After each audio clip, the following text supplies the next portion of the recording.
Good morning, everyone, and welcome to the April 20th Finance and Audit Committee meeting. I'd like to first recognize we are gathered on the traditional territory of the Sinamic First Nation. Our clerk this morning will be Ms. Sheila Gurry. Today's Finance and Audit Committee meeting will be held in accordance with the Community Charter and Council Procedure Bylaw 2018, number 7272. The question period sign-up sheet is on the table by the double doors to my left for agenda items only. If during the meeting any member of the gallery has a question regarding an agenda item, please write down your name and the agenda item on the sheet. Members have been granted the authority to join meetings electronically, and please refer to the guideline sheet for reference. I don't think we have anyone joining electronically this morning, Ms. Gurry. No. The first item on the agenda then is the introduction of late items. We have none. Actually, Your Worship, for item 8B, Downtown Nanaimo Safety Action Plan, I believe there will be a PowerPoint that you will see today, and it will be added as a supplemental item on our website for the public to have be able to see as well. Very good then. For motion for adoption of the agenda is amended then. Moved Councillor Bonner, seconded Councillor Hemmons. All those in favor? Any opposed? None. Motion carries. Motion for adoption of the minutes is circulated. Moved Councillor Bonner, seconded Councillor Martman. All those in favor? I'd now ask for a procedural motion to proceed in camera. Moved Councillor Bonner, seconded Councillor Martman. All those in favor?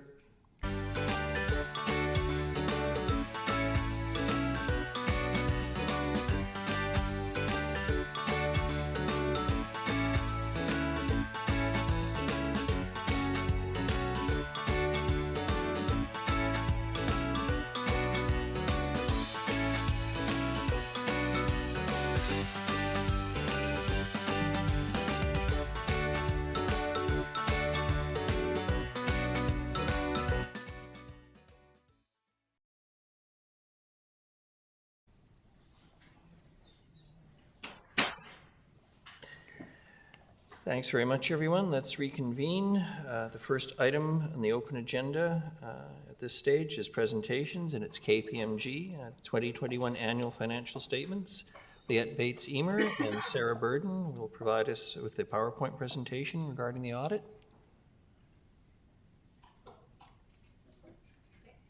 Ms. Mercer, did you want to say something to start?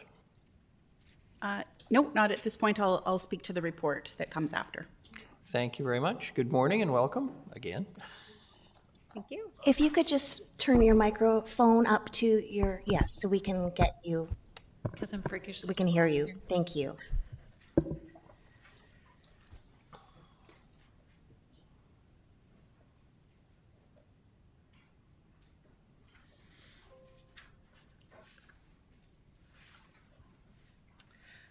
So I'll just, who's advancing this?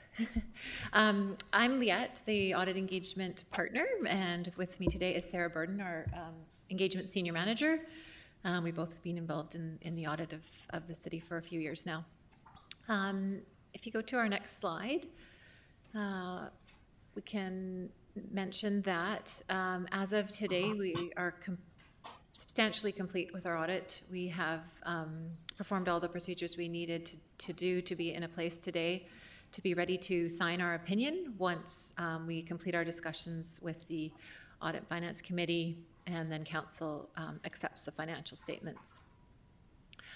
We will obtain a signed management representation letter from management today, as well as do our final inquiries on that nothing has happened subsequent to year end. The audit opinion we will be issuing is included in the draft financial statements, and again we anticipate issuing a clean audit opinion that the financial statements present fairly in accordance with public sector accounting standards.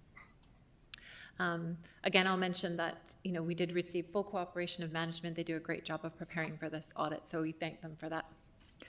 Next slide, please.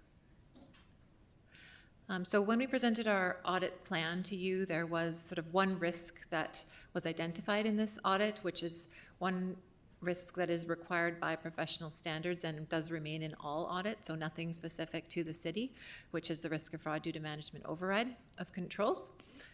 We addressed this risk through sort of standard procedures around testing of journal entries, looking at estimates and any unusual transactions, we are satisfied that our procedures have addressed this risk. In our detailed report, we do report back on our findings in the main areas of audit focus that we had in this audit, which were the procedures over capital assets and developer contributed assets, cash and investments, revenues, salaries and wages, and expenses. If you flip to the next page, or next slide, please, we can report that we did not identify any differences throughout our procedures that were audit adjustments that were corrected.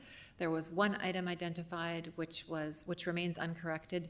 It was just the difference is due to timing of when developer contributed assets are recognized. So items that were actually the city's assets last year were not brought into revenue and into your capital ledgers until 2021. So ending balances are correct, but the timing of which year that comes in was in the wrong year.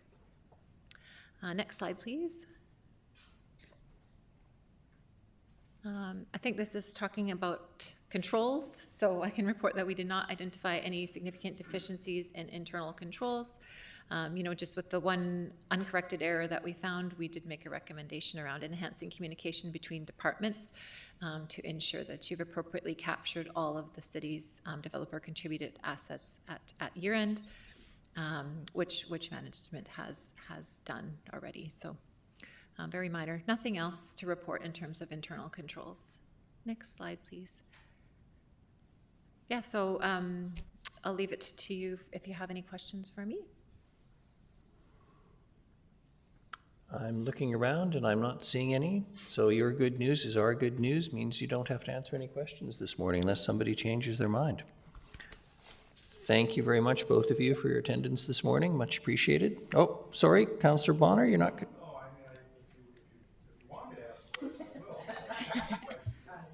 No day would be complete. Thank you very much. That appears to be it this morning. Okay. Much appreciated. The next is delegations. We have Paul Manley, a re-grant in aid to cover water bills for Growing Opportunities Community Farm Project. Mr. Manley, welcome. Good morning. I'll get you in a second. I'll get you to introduce yourself, give us your address. You'll have 5 minutes, but firstly, on behalf of council, please extend the best wishes of the city to your father as he recovers from surgery. It's been a trying time for him and all of you and his family. Thank you very much. Doug. I'm Paul Manley. I live at 61 Garner Crescent here in Nanaimo, and I'm here to represent Growing Opportunities Farm Community Co-op. It's a non-profit cooperative. I'll just go through the slides here.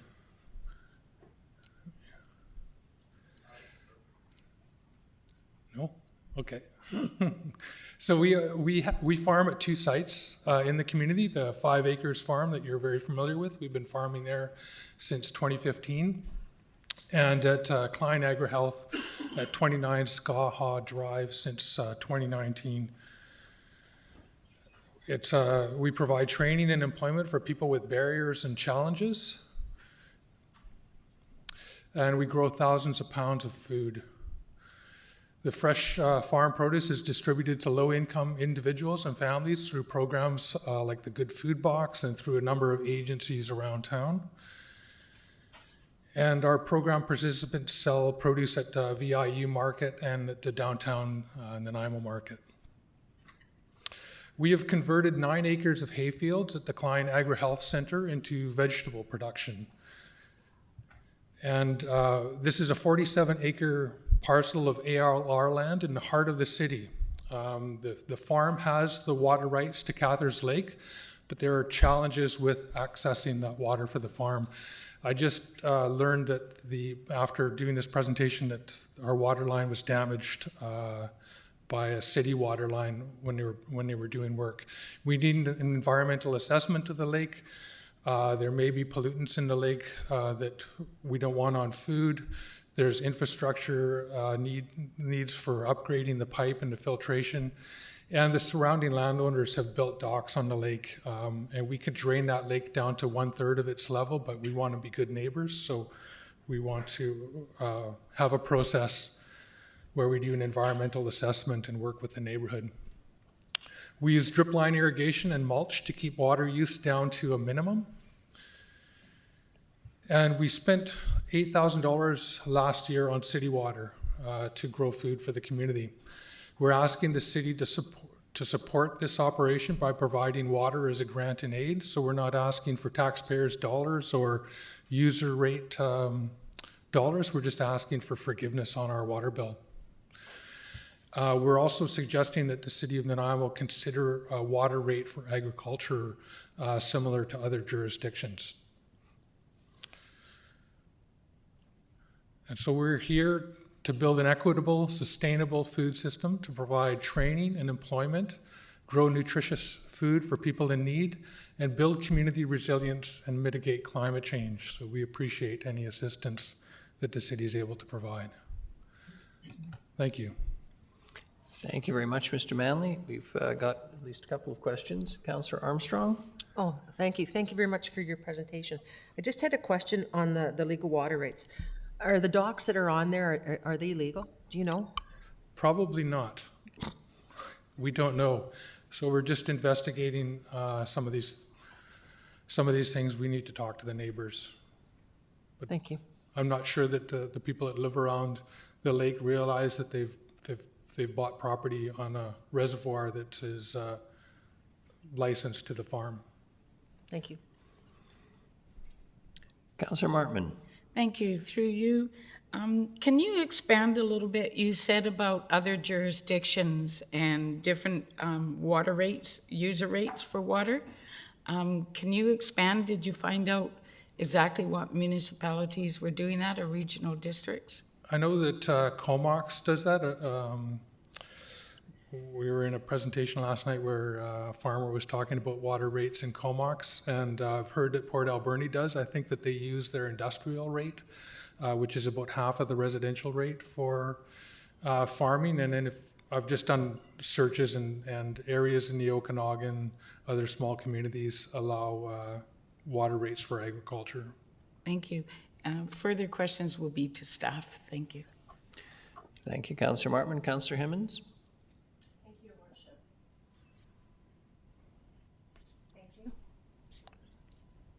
Thanks. So I just want to clarify, the farm has access to Cathars Lake, but you don't have the infrastructure to get the water down? Yeah, the infrastructure has been damaged. So the pipe has been damaged by the installation of another city water pipe. We have to change the valve. We need to redo piping. But we also, I don't think that water has been drawn down on that lake in a long, long time for use on the farm, because the farm has just been used to grow hay. And we have a separate meter from the clients. The clients have their own meter, and they said that they spent about $4,000 on their blueberry field last year, mainly because of the drought. So typically they hadn't needed to use as much city water for irrigation, but because of the drought last year, they had to use a lot of water. Okay, thank you. And if I may, the rebate on the water would be in replacement or in advance of the infrastructure upgrade that would give you access to the water that is rightfully belonging to the farm. Is that correct? So this is a stop measure gap, or a gap, sorry, you know what I mean? This is a Band-Aid. Yeah. Until you can get access to that water. Okay, thank you. Yeah, I think for that information. the value of that lake in the future is going to increase, but we want to be good neighbors. Lowering that water level is going to smell. We're going to end up with a swamp that dries out, and everybody that lives around it is not going to enjoy that process. So we have to work with the neighbors who've built around that lake, and develop a process so that we can draw water down without upsetting a lot of people. And there are docks on that lake, as I mentioned. One more, if I may. Have you approached the neighbors? Have these conversations started? No.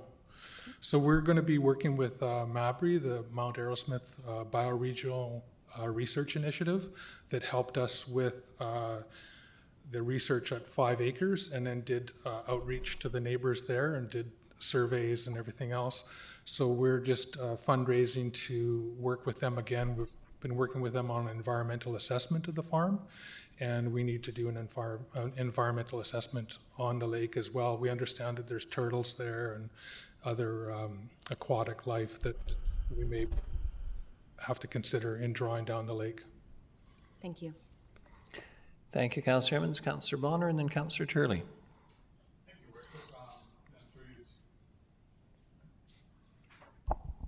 Thank you, Worship, and through you to Mr. Manley.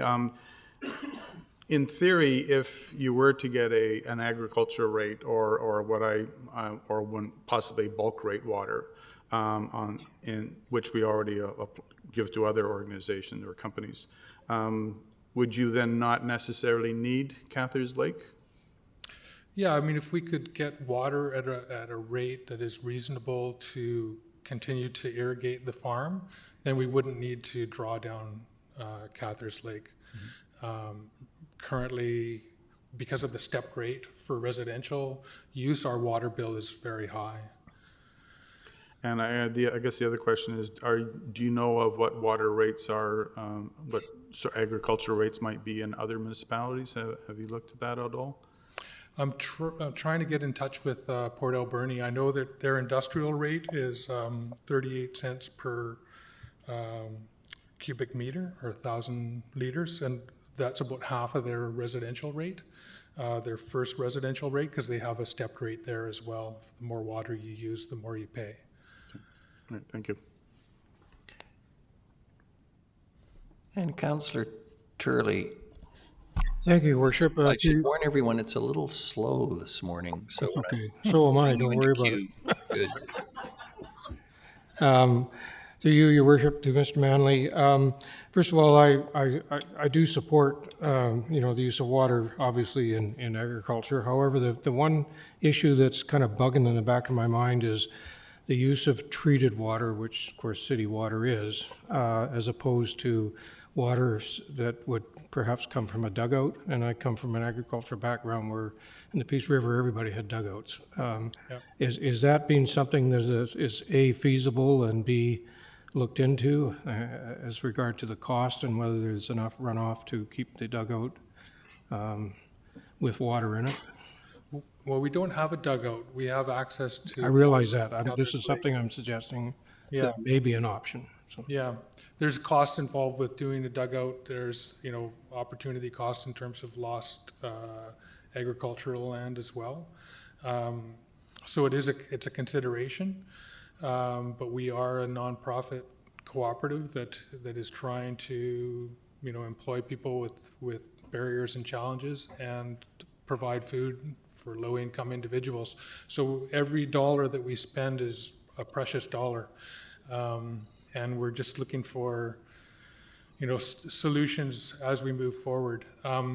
We do have concerns about the use of pesticides and herbicides around the lake, and maybe backyard garage work or other contaminants that might be going into Cathar's Lake. So we'll need to test the water. We'll need to filter the water, and Nanaimo has a very pristine source of water, and it is filtered, and the use of UV and things like that rather than heavily chlorinated makes it a good source of water.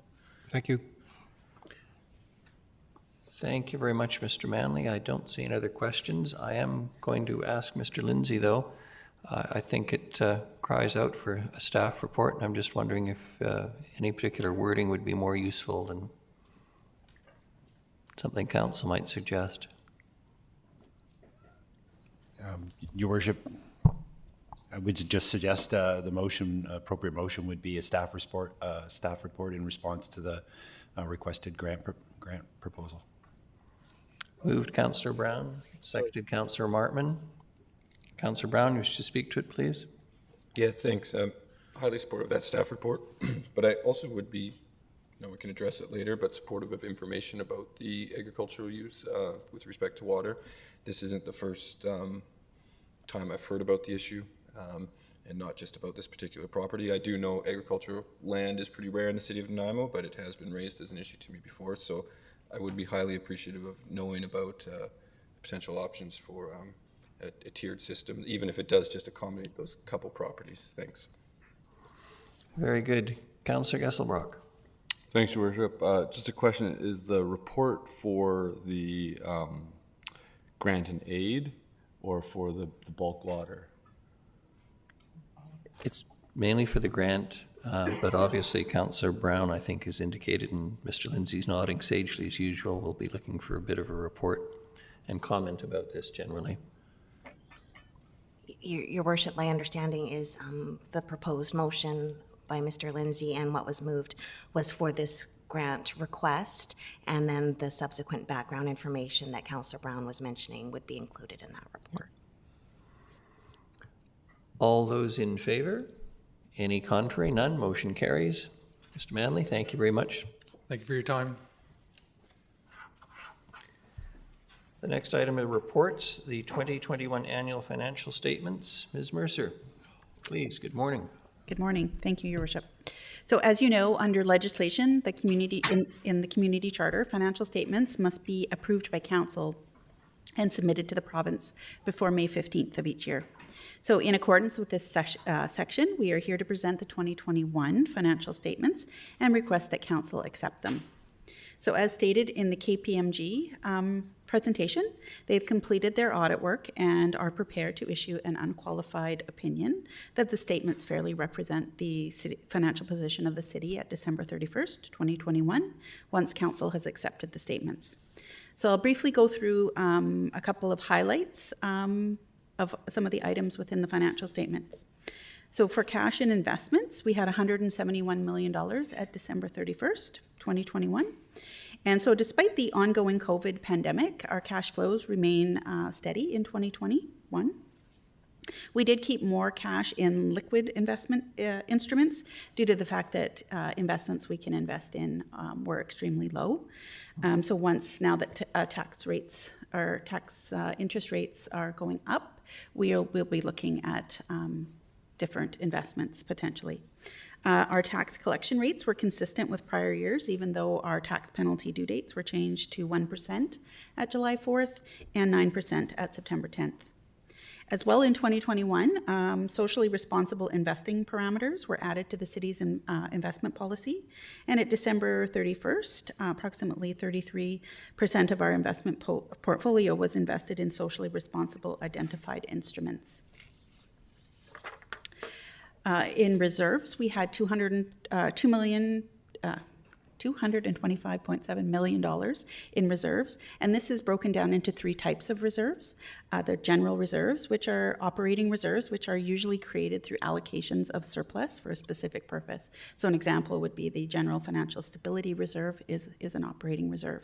And we have 16 operating reserves totaling $89.7 million at December 31st.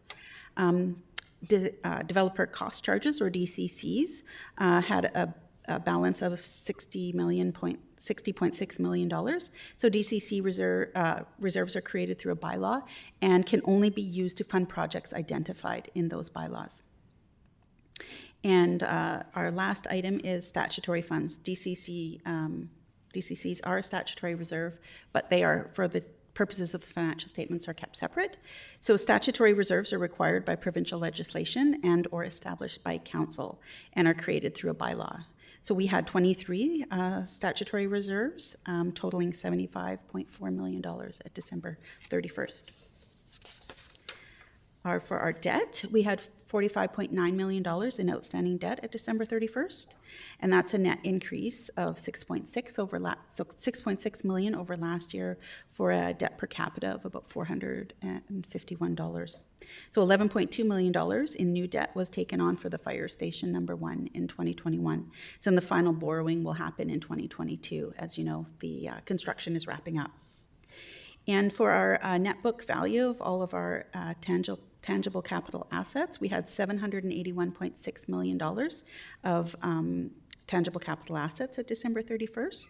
So we have a capital asset policy that establishes thresholds, and staff uses that to determine whether the item is in capital or operating in nature. So, and this, just as a note, this differs from our 20-year investment plan, as we do not account for every single asset in the financial statements. We use a threshold that's identified in the policy. And so there are assets in the 20-year investment plan that do not meet the capital threshold for inclusion in the financial statements and therefore are not included. So in addition, the assets in the financial statements are depreciated, so this will have a lower value than you will find in that 20-year investment plan. And so those are just some of the really high-level highlights from the financial statements, but we'll answer any questions that you may have about them. Thank you very much, Ms. Mercer.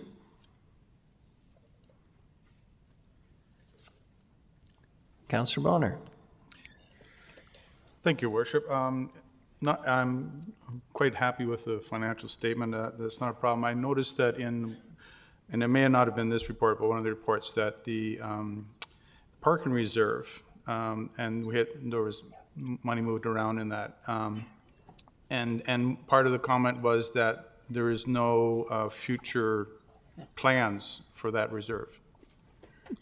And so I was there's no projects online to use up that reserve. And this is probably not a financial thing, but has anything come from other departments asking to use that funds to build either parking or security parking for bicycles downtown, that sort of thing?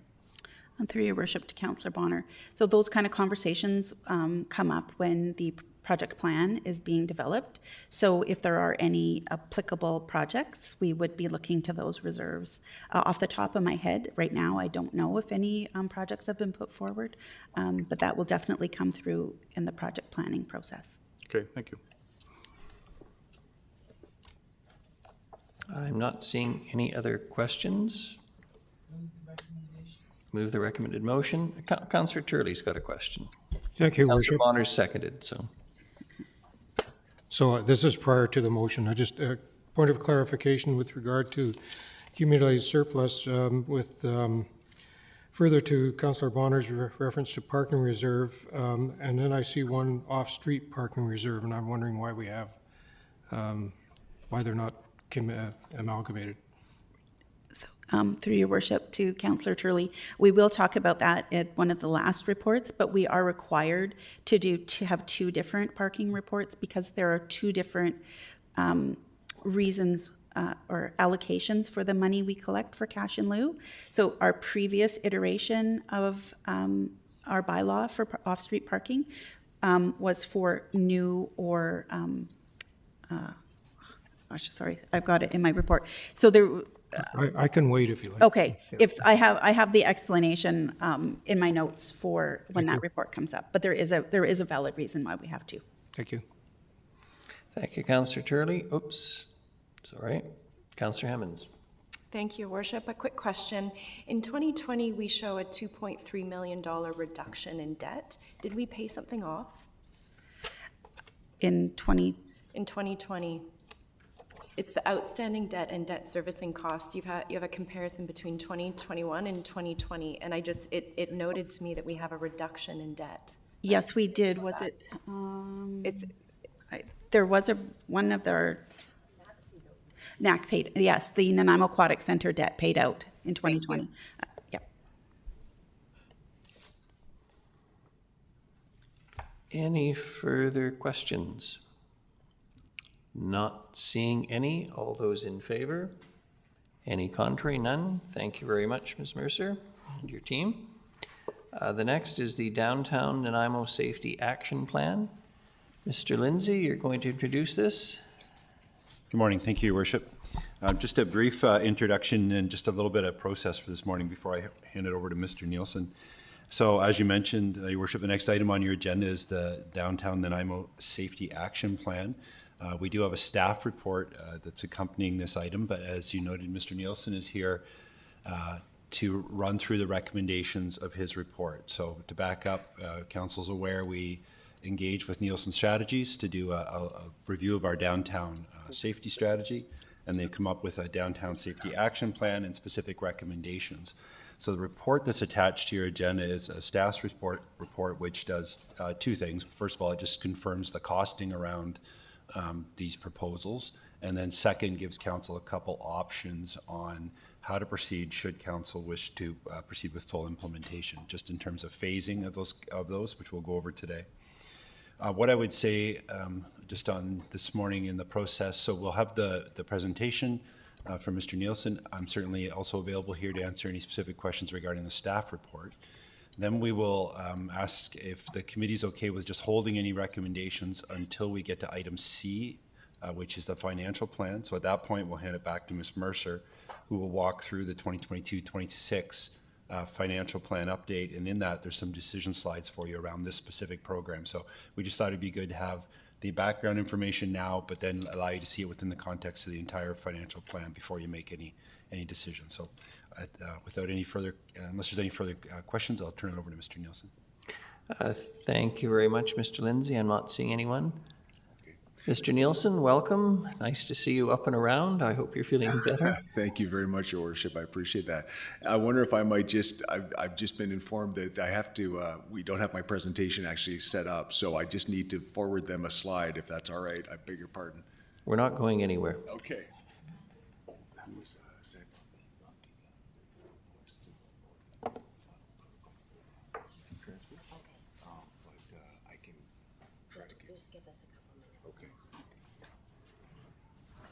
It'll just take us a couple minutes, Your Worship. Our apologies. No problem. Do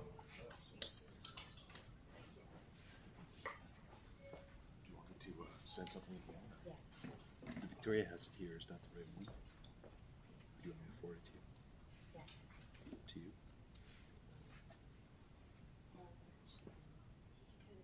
Victoria's got it.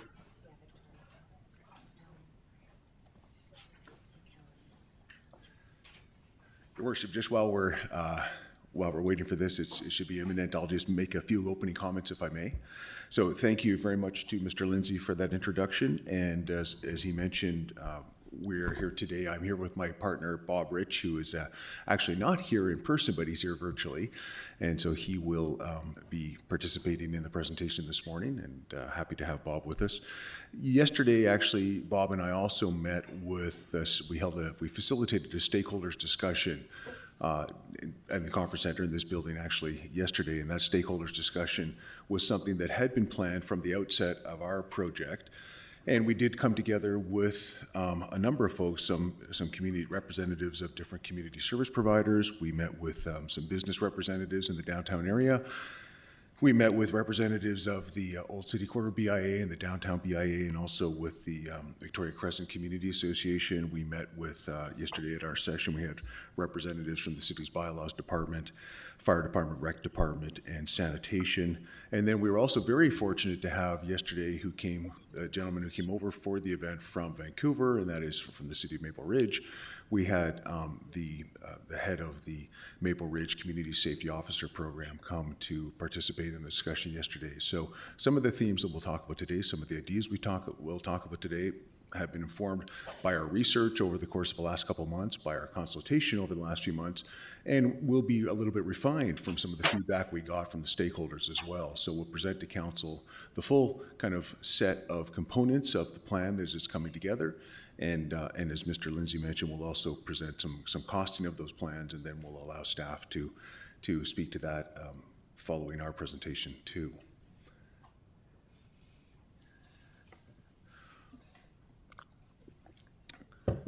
Are we, okay. Maybe what I can do, Your Worship, is just begin, and we'll fill in the blanks as we go here, and I'll just pull up my own notes here. If it would make the presentation flow easier, we can wait a minute or two. I'm not. If council's okay, just to sit tight for a second. Okay, thank you very much.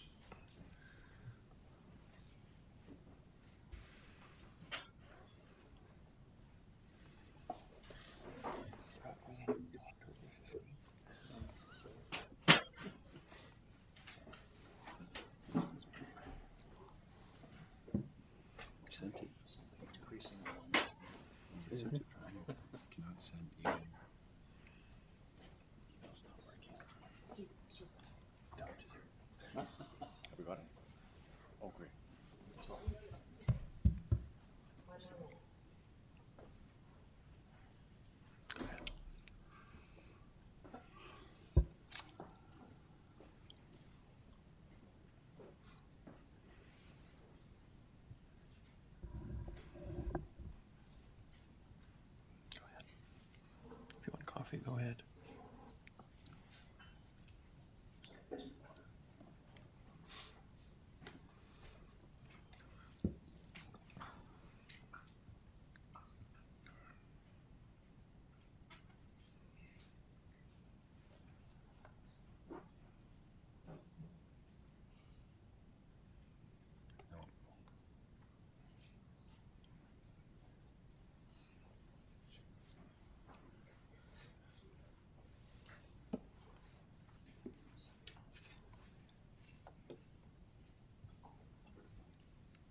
Okay, I'll wait for council.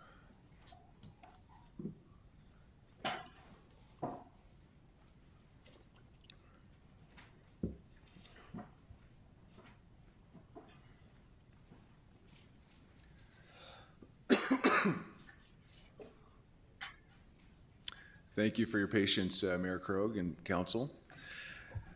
Let's begin, shall we?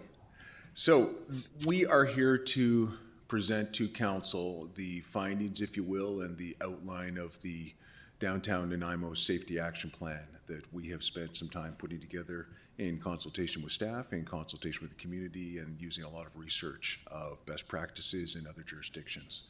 I'll start, Your Worship, simply by noting, by reminding council of the brief that we were given, and that was to develop a downtown Nanaimo safety action plan with recommended measures that the city can take to make downtown Nanaimo safer and healthier for residents, businesses, visitors, and the community as a whole. We were told very clearly at the outset, and this was outlined in our brief, that the measures must be pragmatic and tangible, and they must be focused on addressing the highest risk, most serious, and most visible issues in the city center.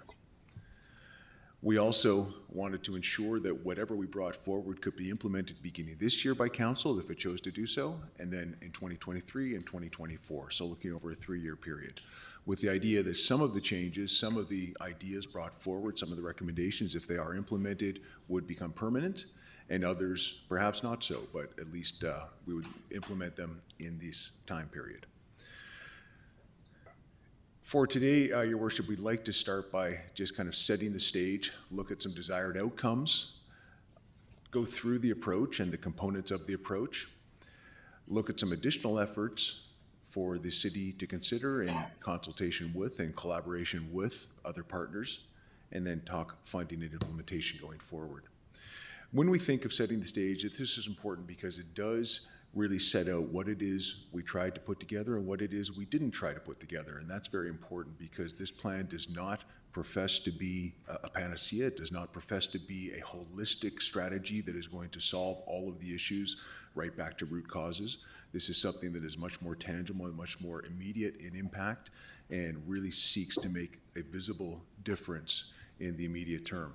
So the plan is a response to an acute situation in downtown Nanaimo. There is a sense of urgency. Certainly we feel that sense of urgency from our consultations, from our review of letters that come to council that have been forwarded to us, that come to administration that have been forwarded to us, really identifying the nature of the issues and some of the concerns of businesses, of residents, service providers, and others in the downtown area in particular. The plan addresses safety and security needs of 3 groups in particular: businesses, neighborhoods, and visitors, but the community as a whole as well, including those who are unhoused in the downtown core.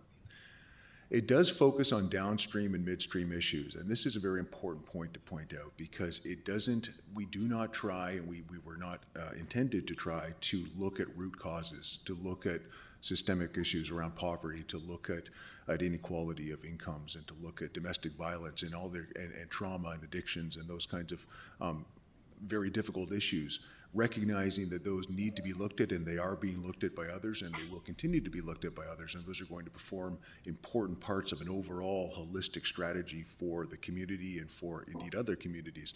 But as I noted, our focus is much more immediate on what can be done right now by the city, using its resources, using things that it can do and it can control to make differences in the downtown area in the very short term. So it does focus on those downstream issues that we see, the symptoms, if you will, in some cases, and also some midstream issues. How can we deal with some of the concerns, some of the impacts that exist now? How can we try to make it better by addressing some of those issues?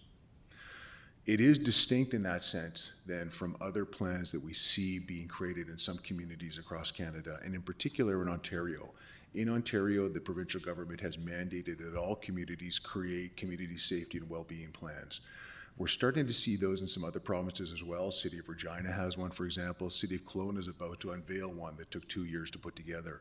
In that particular plan, it's much more focused on root causes. There are different pillars that look at income inequality, that look at domestic violence, that look at addictions and mental health, that look at those other kinds of issues. Very important plans to have in place. Other other groups in Nanaimo are looking at those issues, are studying those issues, are taking action on those issues. And again, ours is supportive of those, but distinct from those. And again, distinct from, but supportive of Nanaimo's own systems planning organization, which we know is about to launch. And in conjunction with the systems planning organization, the many efforts of the different community service providers, and indeed the city itself and other agencies in looking at some of those social concerns and some of those root causes, or root issues, if you will. In terms of desired outcomes, what we hoped to achieve, or what we anticipate and hope that this plan will achieve, or move the dial on, if you will, one is to create or to significantly improve the perception of downtown Nanaimo. So that perception being so important because it does determine whether people want to come into the downtown, whether they want to work in the downtown, visit the downtown, and so forth, and shop in the downtown. So perception being very important. Tangible decrease in public disorders, so problematic behavior, conflict, property damage, garbage, filth that we see in the downtown area. This is another desired outcome of the action plan. Another desired outcome, businesses and neighborhoods feel supported. So we want to ensure that when there are issues, as there are, that the programs, the plans, the recommendations that we're putting forward, if enacted, will result in quick response to issues, to concerns that are raised by businesses and neighborhoods in the downtown core. We want to ensure that the plan results in increased connection to services for persons in need. It's very clear, and we heard this very clearly yesterday in our stakeholders discussion, that there are not, and I know this is not news to council, of course, that there are not enough services for people in need in Nanaimo and indeed in other communities. But in Nanaimo, our focus, of course, there are not enough services for people in need. There are some services for people in need, and so we want, as an outcome of this plan, to ensure that wherever those services do exist, that we do allow for increased connection to services for people in need. And we'll talk about how that happens when we look at the community safety officers and other elements of the plan. As another outcome, persons in need feel treated with compassion, respect, and dignity. That's a central point to the program. Expectations and responsibilities are understood and accepted. So everybody, whether they're unhoused or housed in the downtown area and in the surrounding areas, have expectations in terms of behavior, in terms of conduct, and we want to ensure that those are understood and accepted. And finally, we want to ensure that the service providers whom we spoke with yesterday, or many of them at least, feel supported in their work. And so how can we ensure that the efforts that we put in place through this program go some way to ensure that not only is the city and are we collectively supporting the businesses in the neighborhoods, but also the people who are providing the services to those in need in the downtown and surrounding area. We've got a three-part plan here, Your Worship, and it's just on the left-hand side of the screen. We'll talk about, starting with the kind of the bottom left corner there, the tiered response, the safety and security. We'll talk about that as a key component, a key element of the Downtown Safety Action Plan. To the right of that in the red, the public space as an asset is another key component of the Downtown Safety Action Plan. And then above that, the light blue, the Safety Action Plan governance. That's a very important part of the overall plan, of the overall effort, because it does speak to the need to ensure that the plan that's put in place is something that is nimble enough to flex, to adapt to changing circumstances, so that as we go forward in the coming months and the coming years, that there's an ability to react to changes in circumstances, to opportunities that arise, and that there's input not only from the various city departments and its RCMP and others, but also from the businesses, from the community, from the social service agencies and others. On the right-hand side of the screen, Your Worship, we talk about community well-being. We note that not because it's part of the plan, because it's not, but simply to never lose sight of the fact that these are very important elements that need to move in tandem with this particular plan. So if we think of kind of key pillars, if you will, that require one another in order for something to stand, for the community to stand in this case, we have our safety action plan on the one pillar, and the other pillar we have community well-being, which is all the good work of the systems planning organization as it comes to fruition, the service agencies in place, the situation table that is about to be launched, we hope, the province of BC and its responsibilities through BC Housing and through others, Island Health and what it can do, Tsunami First Nation, the different BIA groups in the downtown area, and then also different city groups like the Parks and Recreation and so forth that have a big role to play in well-being of the population. Our approach, Your Worship, for the Community Safety Action Plan, the Downtown Safety Action Plan, has three key components, as I noted in the previous slide and as we saw in those different boxes. The first is the tiered response, and the tiered response really is the effective, timely tiered response to behavioral issues and their impact in the downtown core.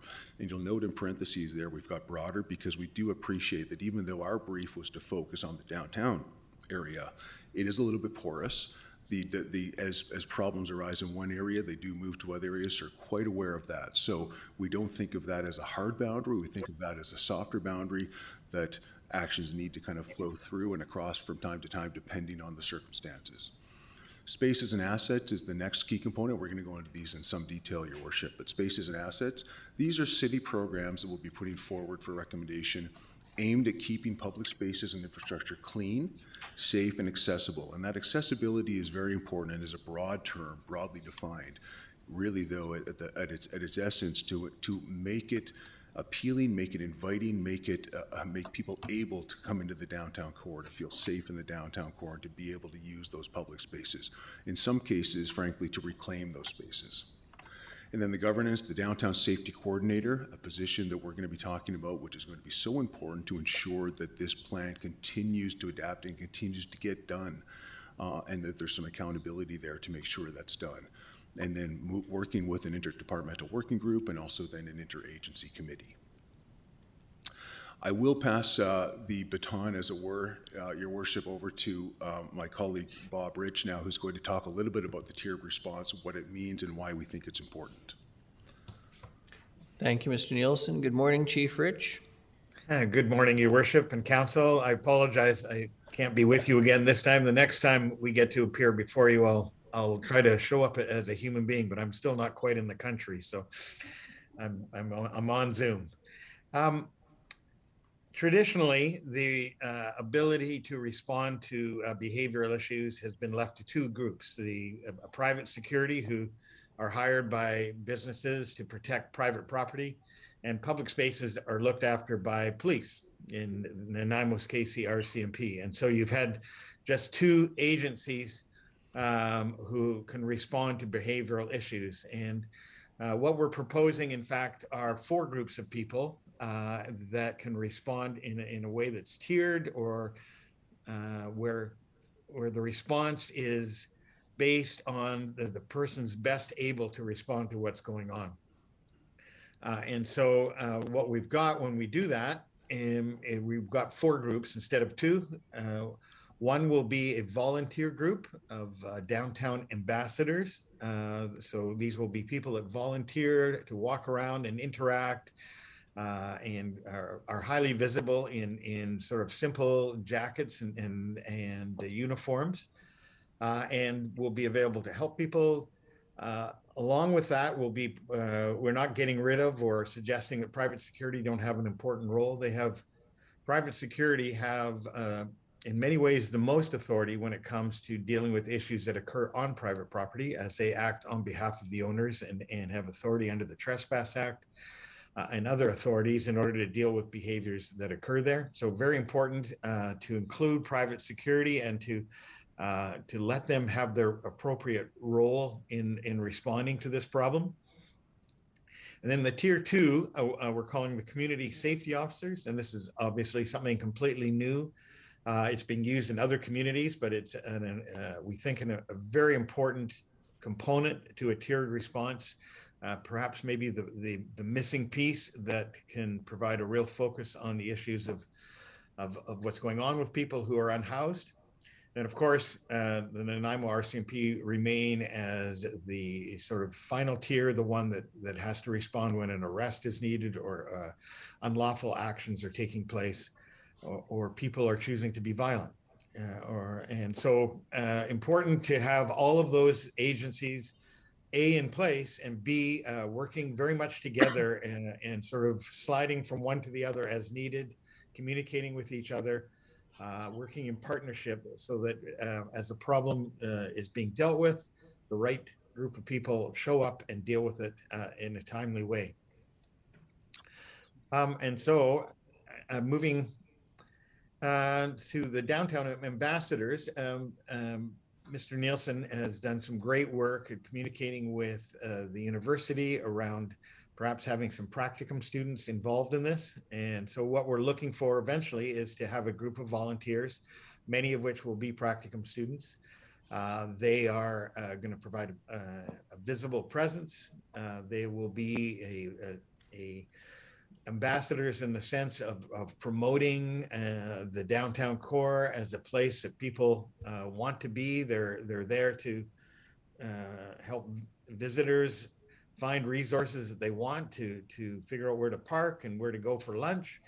But they're also equipped with cell phones and radios to report criminal or uncivil incidents and to bring the right other groups to come and respond to it.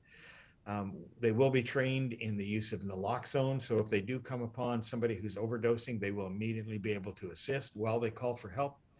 They will be given iPads to report unsightly issues such as graffiti or garbage that needs to be collected. So they are eyes and ears for the community and provide that quick response and get the other parts of the response, of the tiered response, into place quickly.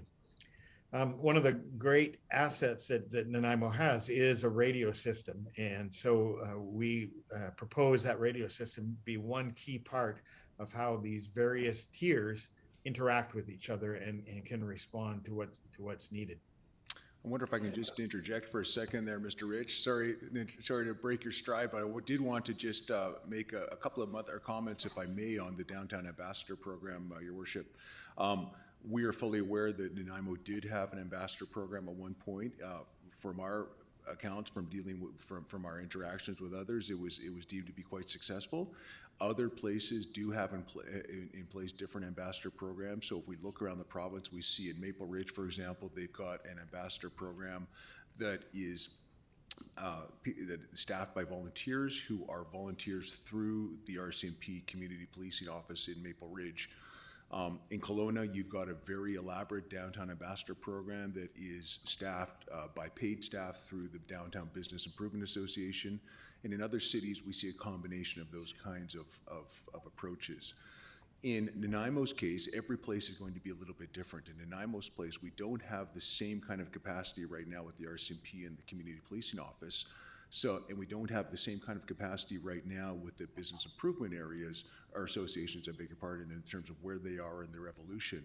What we do have, however, as Mr. Ridge pointed out, we do have a very interested university with different departments such as public nursing, such as criminology, with whom we've spoken, who are quite eager to work with the city and to work with others to put together some kind of program that would have practicum students, as Mr. Rich mentioned, interacting, getting experience, interacting also with the city bylaw, with city community safety officers, with the RCMP where possible to get some experience for their practicum studies, but also to provide this kind of service that Mr. Rich outlined. I will note too that in our stakeholders discussion yesterday, we did hear from a number of folks in that discussion that there's some opportunities perhaps and some interest on the part of different service providers to use persons with lived experience to help as part of this initiative with Downtown Ambassador Program. So I think there's a lot of really good opportunities to bring that program to fruition in the next few months, next 6 months perhaps. It's going to take a little bit of time to set up, but to ensure that, as Mr. Rich noted, that is kind of one key part of that first tier. Beg your pardon, Bob, I'll let you go on there. Thank you. No, I'm excited. Sorry, if I may interrupt, Councillor Armstrong has a... I just have a question on the downtown ambassadors. When we used to have the reserve constables do that, they actually quit doing that because of liability issues and injury issues. How will that be addressed? Like, who will be responsible for the volunteers? Who's going to look after the insurance? Is that the city? Is it the RCMP? Because that was a big issue. That's why it led to us losing the reserve constables from working downtown. Thank you very much for the question, and maybe I can jump in there, Mr. Rich, and just offer the first thought on that. When we look at some other places, again, it depends on kind of who the host agency is. So we've had that very discussion with VIU, with the faculties that we've talked about. So that would be something that we would look to them to do. or the BIAs, but we're not anticipating it would be the city, we're not anticipating it would be the RCMP. So we'd be looking to some of those other groups. In the same way in Kelowna, it's the BIA that is responsible for that. In Maple Ridge, it's more through the city and the RCMP where it's a joint program. Thank you very much. Thank you, Your Worship. Thank you. Chief Rich, please. Thank you. Yeah, one of the reasons I'm excited about the ambassador program is the idea of involving young people like this. And their presence on the street will have a certain vibrancy that would be wonderful. Private security are super important. Their ability, as I said, to be involved with what's going on, for example, at a mall or other places like that, very important. There's been a separation between sort of private security and policing in many cities, as sort of they think of themselves as having such different roles. But in fact, our intention here is to ensure that private security is completely linked to this tiered approach that we're suggesting. That they are often walking with perhaps the CSOs, that there is information flow back and forth, and that when private security needs the community safety officers or needs the RCMP, that we have an established communication link to ensure that they're quickly backed up and helped with whatever it is they're dealing with. And including them and ensuring that they're as trained up as possible and as informed as possible about the overall plan about how we're dealing with things, and in fact with individuals that we may be struggling with in the downtown core, is part of utilizing the full strength that private security can have. As I mentioned, they have more legal authority when it comes to their own property in relation to the Trespass Act, in relation to arrests made for offenses that occur on that property. And so they are a valuable resource that we intend to ensure have a proper place in this tiered response. And so this is the new component that's different than what we've had before. Different cities have used community safety officers in different roles. Both Vancouver and Abbotsford use them more as an assist to the police departments to take on certain work, but that's not what we're proposing here.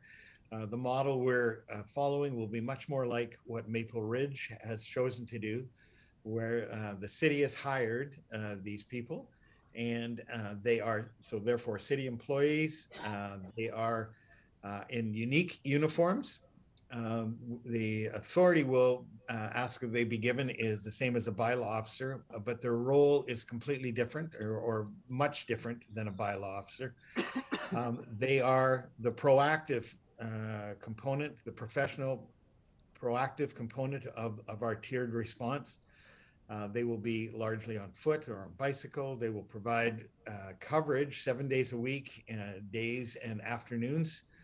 And they, in a sense, interact with two main groups in proactive ways. One is that they will be interacting with the businesses and asking them what their issues are and talking to them proactively as they go about their day. They will be looking for issues proactively where there's a conflict between the unhoused and some of the businesses, and respond to those without anybody asking them to. They proactively will be looking for where there might be issues. But when a business does have a problem, or is concerned about something that's going on, say a gathering of people outside their store that's sort of blocking the ability for customers to come in, that business can phone directly, a phone number they'll be given, and the community safety officers will respond by phone back to that business quickly, and many times very quickly be able to respond by foot or on bike to that business, hopefully within 30 minutes, certainly providing a phone response within 30 minutes, and ramping up the response as needed depending on what the circumstances are. And on the other hand, what we expect is when they respond to that call, say they find somebody outside a store that's causing problems, we don't expect them just to shoo that person away. We expect them to interact with that unhoused person and try to understand what their issues are at that time, what would help them resolve whatever personal issues they're struggling with. The fact they haven't had anything to eat that day, the fact that they're in wet clothing on a cold day and need some help. And we'll begin to interact with that person. We'll often walk away with them and take them to a resource to ensure that they, whatever issue they're dealing with, they're being helped. And one hopes that they have developed, in fact, with people that are in the downtown core who are struggling with no housing and other issues, that they actually already know that person's name, that they have some background with that person, that they've talked to them before, and they will work with that person to try to resolve that conflict. And so that's the role of the community safety officer.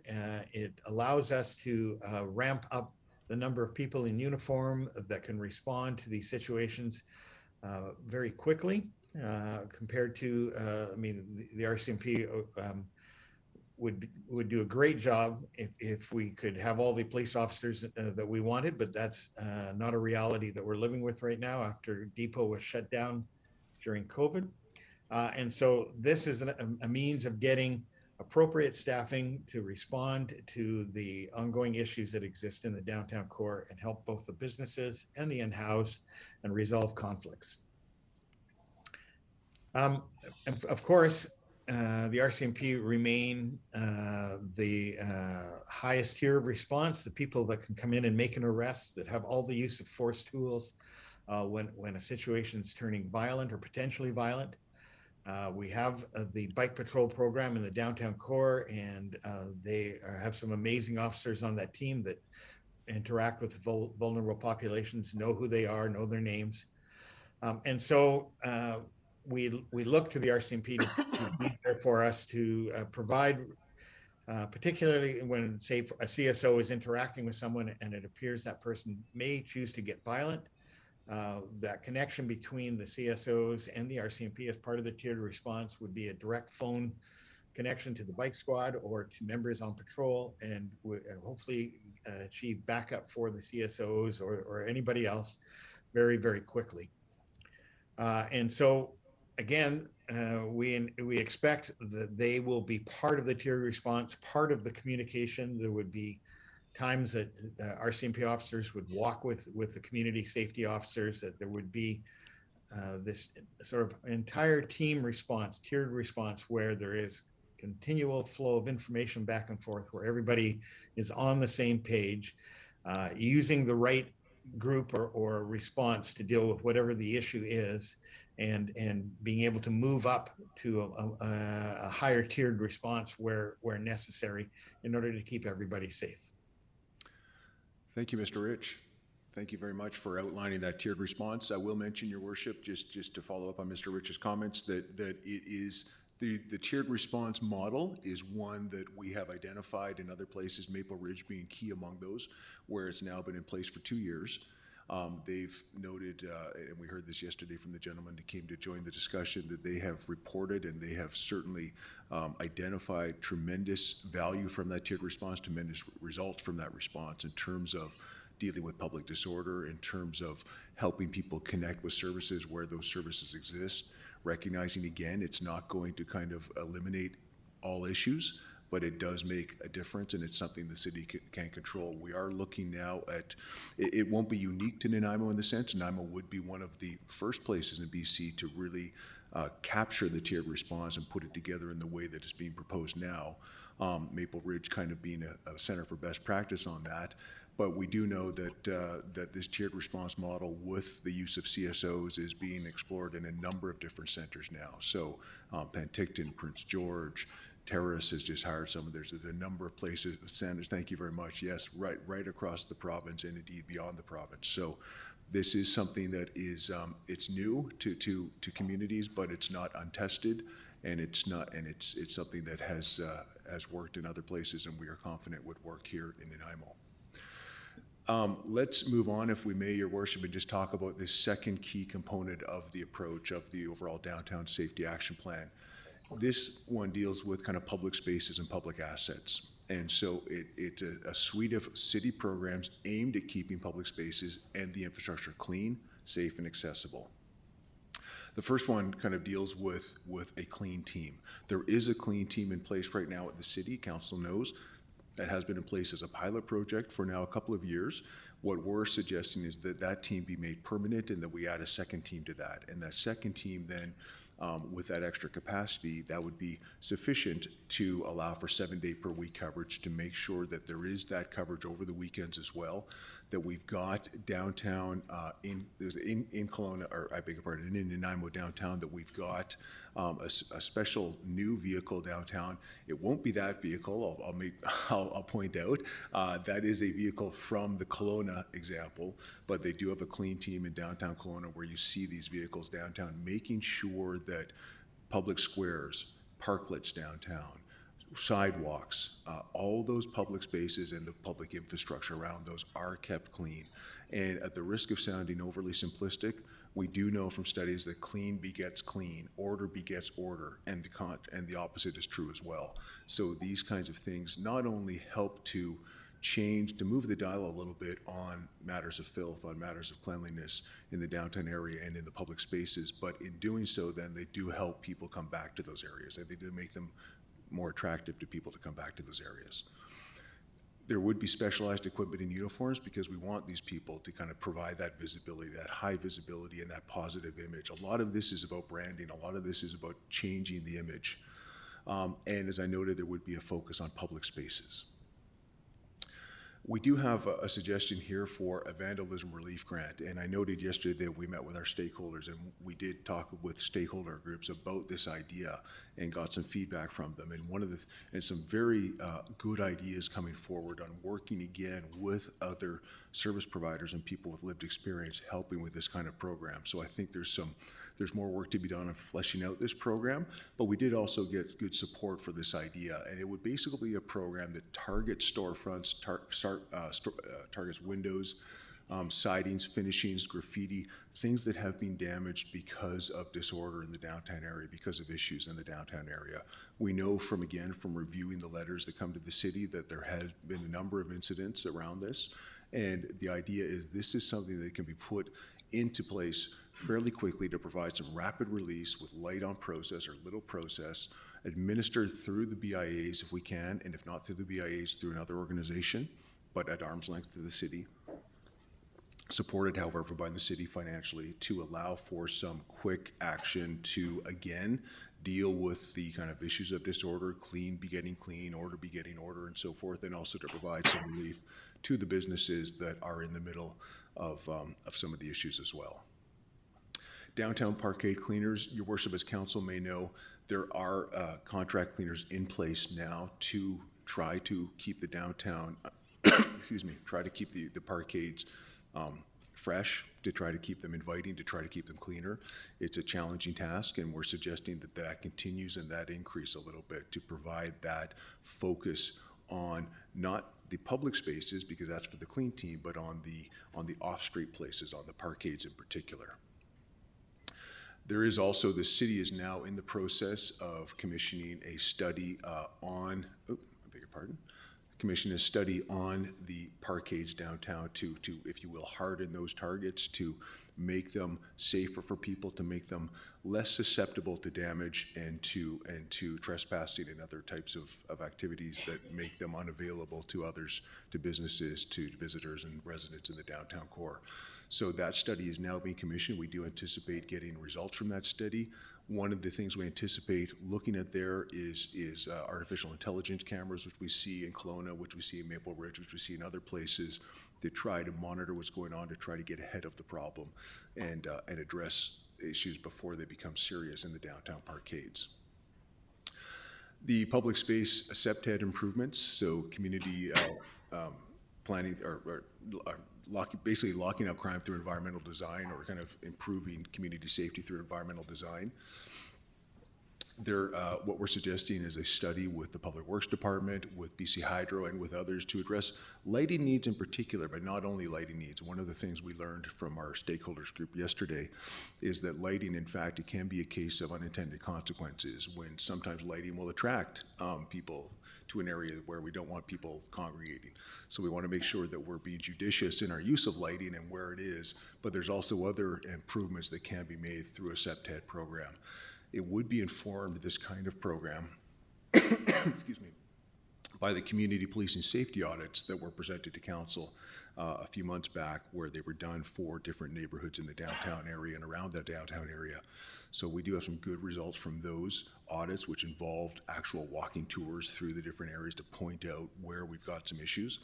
And they'd also be supplemented then by the community safety officer observations, because they are all trained in CEPTED and LOCTED and those kinds of programs as well.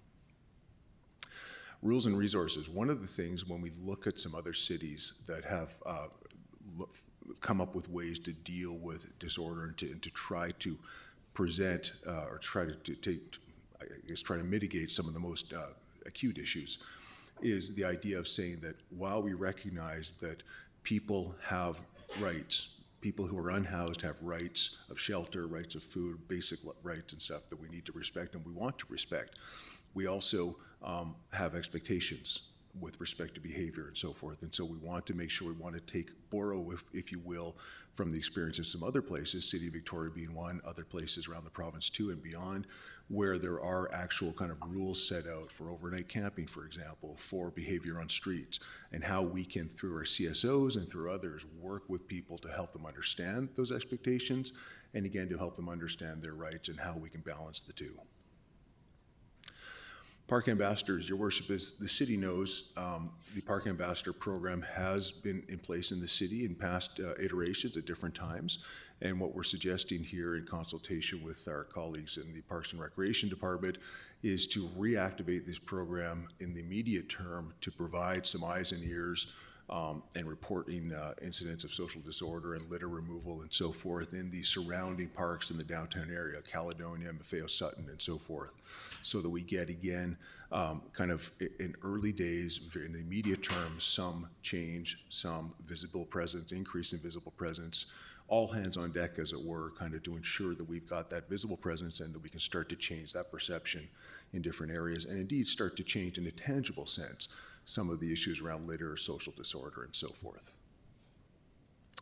And your worship, the last point here is on governance, or the last component, I will say. What we're suggesting here is the idea of a downtown safety coordinator first. A downtown safety coordinator is something that we see as a best practice in other places that have put together safety action plans for different areas of their cities. In essence, it is a new position or a new capacity that would be in place to be responsible for marshaling and coordinating the different actions of the city departments, and in some cases the partners, but certainly what we control, the city departments, all of whom have a role to play in different aspects, whether it's with the clean team and sanitation, whether it's with the park ambassadors and parks and recreation and culture, whether it is with bylaws in the public safety group and so forth. There's lots of different every department has some role to play. There's a role for fire, there's a role for community development and planning and so forth. And there's a big role for communications, because one of the things we heard yesterday from folks at our stakeholders group is that we need more communications around this. We need constant communications in the community so that we know that the plan is going as planned, or we're pivoting. I hate that term, I apologize. But we are moving through and we're reporting back to the community, so that communication is being very important. Anyway, the idea of the downtown safety coordinator is to chair this interdepartmental working group to make sure that things get done, and then to be held accountable for the tasks on this plan.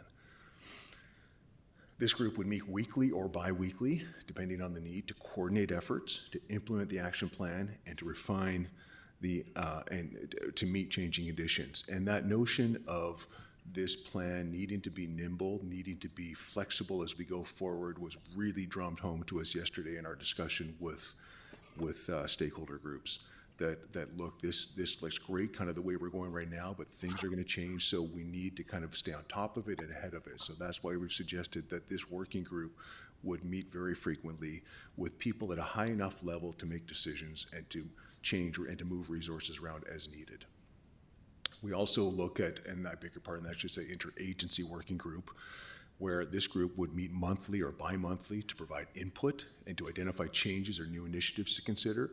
Here we're talking about the downtown safety coordinator again being key there. We would have some city department representations or representatives. We'd have RCMP, the Sinema First Nation. We'd have our associations in the business improvement areas, our neighborhood associations, service providers in the downtown area, several of whom we met with yesterday, private security, and others. So to make sure that there is that coordinated approach, and there is a term we heard yesterday in our meeting with the groups, that there's a strong sense of we on that. Your Worship, we have set out a 3-component action plan. The full plan will be coming to council in the very near future. We're seeing now kind of, if you will, the components with the recommendations coming out of this, or with the suggestions coming out of this. And we want to do that because council and our brief from the city was to bring stuff forward that can be implemented in 2022. And so that's why this meeting, of course, where council as financing and audit committee is so important, because you're talking about how we're going to be spending monies going forward. So that's why we wanted to make sure this was in front of council today as finance and audit committee. But there are additional efforts that will come down the line that are being done by others that need to be considered as part of a broader holistic strategy, if you will. One part of which is going to be the Downtown Nanaimo Safety Action Plan, but there are other things that need to be considered as well. Some of these would be added to the action plan, some of these would be happening in concert with or in parallel with the action plan. So we see, for example, our bylaws. A key part of any downtown safety is going to be the bylaws that we have in place, not necessarily to ticket or to hold accountable, because in many cases the tickets are not really that meaningful, but more to provide the authority to our staffing to be able to do different things. We do have a number of bylaws in place right now. The bylaws department and the legislative service department has done a very good job in keeping those up to date and providing the authorities needed. We did hear again from our stakeholders yesterday about some changes that they think would be helpful around vacant properties, around absentee landlords, around nuisance properties. We'll look into those a little more closely. We are studying what they're doing in Penticton and Maple Ridge and other places. So we're confident that we're well set up now for bylaws, but we also know that those are going to evolve as needs change, and we need to stay on top of those. There is a potential for Business Improvement Association and partner programs, both in terms of interacting with unhoused people, with vulnerable populations, and in other ways. We talked about the clean teams being BIA initiatives in other places. We talked about safety ambassadors being BIA initiatives in other places. So as the BIAs continue to evolve, continue to get experience, we look forward to working with those groups to find out how the city can support those actions. There are the efforts of the Health and Housing, laid out in the Health and Housing Action Plan, and of course also with the Systems Planning Organization and all of the good stuff that is now underway and that will be underway in the near future around that. That's going to be so critical to that social pillar, if you will, in addition to the downtown safety pillar. Courts, restorative justice, corrections. When we look at the Maple Ridge Plan, one of the things that we came away with in our discussion yesterday, in which, as I mentioned, Maple Ridge participated, is that while our plan, in the same way Maple Ridge, when it began its plan, lays the foundation for what we think is going to be an effective start, it is going to evolve, and there are going to be things added over time.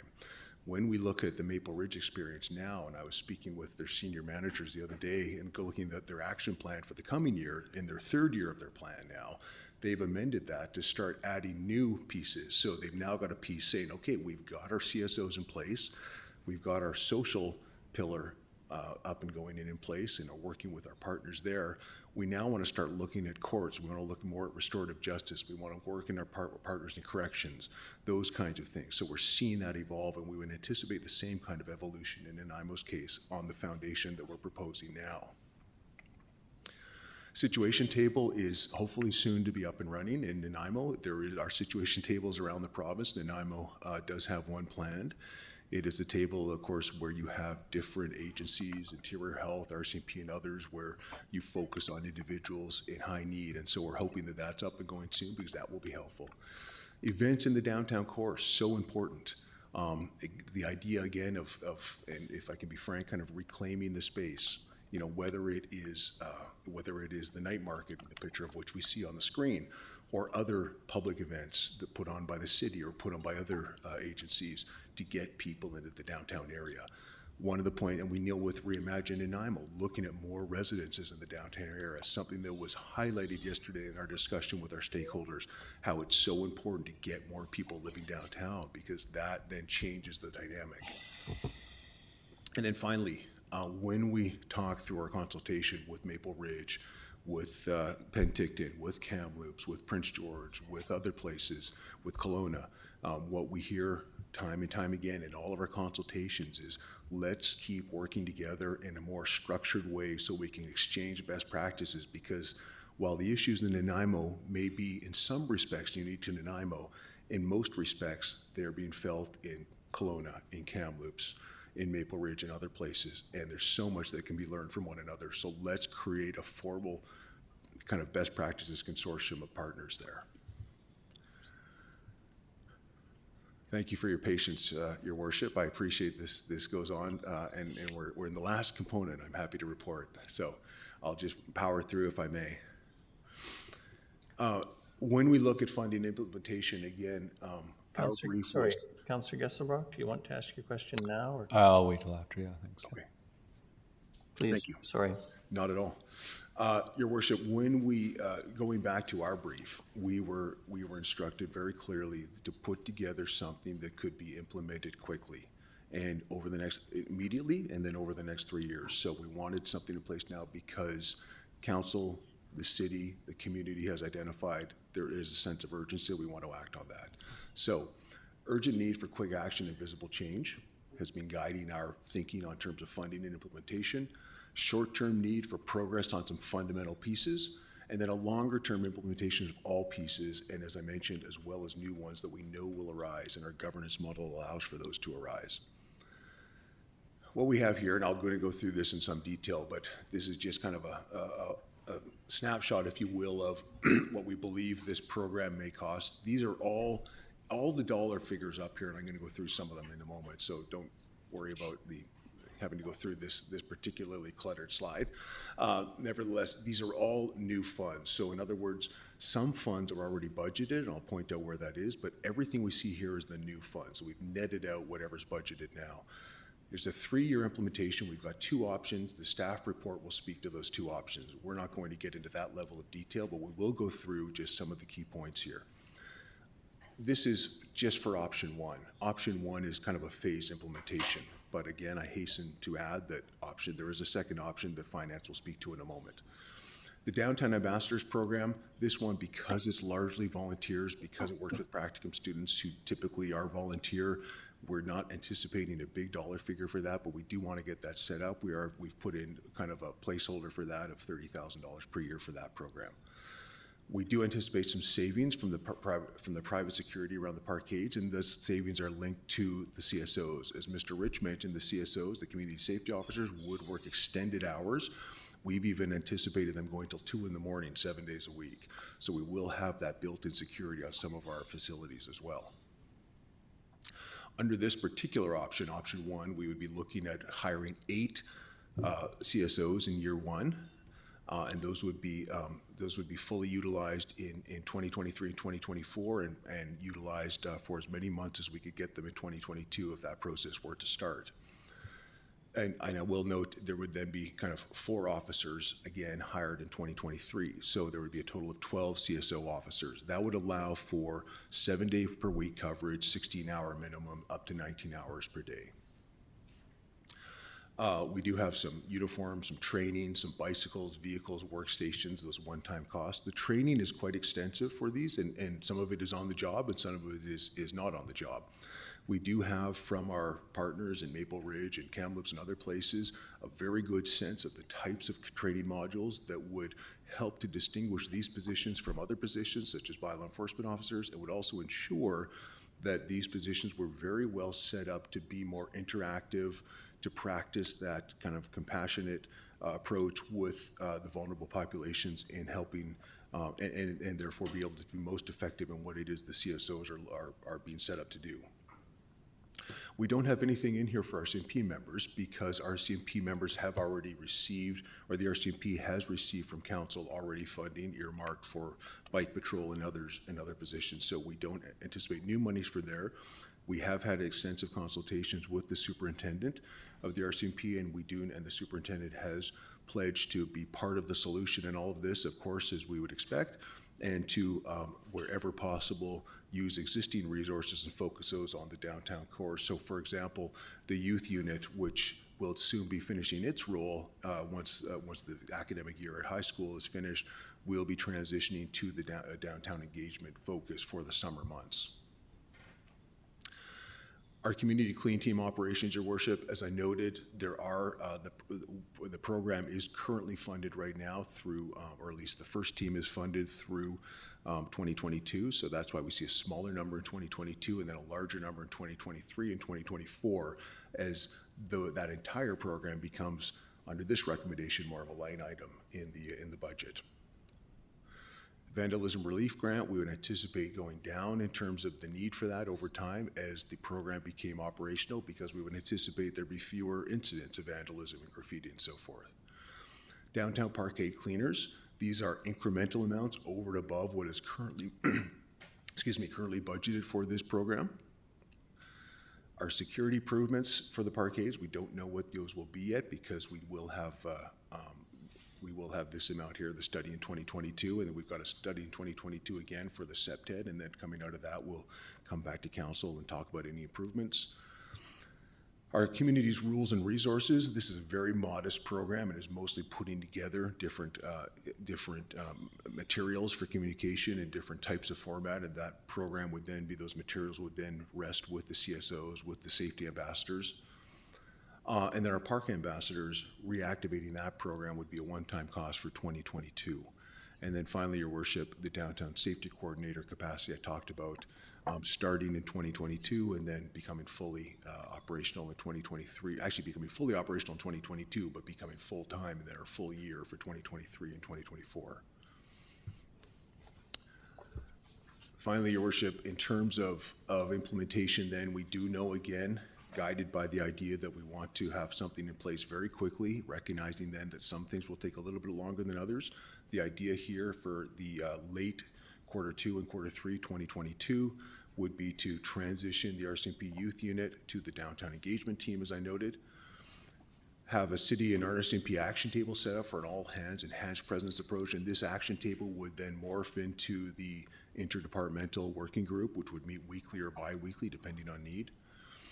We would have bike squad, bylaws, fire, public works, parks and recreation, and other, for example. We want to activate the second clean team in 2022. We want to launch the vandalism relief grant, and we want to place the downtown safety coordinator, have that capacity added, and then hire, train, and equip as many CSOs as possible. And then finally, as I noted, activate the park ambassadors in the very short term. In late Q3 and Q4 2022, whichever CSOs we've been able to fill at that point, have those on active patrol later in this year. Have the interdepartmental working group active, having morphed from the from the all hands or action table set up.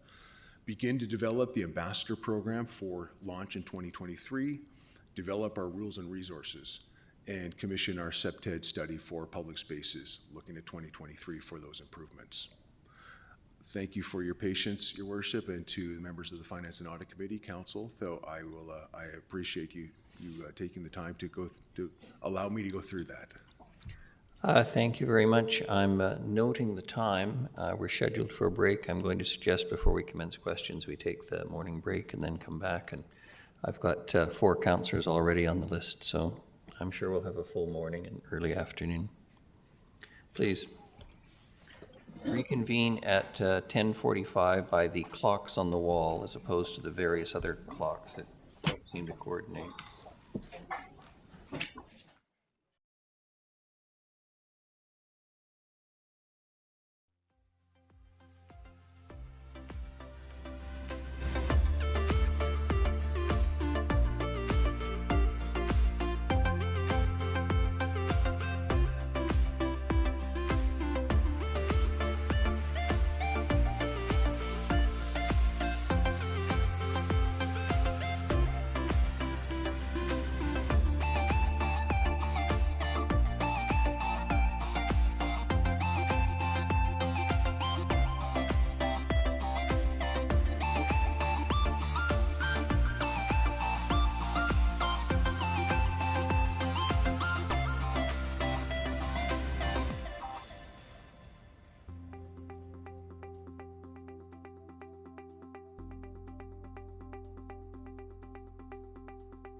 Hi, Leonard Krogh here. I'm here with Karen Lindsay today. She's going to show me how to sign up for our app. Voyant Alert, the City of Nanaimo's emergency notification system.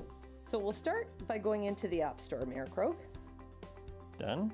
Next, you're going to hit search. And you're going to search for the app, which is Voyant Alert. So it's VOYENT. Now you see, it's already selected it. Click there, hit get, and then we're going to install.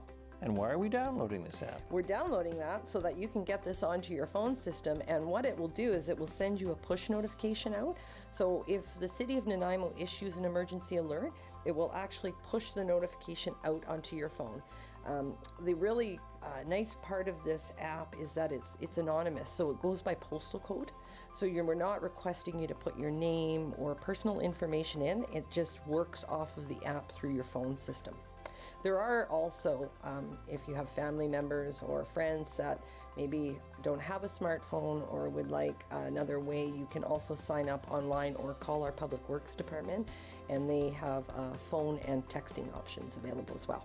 So there's lots of options for people depending on what their needs are. Fabulous. So you can rest with some comfort knowing you can find out what's necessary and know that people who are important to you are notified. Absolutely. So now you have Voyant Alert on your phone. And now just select open. So the next thing you're going to do is you're going to tap in the postal code that it's prompting you. All right. So you just click on there and start entering. And then find on a map.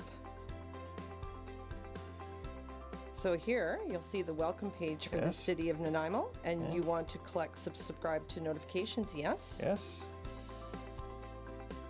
Click that you agree to the terms, so click both to the yes for consent, and then hit next. And it's going to ask to either allow or not allow notifications, and you want to always allow. Always allow. Always allow. And the reason that is, if you don't allow, it won't push the notification out to you. So always allow. Always allow.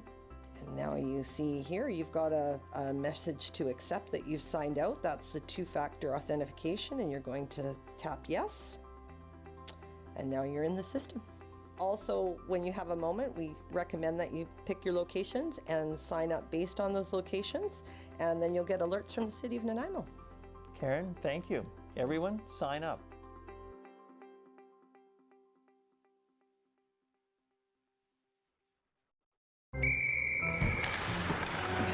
Down here, okay? There we go. Oh, hey, Tiana. Hey. This sure is the coldest rink in town. Whoa! Yeah, buddy! Nice save, James! Wow, your goalie is keeping you guys in the game. Cheers. Cheers. Oh, man, that's hot. Sorry, that's the way I like it. Oh. Go, go, go, go, go!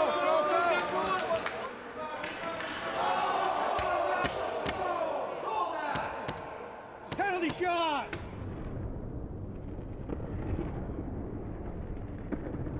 Scalds from hot drinks are a leading cause of hospitalization for children under 5.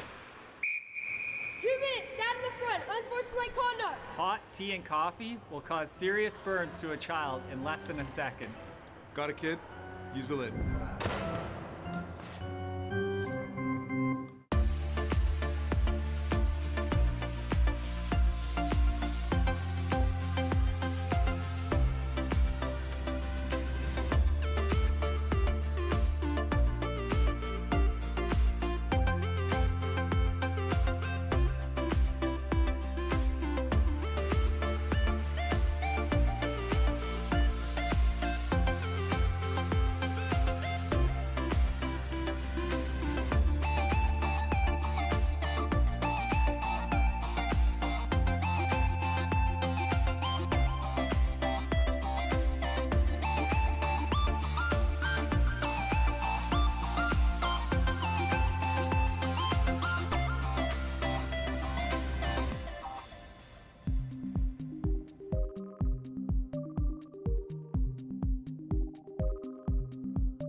This is the 2018 redux of the lighting at Nanaimo's historic bastion. I've had the pleasure of being part of the relighting project on this amazing building in downtown Nanaimo.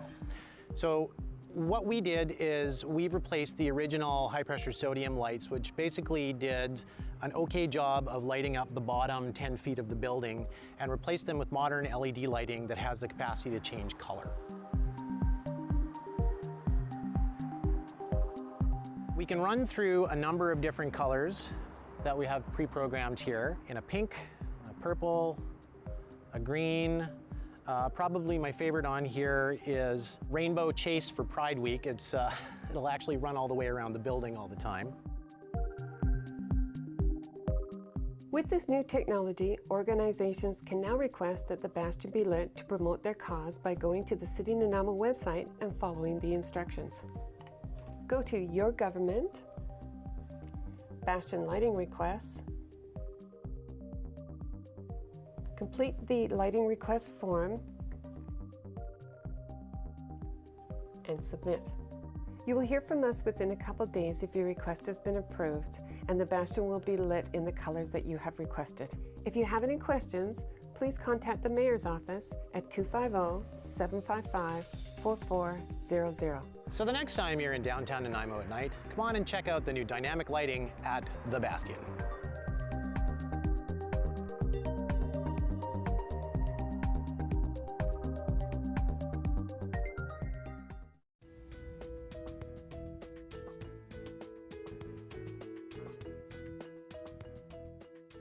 We're here today to make a couple street names. There was some vandalism in town, and we're just going to make replacements. And the roads today, we're doing our Dundas Street and Bruce Avenue.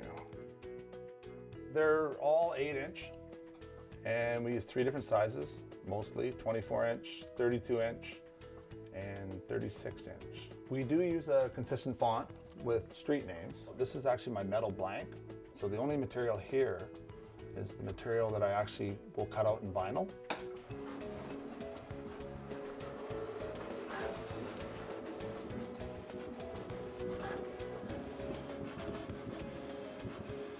From here, we have to take out the vinyl that's not needed, which is the outer. So all we want to do is save the inside borders. From here, we actually have to put a transfer tape on it. And what this does is it allows us to take the blue vinyl and pull it away from the clear backing that it's on, so we can apply it to our aluminum blank. Now that we have our 2 sheeted piece of vinyl, we take our aluminum blank, which has high intensity diamond grade, which you can see behind me. We have all different colors. We have orange, yellow, white, depending on the type of signs. Most of our white signs are regulatory, and the yellow ones are warning signs. And right here, all I'm doing is pushing the transfer tape a little tighter to the vinyl. And then from there, we peel it back, our plastic, which basically leaves us with a big sticker. We put it on the aluminum.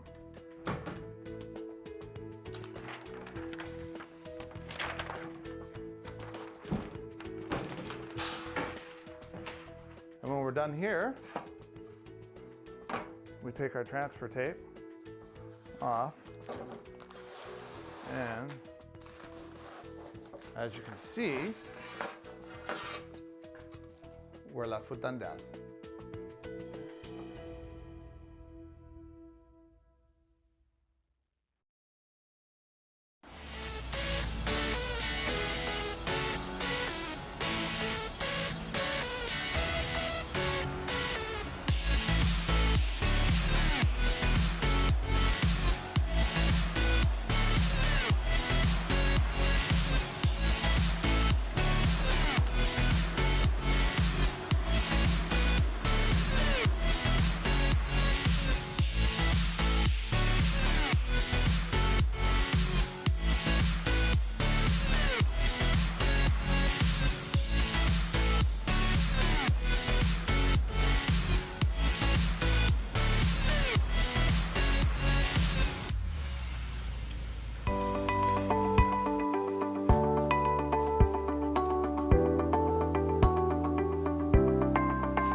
Thank you very much, everyone. I'm going to give the floor to Mr. Lindsay for a...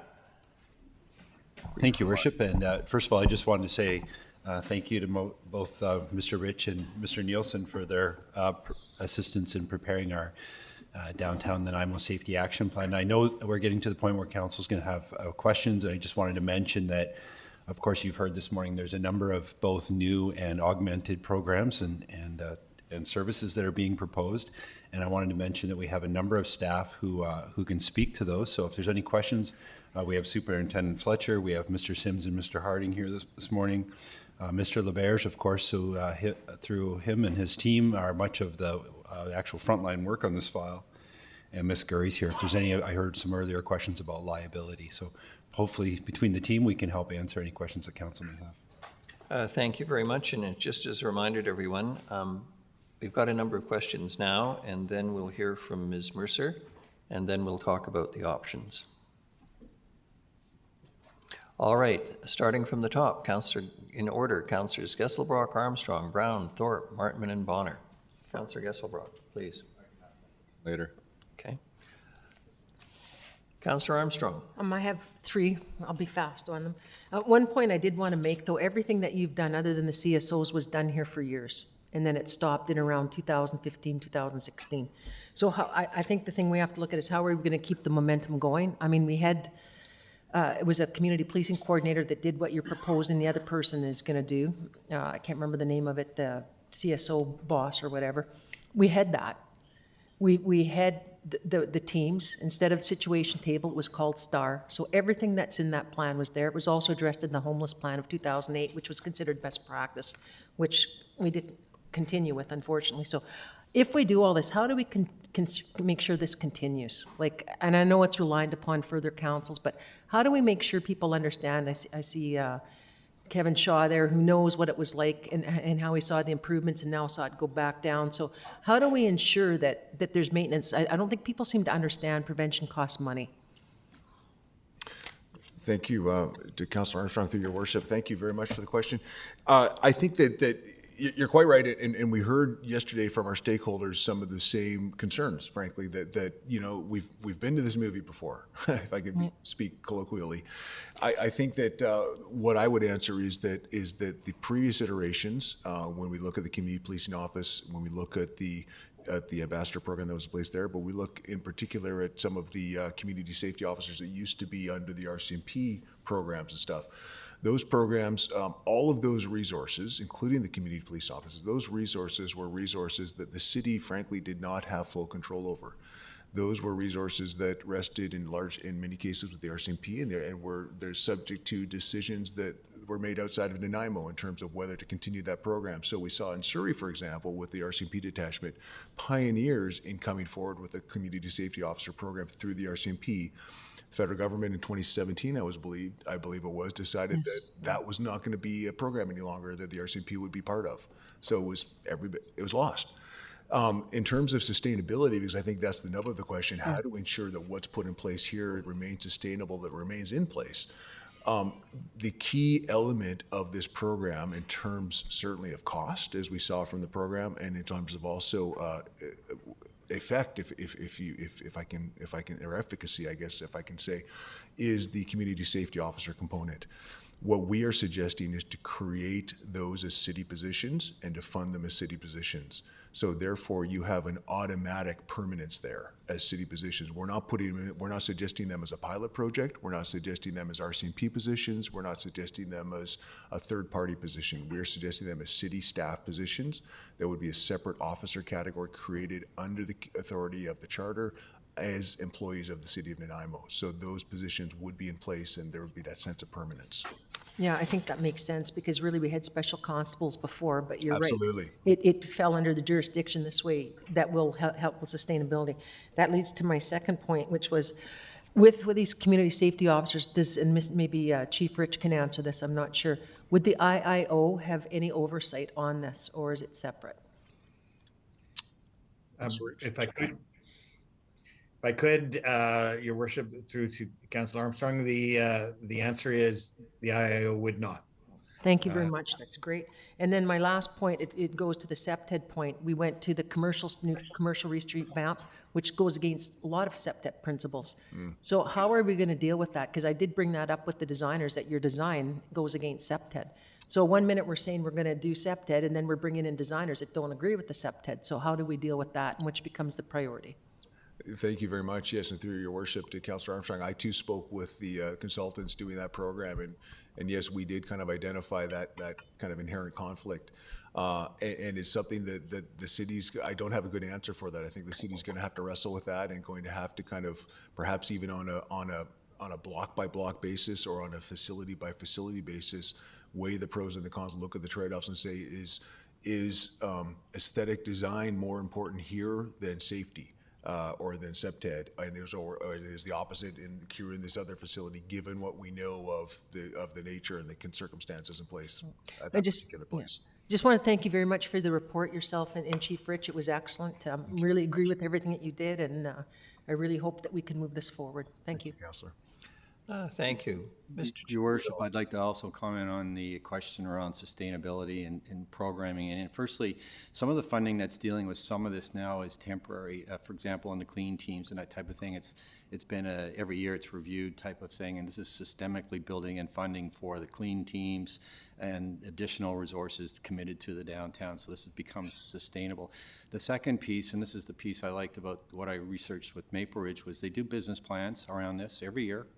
And I think that should be part of the vocabulary of the budgeting process that you would expect to see a business plan for this submitted each year, and that would articulate where you're at and where you're going. The thing that I also liked about Maple Ridge was that they had a second business plan which showed how this related to other initiatives in the city, and it felt like they were exploring some of the organizational alternatives that might help to build this in, because this is not just a unique situation to the downtown, though it's more acute, and we're focused on, as we understand and we appreciate the fact that this is across the city. Safety is an issue, and I think there's room to explore how we might address that more effectively as a municipality. So I think that could be unpacked and put together as part of a business plan as well. So I think that's something that would enshrine the philosophy and the updates as a minimum once a year. I think the third thing would be probably ongoing governance and reporting back and accountability to council on the progress of this. In the case of this, I would suggest that we would be bringing forward to you, should you go forward with this, a progress report by mid-year, because this was broken down into Q1, 2, and then 3 and 4. And then the fall for the new council. So there are ways to make this built into our system. Right now, we're not there with some of this stuff, and I think it could be reviewed each year. Thank you. I have more, but I'll wait till. Thank you very much. Councillor Brown.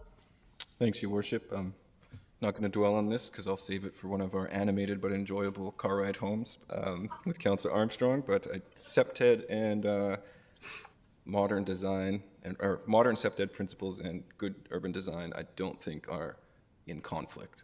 Talked to a lot of professional designers. It's come a long way, and it can be accommodated. So don't have concerns there. Thanks so much, Mr. Nielsen and Chief Rich. As always, very thorough report. And I'll just say, between whatever happened at yesterday's session, I don't know if you updated your slide deck or not, but a lot of questions that people called me about last night or this morning were answered. So I won't go over them, but I hope people tune in and see that their concerns or potential issues were raised. And I think everyone can sort of find areas that they're not totally happy about, but I think this is a huge step forward overall. So I would encourage people not let perfect get in the way of progress here. I do have one question though around Maple Ridge or other jurisdictions that have implemented CSO or similar type programs. What does the job profile typically look like, in contrast to, say, your bylaw profile? What are we looking for in terms of characteristics of candidates or work history? And then how much are we anticipating is going to actually sort of, we're looking for characters and we'll train in-house? I'm just not clear on sort of that approach. Thank you very much to Councillor Brown, and through your worship to Councillor Brown. excellent questions with respect to the CSO program, and we really do benefit, I think, from having been able to look at what Maple Ridge has done over the past 2 years, and some of the, if I can, this is no disrespect to them, but some of the mistakes that they kind of suggest they've made, and maybe some of the lessons they've learned, and some of the successes that they've had. So we're very fortunate to have that experience to look at, and it kind of, I mention that because it does kind of speak to the issue of recruitment of CSOs, of training of CSOs, and of positioning those CSOs to make sure they're not only effective, but also unique in what they do, and that there's little or less duplication than would otherwise maybe be the case. And I will just note, just further by way of kind of prefacing or opening comments on this response, that Mr. LeBerge and his team have done yeoman's work in terms of holding the fort, as it were, on some of these issues, and really kind of doing work for which none of them signed up for, if I can, again, speak colloquially. And it is, so one doesn't become a bylaw enforcement officer to spend, the majority of one's time dealing with camping sites and dealing with a lot of issues that frankly people aren't trained to deal with. So the CSOs differ in those respects in many ways, and that is one key difference is the hours of work.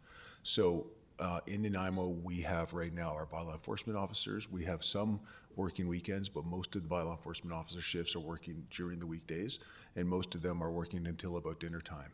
And we really need different hours for these programs. And so we want CSOs then who will work till 11 at night, midnight, 2 in the morning on a 7-day-a-week basis.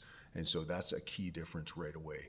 Another difference then in terms of the training is that when we look at the training programs that have evolved over time in Maple Ridge and that we see in Kamloops and other places, we see a heavy emphasis on developing skills, learning protocols on how to interact with vulnerable populations, whether it be youth at risk, whether it be First Nations, whether folks in First Nations and vulnerable populations, whether it be with people with mental health and addiction issues, all these kinds of things. So there's different programs set out to actually go through training programs, to go through those kinds of things. There's also defensive use of force kinds of programs, because we're dealing with officers who are going to go into situations where you've got different groups that are going to, some of these situations are going to be unsafe, frankly. And so we want to kind of make sure that we're sending people in with the proper training for that.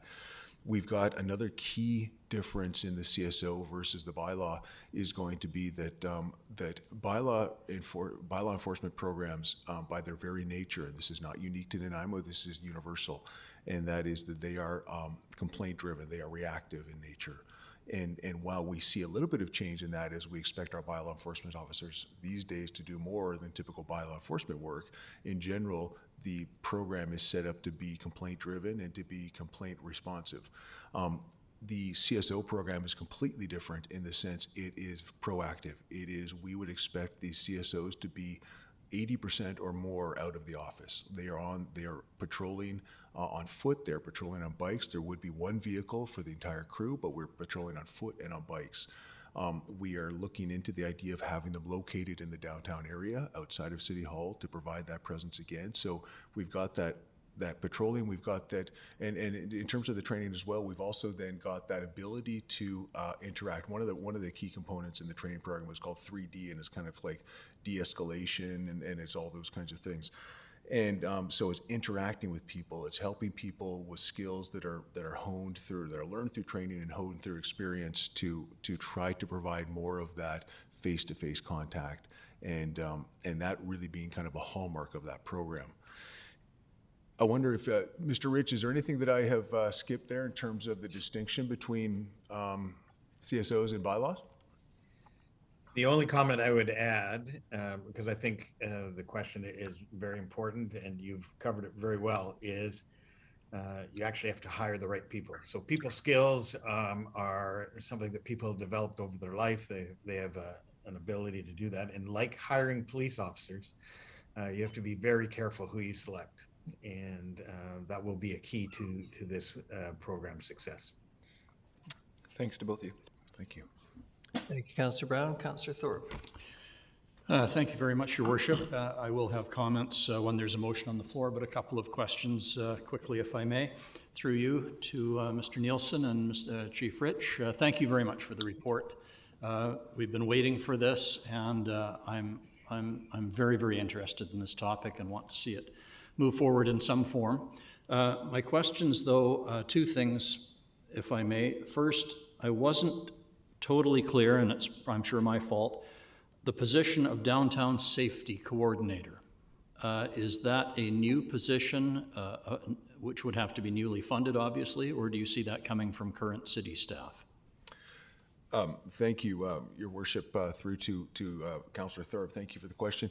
That is something that we have put in as a funding, and we have now kind of turned it over to discussions with the city manager and the deputy city manager to determine how to best kind of utilize that, whether it is kind of a repositioned existing position or a new position.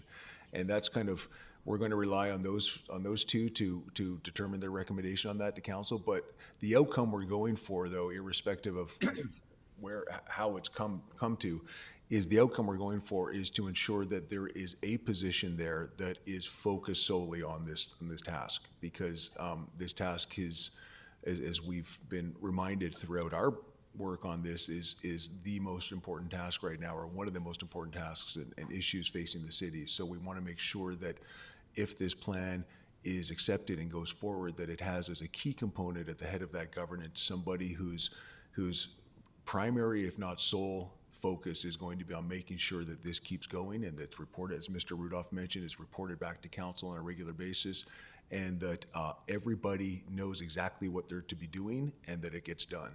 So it is, I know that doesn't quite answer the question. I don't know if it's going to be a new position or if it's a repositioned one, but it will be a dedicated focus on this. Thank you, and I agree with the intent. Obviously, though, that will have financial implications. Secondly, and this is something I brought up last time you were in front of us, and I'm going to ask it again more specifically. In the plans that you're recommending, is there a role for the community, what used to be the Community Policing Office on Victoria Crescent, which was closed in 2019, and I know it's not suitable for our CMP equipment and security, but it's been sitting empty since on the recommendation of our core review several years back. So would it possibly have a role in some of these new initiatives that you are suggesting, or not? And again, through the mayor to Councillor Thorpe, the simple question is I don't know, but allow me, simple answer I should say, allow me just to elaborate on that for one moment. We believe, and we've communicated with the city on this point, that there is value in having the CSOs located off campus, as it were, so in the downtown area. Whether that is in that exact spot that you mentioned, Councillor Thorpe, or in a different place downtown is something that the city needs to grapple with. But we think that there's value in having that location right downtown outside of City Hall. All right, thank you very much. And if I may add one other comment, Your Worship, whatever council decides later on this morning, I hope that that nevertheless, one thing that you suggested we would follow through on, and that is a review and an update of our city bylaws. And I really like the idea of what you termed rules and resources, I think. And as you indicated, Mr. Nielsen, our bylaw department, along with the RCMP, have done wonderful work with limited resources to this point. But I think the clearer we can be about what the rules are and what resources are available for people that need them, that we can share on the street, then the better off we'll be. So I'm glad to see that that's part of your thinking. Thank you. Much. Thank you, Councillor Thorpe. Councillor Martman. Thank you. Sorry, Mr. Lindsay, did you want to? Sorry, I just wanted to add a little bit to, in response to Councillor Thorpe's questions, specifically around the budget. And going back to the position, first of all, there is money in the budget that's been presented to council for such a position. Right now, we're anticipating it would be used for management consulting to help get this program up off the ground. As I'm sure council is aware, this is a significant amount of work just getting this new group up and running and getting it properly supported. So there's money in that budget, and then it carries forward in subsequent years. So there's some flexibility about whether that continues on as a management consulting position or ultimately translates into a permanent full-time position. So that money is in the numbers that are being presented to you this morning. The second part is on the use of the downtown space. There's also money in the budget starting in 2023 for space somewhere in the downtown, whether it's the previous space or not. At this point, I think it'd be too premature to say, but there is money in the budget, so to be clear. We do not have any in there for 2022 because we're anticipating we'll be starting smaller and that we'll be accommodating those staff within the Service and Resource Center. But long term, there is money in the budget for that. Your Worship, if I could, Your Worship, if I could also comment on the question about the coordinator position. I think there's a need to do a bit of an org review in the function as it relates to bylaws. I've already been talking to somebody about helping us look at that over the next little while. I do think there's a need for leadership to coordinate this, and there's also a leadership role perhaps at a higher level to coordinate it. Right now I've asked Mr. Lindsay to take on that role in his deputy city manager hat, but there's probably more work that there definitely is more work to sort out the existing work structure that we have and the relationship to what we are already doing. So I'm basically letting you know that I'd like to proceed, assuming council proceeds with some form of this, we'll be doing an assessment of the org structure to make sure that it's, and report back to you on what our options are to ensure that this is not only very focused on the CSOs, but it's looking at how that interrelates with the bylaw department and the police, and we have and the fire department, and has a bit of a holistic approach on it. So that's something I'd like to implement. Thank you very much. Councillor Martin. Thank you. Through you, Your Worship. There isn't much difference between option 1 and option 2. It's less than 300,000. Most of it's to do with the hiring of CSOs. So I'm wondering, do you know what has been the success of hiring CSOs in other communities? And do you think we'd be able to hire 12? Thank you very much for the question, Councillor Martman, and through the mayor to Councillor Martman. It's not going to be simple. It is a question to which we have asked, or that we have asked to Maple Ridge, to Kamloops, to other places that have created this position, in discussions even as recently as yesterday with Maple Ridge on kind of a follow-up on its experience.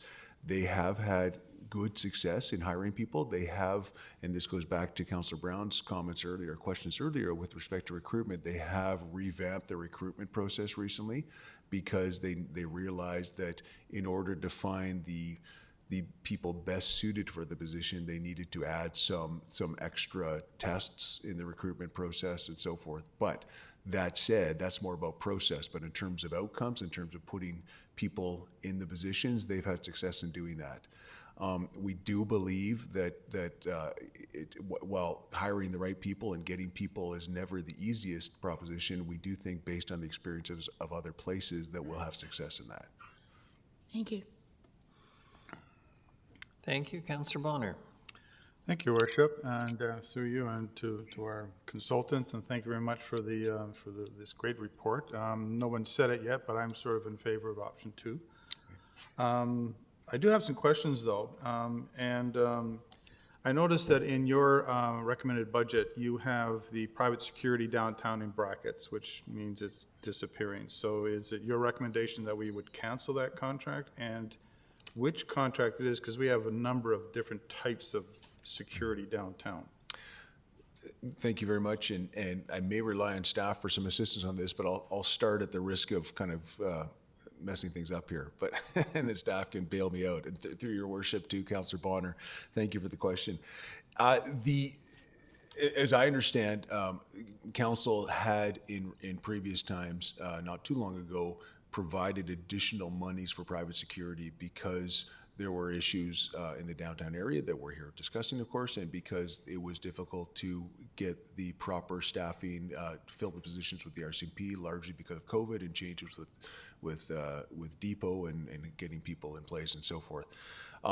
That we also know from having spoken with our friends at the security groups, the contractor, that they have had difficulty in getting the right people in the right jobs at the right times, so that there are monies therefore that have not been spent that have been assigned by council or made available by council for private security downtown.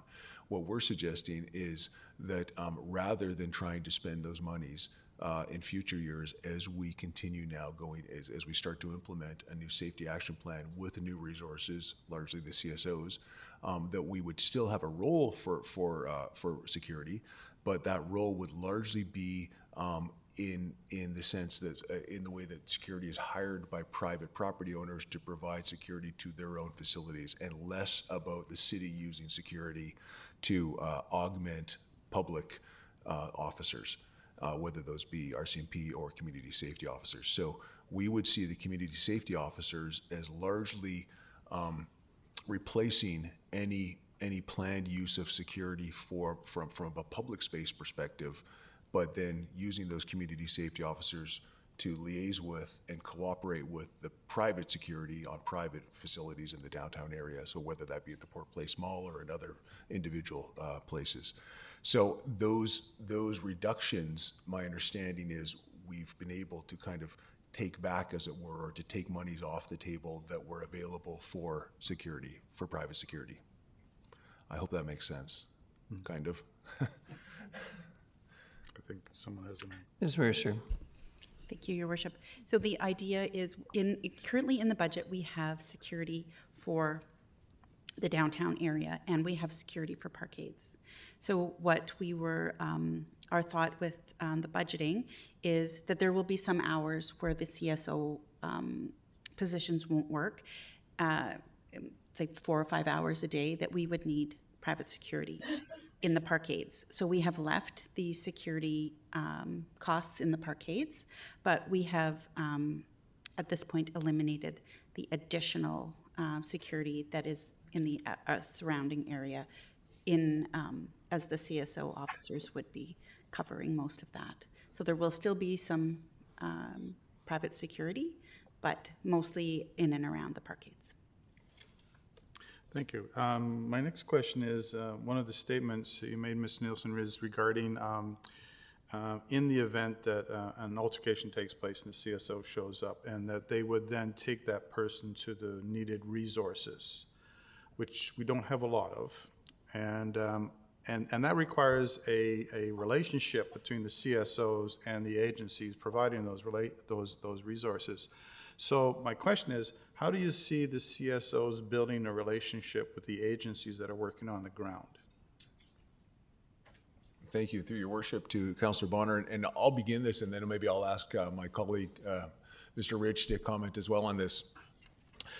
When we, excuse me, when we held interviews earlier in the assignment with representatives of different service agencies downtown, whether those were Canadian Mental Health Association or the Salvation Army or other places, one of the things we learned, and the Salvation Army was particularly instructive in its explanation on this point, what we learned is that with the RCMP Bike Squad, for example, there is, because there's that visible presence, because there's not a vehicle between people, between officers and vulnerable populations, or as the case may be with service providers, there is that kind of natural ability to discuss, to form that relationship, to develop that relationship. And so what we heard is that there's great affection for, and there seemed to be great value in the RCMP Bike Squad, for example, because they are there and they are able to kind of have those personal connections both with the vulnerable populations and with the people serving those populations.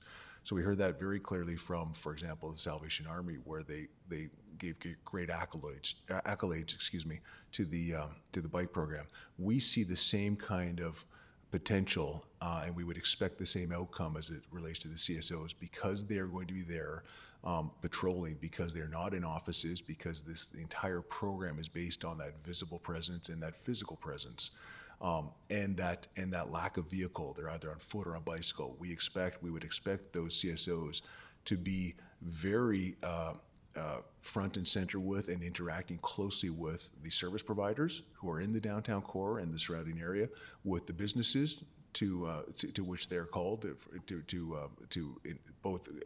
to which they visit on a proactive basis and both in response and also in response to issues, and also to vulnerable populations. So the fact that they are there physically, that they're patrolling all the time, there is that potential, and we would expect that outcome, that they're going to be interacting with folks. And I wonder if Mr. Rich had anything to add on that point. What I'd like to add, in my view, best practice in Maple Ridge that involves that goes beyond the scope of our tiered response is their Community Connect programs. And so in their instance, and this can look different in each community, but 3 days a week, they set up in a parking lot out of sort of public view, food programs and other agencies come together to try and help people who are homeless. But the CSOs are actually very much a part of that. They're working side by side with the helping agencies 3 days a week at this sort of intersection where they bring people, where people come on their own, and the CSOs and the helping agencies work to figure out if somebody would like to get into treatment, can we find them a bed somewhere? Does somebody need identification? How can we help them fill out forms? And so the CSOs in Maple Ridge have developed closer relationships with their helping agencies because they actually work shoulder to shoulder several days a week. And my hope is, as this program develops in Nanaimo, that those kinds of programs, whatever it should look like in Nanaimo, develop and really help forge really strong bonds between the CSOs and those agencies. Thank you. I have one more question. It's two parts, though. Your report actually doesn't have anything of a worst-case scenario in terms of what can knock this program off the tracks. And I'm seeing a weak link in here in the ambassador program. And the way I see it is these are volunteers coming from the university, and in the event that, hope it never ever happens, that there's an assault that takes place, at which point the university says, we can't do this anymore, nobody's coming down tomorrow. So how does that affect this program going forward? Do we have plans to make these more of a permanent position? And I noticed that throughout this thing, and I'm not sure who can answer this thing, the community policing volunteers are not mentioned in this at all, who could possibly do this job, but not necessarily. I really don't know the issues. So there's that part of it. And the other thing is, have you looked at the careful what you wish for scenario here? Is that if this program is successful, what are the mitigating factors that actually could cause something else to happen? In the event that if we're making downtown safer, then the criminal element no longer is there. They're obviously not in jail, they've gone somewhere else. So what safeguards do we have to happen in the event that we start playing whack-a-mole around the city? Thank you. Excellent questions, and I'll give those a shot, and then rely on Mr. Rich to rescue me if he needs to. Thank you, Your Worship. And Councillor Bonner, on the first question then, with respect to the community or the downtown safety ambassadors, you've raised a very important point, and it's one that we have kind of lost a little bit of sleep over as well, and that is, how do we both ensure that people who are students or volunteers who are engaged in this kind of program, once it gets up and going, how do we ensure they're safe, and how do we also ensure the program's sustainable? So those are difficult questions to answer. One of the things that we would, when we look again to others' examples of how they're doing this, we can learn from protocols that are in place in Kelowna, for example, where we don't have them through the RCMP, where we have them through business improvement areas, where people, where the ambassadors, they're always in pairs.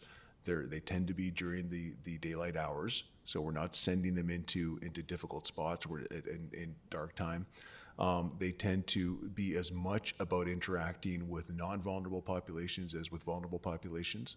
So they are there, and when we look at the Maple Ridge example, their job descriptions, or they're volunteers, but their job descriptions are very much focused on, you are there to observe and report. You are less there to intervene.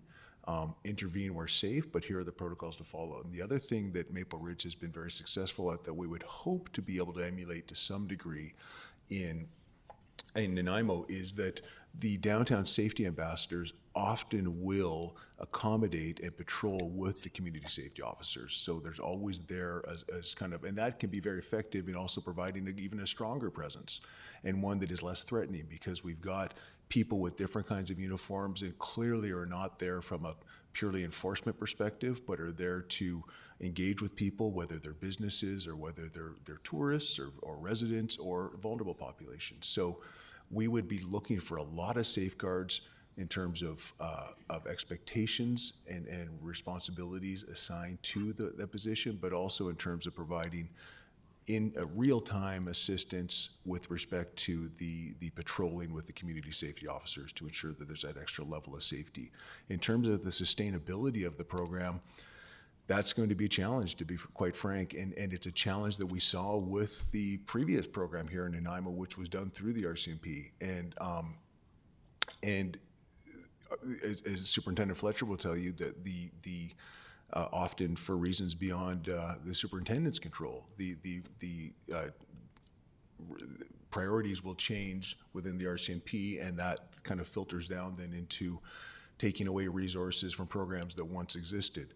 And so we see in the case of Nanaimo's detachment now, we don't have a lot of resources in the community policing office. And so we don't have that same robust group of volunteers for this particular type of program that we might have had 5-6 years ago, or that we have in Maple Ridge, because it's a slightly different situation.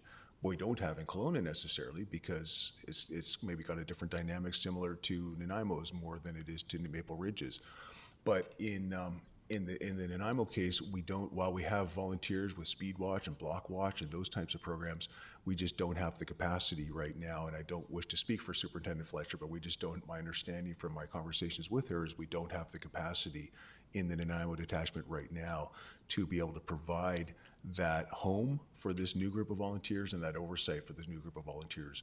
We do have the capacity, and Superintendent Fletcher has offered this, to ensure that the proper criminal record checks and the proper, those kinds of onboarding things for these volunteers is done through the RCMP. So there is some link there, but the administration and the ongoing operation of the program would be outside of that group. So the sustainability is always going to be a bit of a question because we're dealing with volunteers. We would hope that, and in some preliminary discussions with VIU, and these are kind of without prejudice as it were, because they're early days, but in discussions with VIU, they're talking about ideas of perhaps setting up some kind of more permanent program that would allow there to be some sustainability for any kind of practicum student-based ambassador program, to allow whether it's nursing or business or criminology students to help with this type of program. But the sustainability is going to be, that's going to be one of the more challenging bits, to be honest. With respect to the second question, and that is kind of being careful what you wish for, and that was, and I'm just trying to read my notes here. So, and I can't read my notes. I wonder if I can just ask you just to remind me of that question. Well, it was along the idea is, in the event that this works, and our down, and that's the idea, is our downtown is a safer place. What happens if it pops up somewhere else? Like, yes. What do we do then if we are a victim of our own success and we've simply moved the problem, as it were? And I think that, which would not make us a victim of our success, it would simply move the problem and go and give the illusion of success, I suspect. That is a real risk. It is something that we have seen in some other places, and we did hear from our stakeholders group yesterday that has already in fact been the case with some of the efforts that have gone on thus far in Nanaimo, that there has been kind of a movement of issues and concerns outside of the downtown core.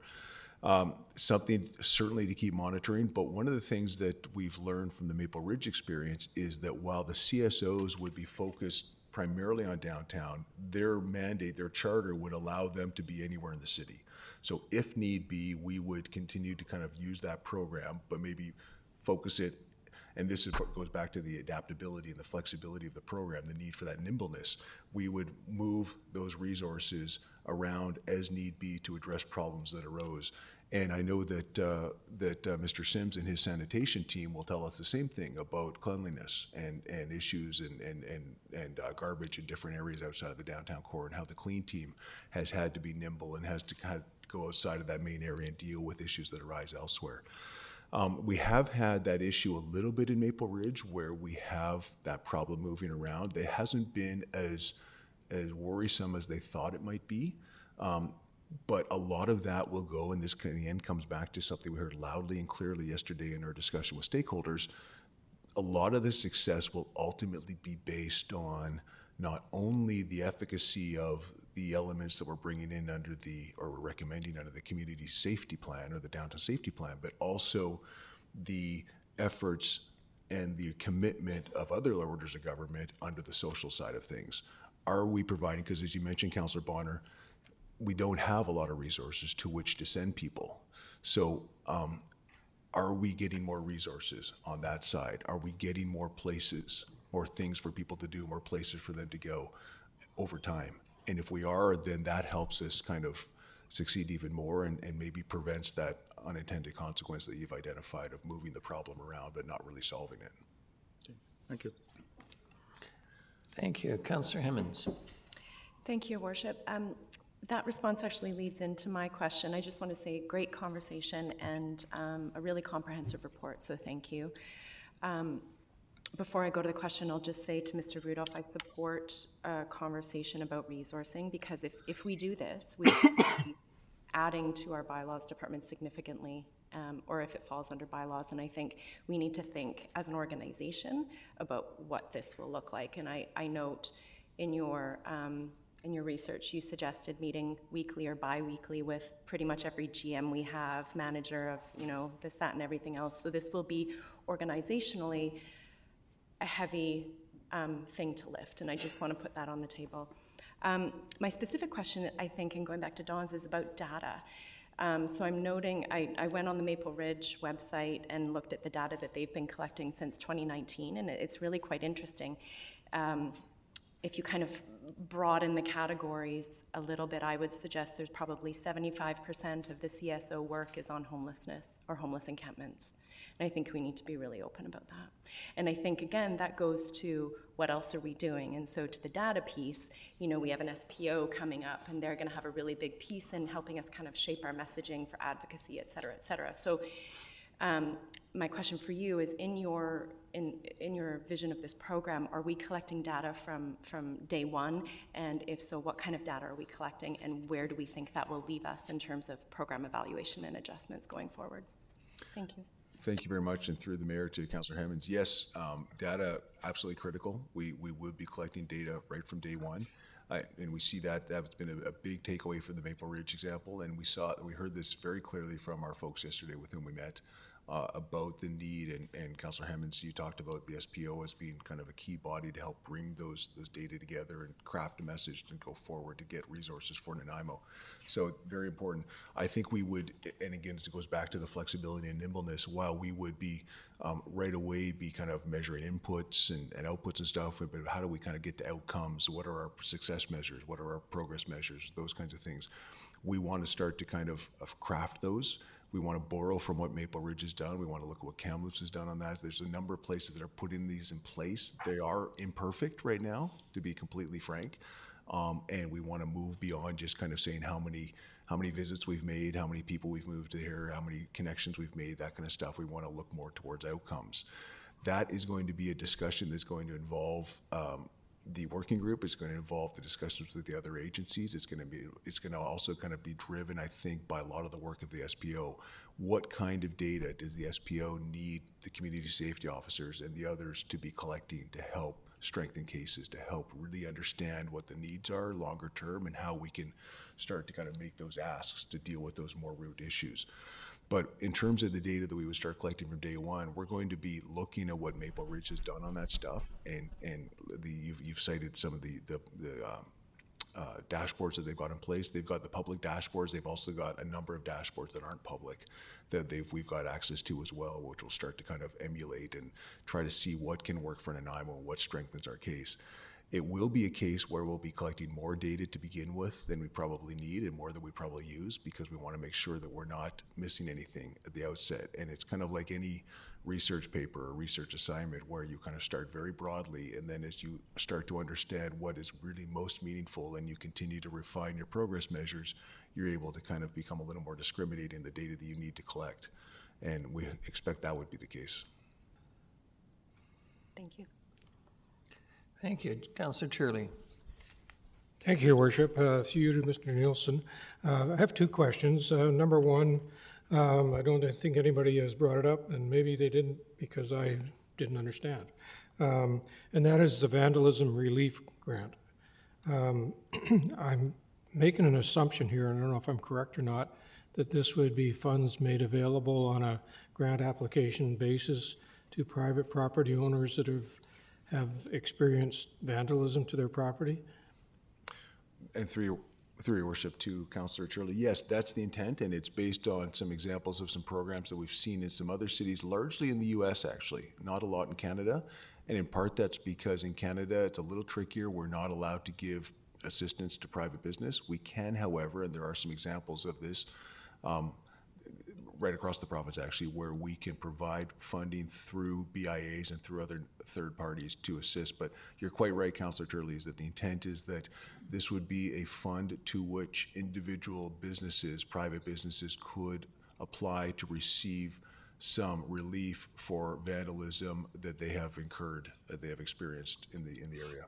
So the one caution I would make is that we would need to confirm that the business owner and the property owner had insurance that was intended, because I'd hate to see this fall down in a situation where, well, we don't need insurance now for broken windows because the city is going to give us a grant. I don't think that's the appropriate way to go. And with that in mind, the other question I have in the summary plan budget, or proposed budget, is the first year 2022, where did I see it here? The grant would be 50,000, and then it falls to 30 for each of the next 2 years, which I assume are full years, whereas 2022 is a part year. Is that done by design because we're confident this is going to be a success, or is this? The short answer, Your Worship, is yes. That is exactly what it is, yeah. Thank you. So, and if I may, one more question, and that's around individuals with mental health issues.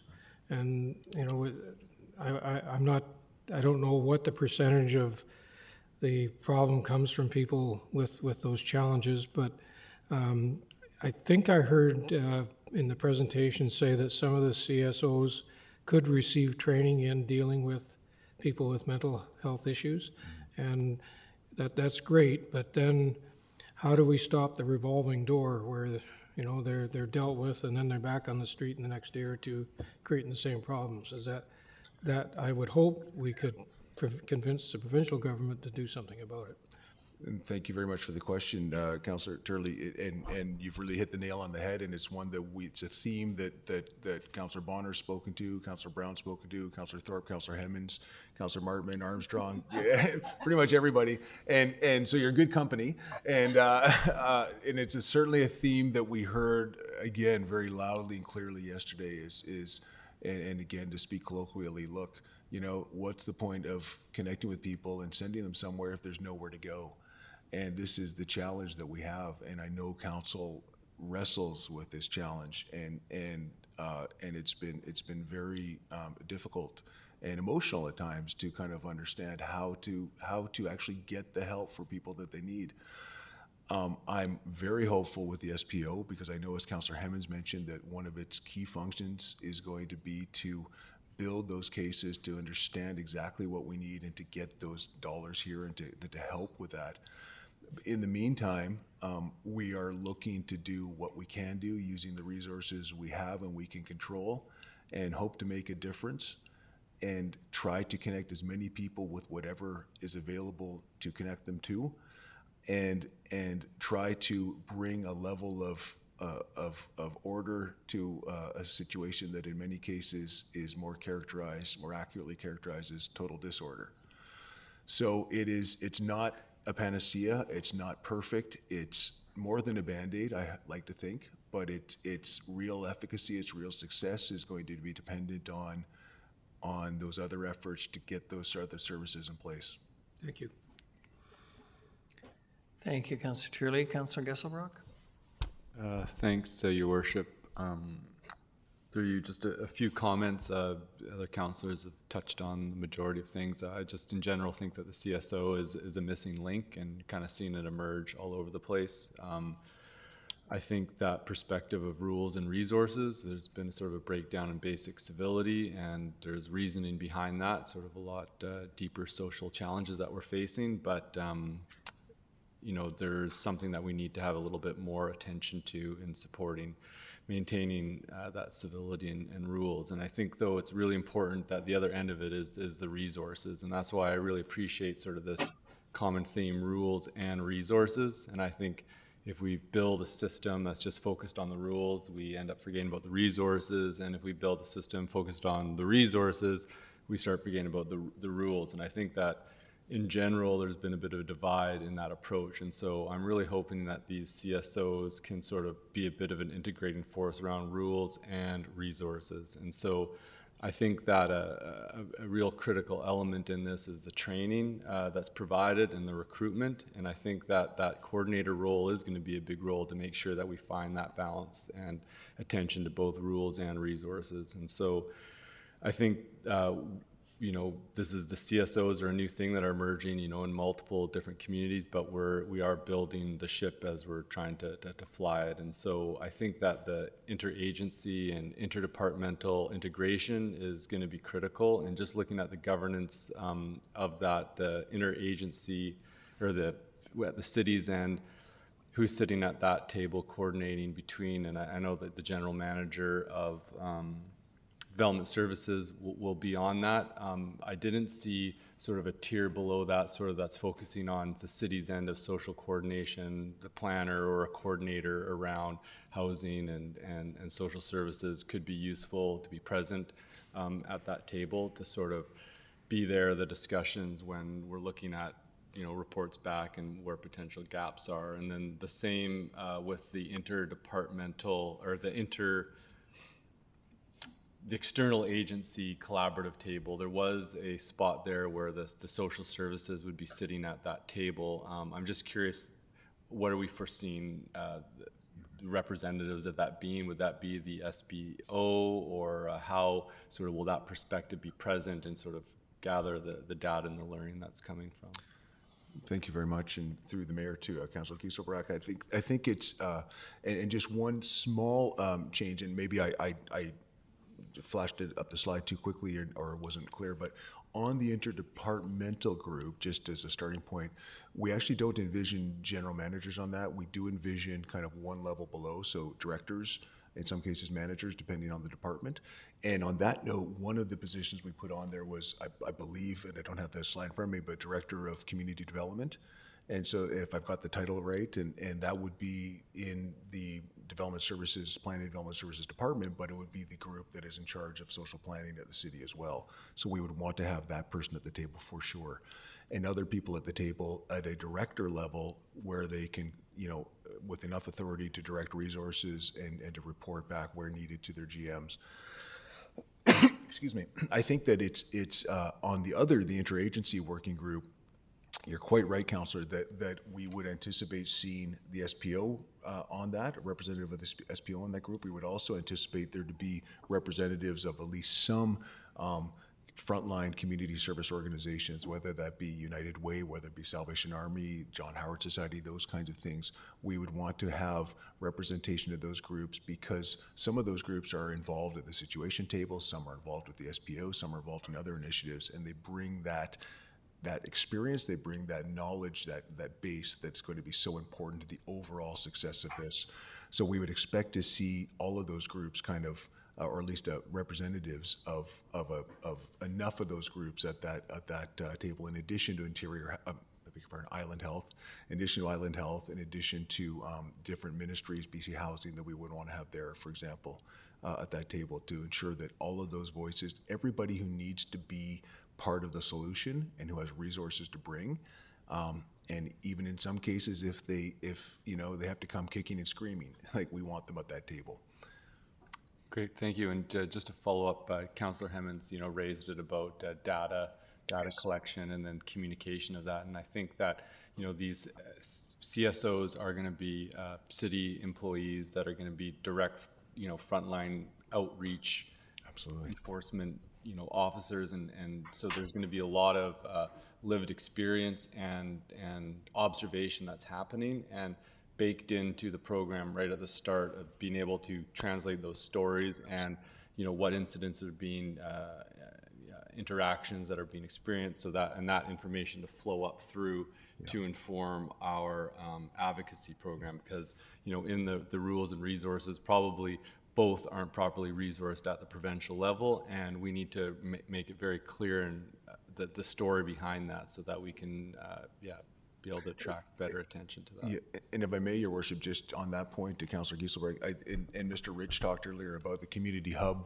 initiative in Maple Ridge, where we've got 3 days a week a place, a physical location for people to go. And I know that there are different services in Nanaimo in different places where some of these services are offered, but where we have health authority representatives, ministry representatives, we have wound care, we have meals, we have haircuts, we have all these kinds of things, showers, everything in one place 3 days a week in Maple Ridge, and that's the Community Hub. That was the city was successful in getting provincial funding for that initiative, in large part because of the data that were brought together in the initial year of the CSO program, bringing that all together to help identify the needs.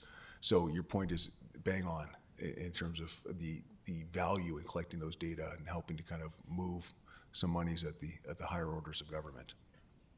I should say other orders. I don't like to say higher orders, other orders. Thank you, Councillor Armstrong, and then Councillor Martman. I actually would like to move motion 2 that the Finance and Audit Committee recommend that Council add full implementation of the Downtown Safety Action Plan to the 2022-2026. Councillor, we're going to hear from Ms. Mercer first before we start moving towards the options, if that's all right. Oh, I just saw the option here on the thing. No, so I appreciate that, but I think then I'll make another comment then, because I was going to make it after. Please. I think the important things, and I'm sure Chief Rich and Superintendent Fletcher can attest to this, is the fact that it doesn't have Ottawa interference when you're dealing with it from a city perspective. Like, I look at the auxiliary program, which was really well received by all over, and then something happens in Ottawa, pulls a program. So I think it's really important that we have some control over this program, because that's the way we can keep continuity and go for the success. My second point is when Councillor Bonner talked about displacement, which does happen and it will happen, at least we'll have extra resources to help move it again, because it's going to continue. Till we get the resources to put these people into, displacement will continue. It's not going to go away. We saw that when we did that in I believe it was 2016, when downtown was having issues again and they got displaced to Terminal Park and the issues went up there. But I think with the CSOs, it will free up the RCMP to do a lot more criminal matters instead of dealing with social issues, which I think the CSOs will be trained better to do. Thank you. Thank you, Councillor. Councillor Martman. Thank you. I just wanted to respond to Councillor Turley and in regards to the vandalism relief grant, which would be administered by the BIA. A lot of these small vandalism, like broken glass, graffiti, etc., would either fall under the deductible of their policy, and or people are reluctant to make a claim because it will impact their insurance policy. So I think this would be a very important component of being able to support the businesses. Thank you. Thank you. Councillor Bonner? Thank you, Worship. One more, and it's sort of at the beginning of careful what you wish for. In your research in other municipalities, when this program first came in, like day one, people were on the streets, was there any problems that we might anticipate happening at that time? Confrontation, that sort of thing? Do you notice there was any problems at all? Very good question, and through your worship to Councillor Bonner, thank you. It's when we look at, there aren't a lot of places to kind of look at yet in terms of experiences on this. But when we look at the Maple Ridge experience, the short answer would be no. They have gone through some growing pains for sure, but there haven't been kind of confrontations. If anything, the opposite has been the case, where people have been curious, intrigued, kind of welcoming of this because it's a different approach. I will note too, though, that the CSO program and the broader, what's called the Community Social Safety Initiative, kind of overall strategy that the CSO program and the tiered response is part of in Maple Ridge, that strategy and the CSO program in particular was initiated or in response to what was the Anita's Place encampment, which had 350 people in it. And so something that Nanaimo is familiar with, of course. And so it was that level of distress that kind of was the impetus for this program. So that, I only mention that because when the program came in, I think the community had been under such duress for some time that this program was welcomed and seemed to be something that was going to make it a little bit better. And I think it's made it more than a little bit better. So I don't think nothing's come down. Kamloops has had a different approach where and they've had a difficult rollout for more internal reasons than anything else. Penticton's just started. They're hiring 8 officers there. Terrace has just started. Prince George is in discussions about creating a CSO program. So there's not a lot of other examples. I know in the Yukon they've done one, and it's been extremely well received. Okay, thank you. I want to thank you, Mr. Nielsen and Chief Rich, for the report this morning. The action plan, I think, is a very impressive document. It speaks to all of the things that are within the city's jurisdiction, but you in your remarks this morning have also acknowledged that at the end of the day, the ultimate solutions, and to use the opposite of you referred to us as downstream, the upstream solutions, which are going to be the real solutions for the street disorder and the tide of human misery that is found in every community of any size in this province, is going to have to come from the province. But in as much as we can do something at the local level to provide security and cleanliness, some supports within reason, this goes as far as I think we possibly can. I'm not settled on which of the 2 options yet, and I look forward to Council's guidance in terms of arguments. I don't know that there's a great deal of difference between them, but someone may be able to point out to me why one is superior to the other, and I'll certainly participate in that debate. But again, I want to emphasize that this is not going to solve the guts of the problem, if you will, which are the mental health, addictions, the brain injury, the trauma issues that confront so many in our streets. It will not solve the crime that arises on a constant and frightening basis for many people from folks trying to feed their addictions. But it does provide a great deal of hope and an opportunity for the city, I think, to demonstrate effectively that this kind of approach can succeed until such time as the housing is built, the facilities are secured, the people are in place to provide the real supports necessary to solve this over the longer term. I want to thank all of those who supported Mr. Nielsen and Chief Rich, our staff, and all of the citizens and community organizations, the RCMP, everyone who participated in enabling this report to be put together. It is an important document, and it's a much-needed document. And I think it's interesting this morning that there really isn't much question around this table about implementing it. I haven't seen anyone mention option 3, which is to do nothing, as this continues. So again, thank you to everyone. We're now going to hear from Ms. Mercer, who's going to address the most important question for councils, which we often forget: how much is it going to cost? Ms. Mercer, please. Thank you, Your Worship. So as part of the budget presentation, which we'll go into now, it will be the decision slide, the only decision slide really in the presentation. So I'll go through where we're currently at, and then we'll come to the discussion around that. Please. So we'll just wait for the...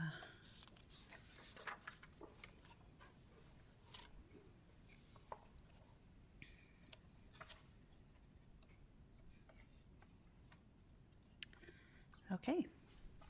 So the agenda for today is we will start with a project plan update.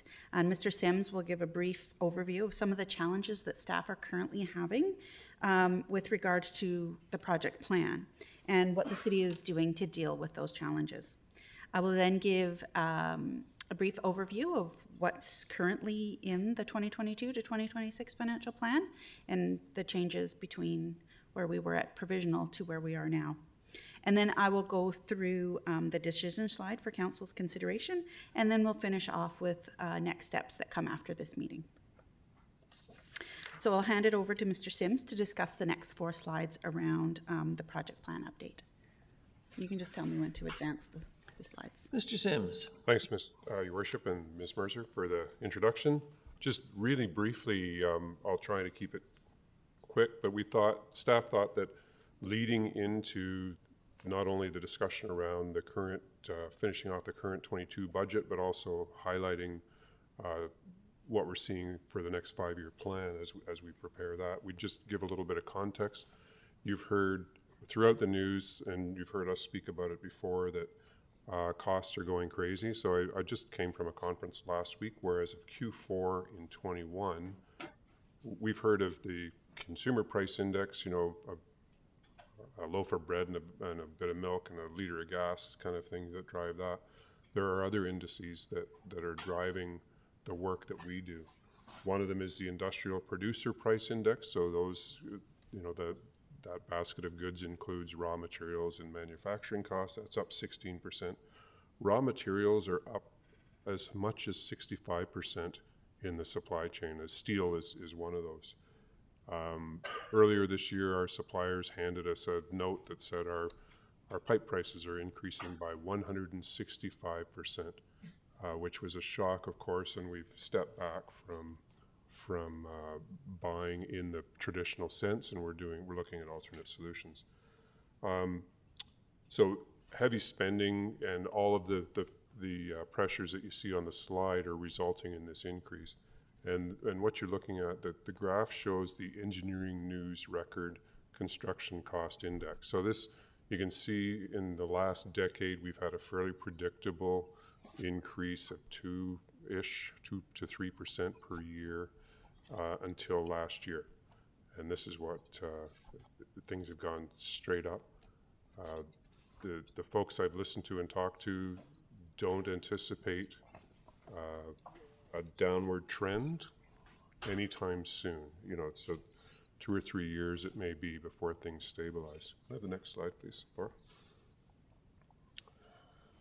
So what that means for city projects is that we're already seeing this year. Last year wasn't so bad. We seemed to get our projects out sort of in front of that steep curve, and we were able to absorb some of that. But later in the year and earlier this year, we saw this 25 to 35% increase in tender prices over our budgeted costs. Normally, we budget our average, do our cost estimating based on average prices, and that usually allows us a little cushion at the end of the year, 5 or 6%, where we're under. So there, some projects will be up, some will be down, but in this case, we're seeing quite a bit of volatility. So really, in simple terms, it means that we have to do 25 to 35% less projects, or in project value. This, maybe you could say that this has a little bit of a benefit of taking a bit of pressure off the market, because we're contributing, to this big spend into the construction market as well. So if we can decrease our, maybe that does a little bit of our bit.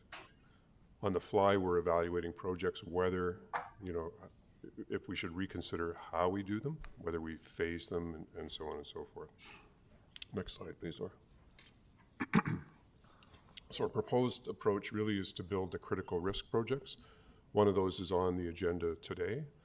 The water supply project that Council reviewed a couple of weeks ago is certainly on that critical risk list.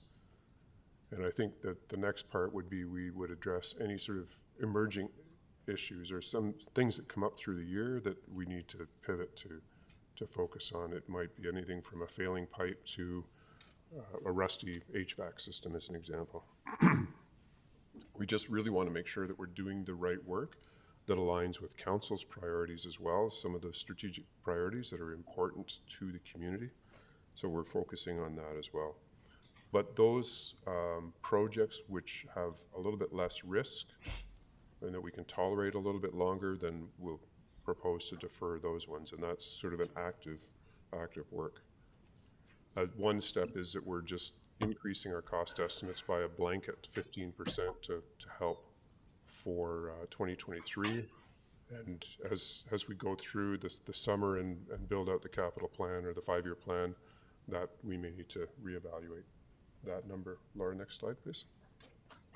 And lastly, I think just to say that what happens here is that building fewer projects or less value in projects per year means the 100 projects that we can build in a 5-year plan maybe stretches out to 7 years or 8 years or whatever the number might be. It just stretches things out a little bit more.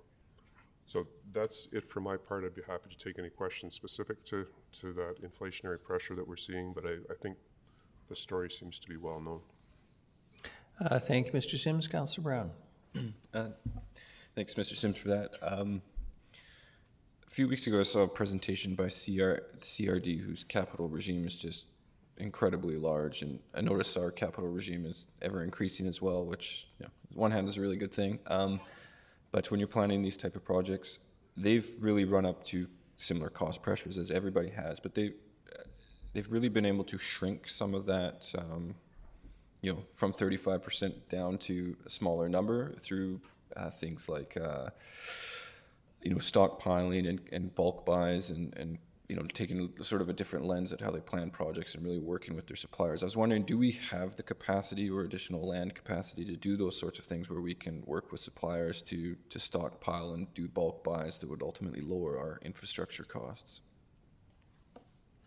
Thanks, Your Worship. It's a good question. We do some of that work already as far as, there's the city's own construction crew builds about $10 to $12 million a year in projects.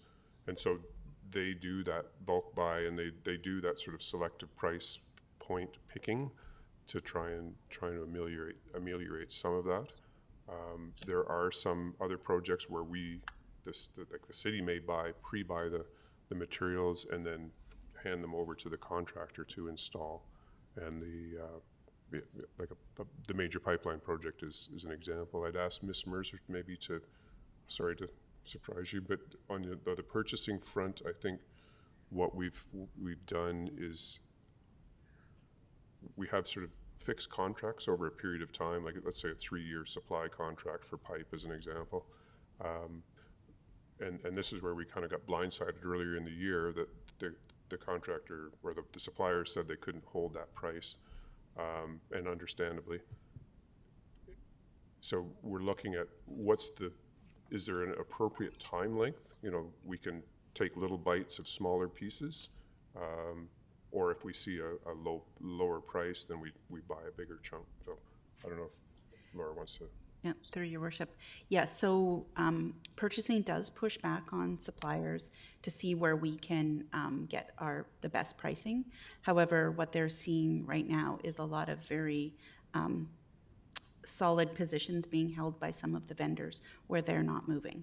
So that then gets into, do we take that price, or do we, if the contract is up for negotiation, rather than extending it, do we go back out to the market? So we're looking at a bunch of different scenarios as to try to mitigate that cost as much as possible. Thank you very much. Carry on.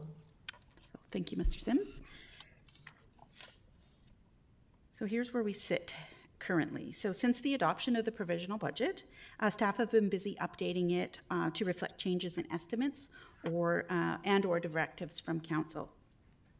So these changes bring us to the projected tax increase of 5.1%. So that's 1% for the general asset management reserve and a 4.1% increase for general property taxes. So I will discuss the drivers of this change in more detail a little later in the presentation. So based on all of the information we have today, the estimated percentage increase for the years 2023 to 2026 are listed as well.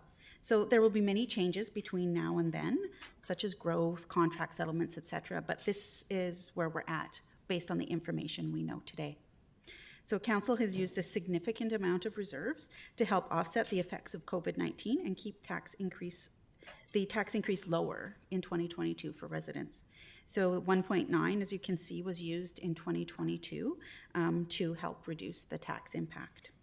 So as this change is not a permanent revenue source, future tax increases are affected when this funding source drops off.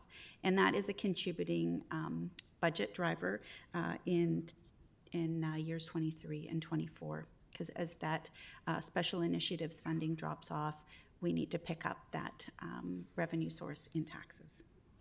And just some other items to note is staff are currently working on an asset management update with recommendations coming in the fall with the draft presentation of the 2023 to 2027 financial plan. And this could possibly have an impact on future year taxes as well. And of course, decisions made today could have an impact on future year property taxes increases as well. There were no changes to the user fees since our provisional budget. So the sewer user fee has a 4% asset management reserve contribution, and that's in effect till this year, 2022. And this was implemented with the creation of the 20-year investment plan in 2013. The water user fee will have a general increase of 5%. And the results of the water and sewer utility review, as well as the asset management update, will be presented to Council later this year and will include any recommendations for future increases beyond what's currently in place. With regards to garbage, with the approval of the recommendations from the refuse truck and life cycle and funding analysis and the costs associated with the Recycle BC designated reception facility changes, the 2022 annual sanitation user fee will be $216 for the year. This slide shows the history of property tax increases over the last 10 years. So our 10-year average from 2012 to 2021 was 2.4%. And there's one item to keep in mind when you're comparing the years is in 2016, the city began showing the Vancouver Island Regional Library as a collection for other governments. So prior to 2016, it was included in the general tax increase. So just a note there that there is a little bit of a difference. So we'll talk about what the implications are for the typical home in Nanaimo. So for 2022, the city of Nanaimo area is looking at a 31.8% average increase in assessed value for a single-family residential property. So that's quite a large percentage increase in comparison to other years that we've seen. And this has caused some concern for many residents is that their taxes would also go up 30+%. So based on this, I thought it would be beneficial to take a couple of minutes and just to explain how your tax increase and your assessed value increase are related. So each year the city requires a specific amount of money to fund operations, and a portion of this funding comes from property taxation. So the city determines how much revenue is needed from property taxes and then distributes this value over the total assessed value for the city. So a specific amount of taxes are generated from each property class, so residential, commercial, farm, etc. And then the mill rate, which is the rate you're charged per your assessed value, it changes each year as both the amount of money the city needs to run the city as well as the assessment values change.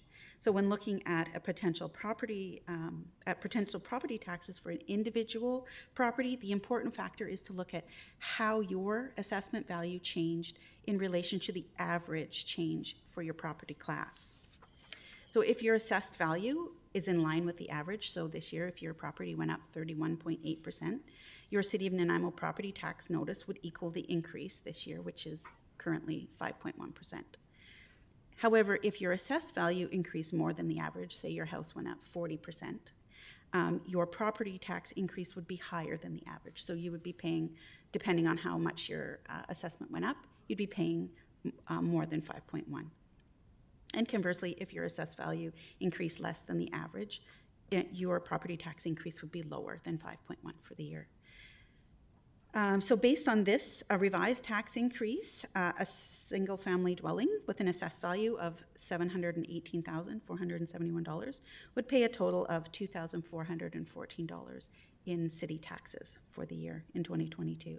And this represents a $117 increase over 2021 for a 5.1% increase. User fees would go up $32 based on usage of 330 gallons per day. So there's no change from provisional budget there. Sewer fees would increase by $6. Again, no change from provisional. And finally, sanitation fees would increase by $27. And again, no change there. So the total cost increase over 2021 is $182 for a typical house in Nanaimo for taxes and user fees. And that is before any homeowner grant has changed. And that's a $17 decrease from the provisional, what we presented at provisional. So the $2,114 collected in property taxes would be spent as follows.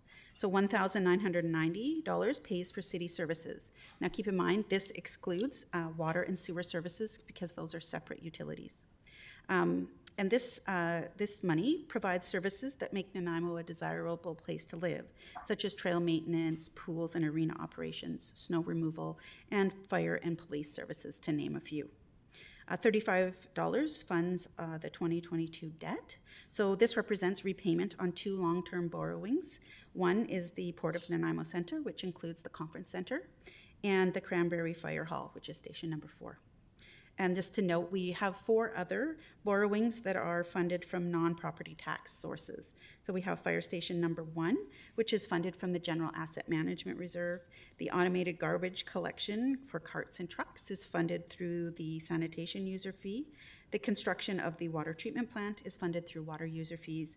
And internal borrowing for some sewer DCC projects are funded through the sewer user fees. Oops. One, I'm not finished. $244 funds reserve contributions. So this includes contributions to asset management reserves, equipment depreciation reserves, photocopy reserves, etc. And this helps to fund the replacement of assets as they near the end of their life. And these reserves help to smooth out tax increases so we don't see large spikes in years where replacement is needed. And finally, $145 funds the 2022 projects. So approximately $7.5 million in general taxation was used to fund projects in 2022. So some examples of these are the OCP, the Parks, Recreation and Culture Master Plan, furniture and equipment replacement, condition assessment programs, etc.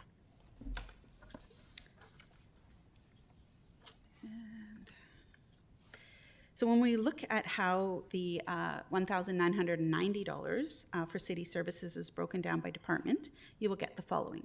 So $540 funds the RCMP, $379 funds the Parks, Rec and Culture operations, $310 funds Nanaimo Fire and Rescue and 911 operations, $243 funds engineering and public works operations. So again, keep in mind that this doesn't include sewer, water, and most sanitation costs, as they are fully funded through user fees. $234 funds corporate services, which includes costs for finance, IT, police support services, emergency management, grants and aid, and corporate insurance. $110 funds the city administration function, and that includes the CAO's office, legal expenses, legislative services and council costs, as well as HR. $100 funds the operations for development services. And a new one this year is $43 that funds the corporate and business development operations. So this is a new division that was created in 2022 that came out of some organizational changes that were made. And included under this division are 3 departments formerly included in development services, so real estate, economic development, and the SPO, as well as tourism that was previously included in Parks, Rec and Culture. This division also looks after the Vancouver Island Conference Centre, but for the purposes of this graph, we have put the VICC on its own line. And $20 funds the Port of Nanaimo Centre, which again includes the Vancouver Island Conference Centre. And finally, $11 funds our corporate facility operations. So if you broke this down further, you would have a cost per day of $5.45 or $165 for the month.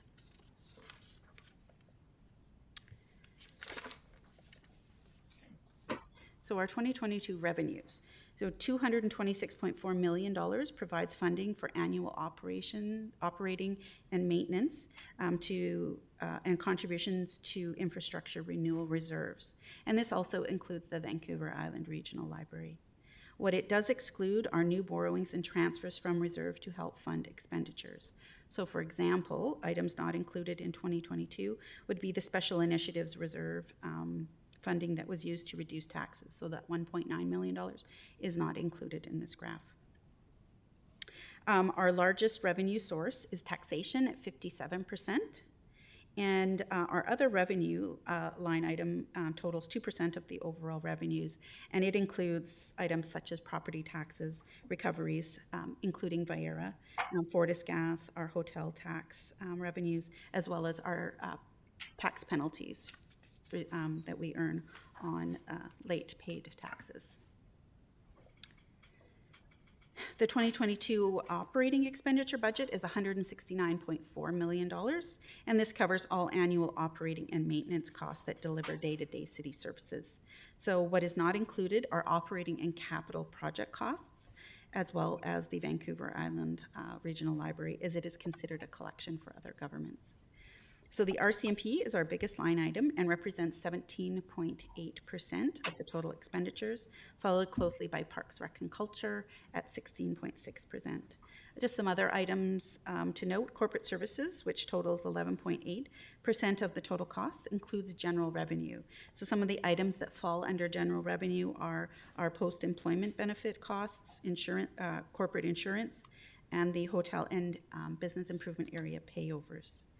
The Port of Nanaimo Centre represents 3.2% of the total city expenditures, and this includes the VICC operating costs, $100,000 for its capital replacement program, as well as operating costs associated with the building shell and any debt repayment.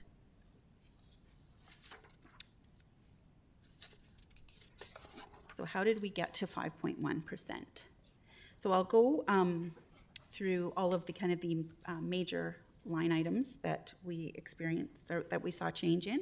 So this slide shows the major changes to budget drivers that were identified at the provisional budget presentation. So you will see a couple of smaller items there, but they were highlighted as budget drivers in the last presentation. So we were reflecting those same line items again here. So our first item is the RCMP contract. So the 7 new members that were added in 2022 originally had a start date of April 1st. So however, the detachments, like many detachments across the country, they're having difficulty in filling vacant and new positions. So based on conversations we've had with the superintendent, the budgeted start date of those 7 positions were pushed out to their anticipated arrival date of September 1st. So this provided some tax savings in 2022. However, it pushed costs into 2023, so there will be an increase in costs for 2023. Also included is the general contract increase as well. So as you know, the impact of the settled labor contract has greatly impacted the contract cost for 2022 and future years. So our estimate for provision was very close, but based on the final updated costing that we've received, a further adjustment was needed. So the net of these 2 items has resulted in a budget reduction of just over $375,000. Our next item is software licenses, and the majority of this change is related to the Microsoft 365 software that we're implementing. So as a result of a requirement in the city's cybersecurity insurance policy, the city will be fully implementing Microsoft 365 in 2022 rather than the planned phased approach due to the security enhancements included in the software. And that was something that was a requirement in renewing our cyber insurance So that was the majority of the change there. Staff developments, this is a very minor change, but it was a line item from the provisional. So this just relates to some changes in various positions throughout the city for $740. Our next item is wages and benefits. So there was many different changes that contributed to this total. So the first one was the IAFF contract settlement was reached, and the final budget was adjusted to reflect current staffing and wage rates. 2 new positions were added since provisional, and one was the Director of Corporate and Business Development. And as I mentioned earlier, some organizational changes were made for 2022, and this position was added. The second position was a buyer. So an additional buyer position was added to keep up with corporate workload demands. So as the city grows, so does the number of procurements that need to go out the door, and this position was to help maintain that we have a good flow going out the door. So the costs associated with these additions were partially offset by the elimination of the GM of Corporate Services position. So included in the provisional budget were 15 new members, new municipal police positions, added over 5 years. So the start date of 4 of these positions added in 4 of the 7 positions added in 2022 were moved from an April 1st start to their anticipated fill date. So we had 1 that was moved from April 1st to July 1st, and 3 that were moved from April 1st to September 1st. And that was to coincide with when we anticipate that they would be filled. So there were some other smaller level changes that were made, and this makes up the remainder of the $438,558 budget reduction for this line item. We had some small other changes. So a combination of these smaller changes totaled $13,609 in increased costs. Our next item is the RDN Recreation Services Agreement. So the city and the regional district have a recreation services agreement for certain facilities throughout the city. And the RDN pays a percentage of these costs related to these facilities. And we have received the final payover from the RDN, and it is less than the original projected amount by $68,073. So there is that increase there. And our final line item is growth. And the final growth numbers are in, and the city will receive an additional $1.5 million in revenues for 2022. And this is a $190,641 increase over the conservative estimate of $1.3 million that we had in the provisional budget. So all of these items netted into a reduction of $885,519 to bring the tax increase down to 5.1. Just some other changes that we thought we would highlight, and some relate to the project plan changes. So as Mr. Sims explained at the beginning of the presentation, there have been many cost and resource pressures surrounding the project plan. So as a result of these pressures, staff have gone back to review their current project plan and make changes to reflect what can be done in 2022 and what can be pushed out to future years. A few examples of these changes are the Harborfront Parkade membrane project was moved out. There were a number of water and sewer project timings that were changed. The timing of the Loudon Boathouse and Harewood Centennial Park projects were also changed.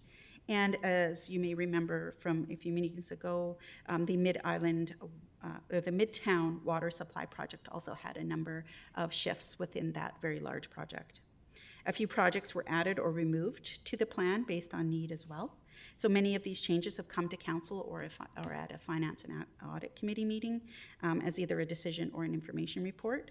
And some examples of these kind of changes are the Rock City Road Water Supply Pipeline and the Duke Point Water Supply Main at York Creek Drainage Crossing. So these projects were added based on need, and just are an example of some of the changes that were made. There were some operational budget changes as well. So one of the changes was for the voting machine rentals. So there's some volatility in the market, and the RFP for the rental costs for the election voting machines came in much higher than we had originally budgeted for. And this increase was incorporated into the final budget with funding coming from the Special Initiatives Reserve and the cost sharing recovery revenue from the School District 68. And now that all of the 2021 year-end results are finalized, the projected revenues for water and sewer user fees were adjusted to reflect any changes that came out of the year-end. So that's kind of in a nutshell some of the highlights of other changes besides our operational changes that were made.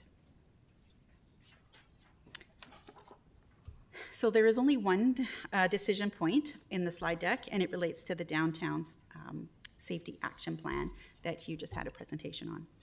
So as discussed in the report and presentation, the Downtown Nanaimo Safety Action Plan has several recommendations, and they are listed on this slide. And Mr. Nielsen has gone through all of those items. And the next 3 slides will offer options on how to implement these recommendations. So I'll go through all of the 3 slides, and then I'll come back to the first one for the committee to discuss all of the options. So option number 1 is a phased implementation over 2 years.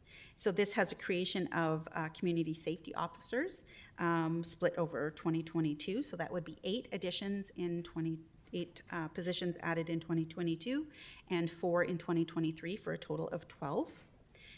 The creation of 2 permanent community clean teams. So currently in the budget, we have a temporary or a pilot project clean team, which is funded from reserves. So this change would make these 2 permanent, make the temporary one permanent plus an additional one funded from taxation.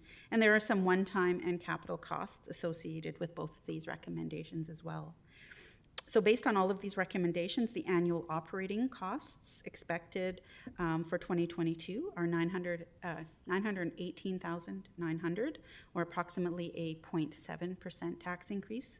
In 2023, there is the annual operating cost would be $2,432,500 for an approximate 1.2% increase for 2023. And 2024 would have the full operating cost of $2,475,300. One-time costs of $297,700, and the capital costs totaling $428,600 would be funded from reserves and existing budgets. So the estimated impact from option 1 on the tax rate. So currently we're sitting at 5.1 for 2022. If you added 0.7%, you would get a revised tax increase of 5.8 for 2022. And 2023, we're starting at a 4.5% increase. If you added the 1.2%, you get approximately a 5.7% increase in 2023. Option number 2 is the same as option 1 with a full implementation of all 12 CSOs into 2022. You would have the same creation of the 2 permanent community clean teams, as well as the one-time and capital costs associated with these recommendations. So the operating costs anticipated for 2022 under this scenario are $1,166,800, or approximately a 0.9% tax increase for 2022. 2023 has a $2,436,600 operating cost, and that's equal to about 1% increase in 2023. And again, same as option 1, the operating costs for 2024 would be $2,475,300. And the one-time and capital costs would be funded again through a combination of reserves and existing budgets. So the estimated impact of this option for 2022, we start at 5.1 and we add 0.9. You would end up with a 6% tax increase for 2022.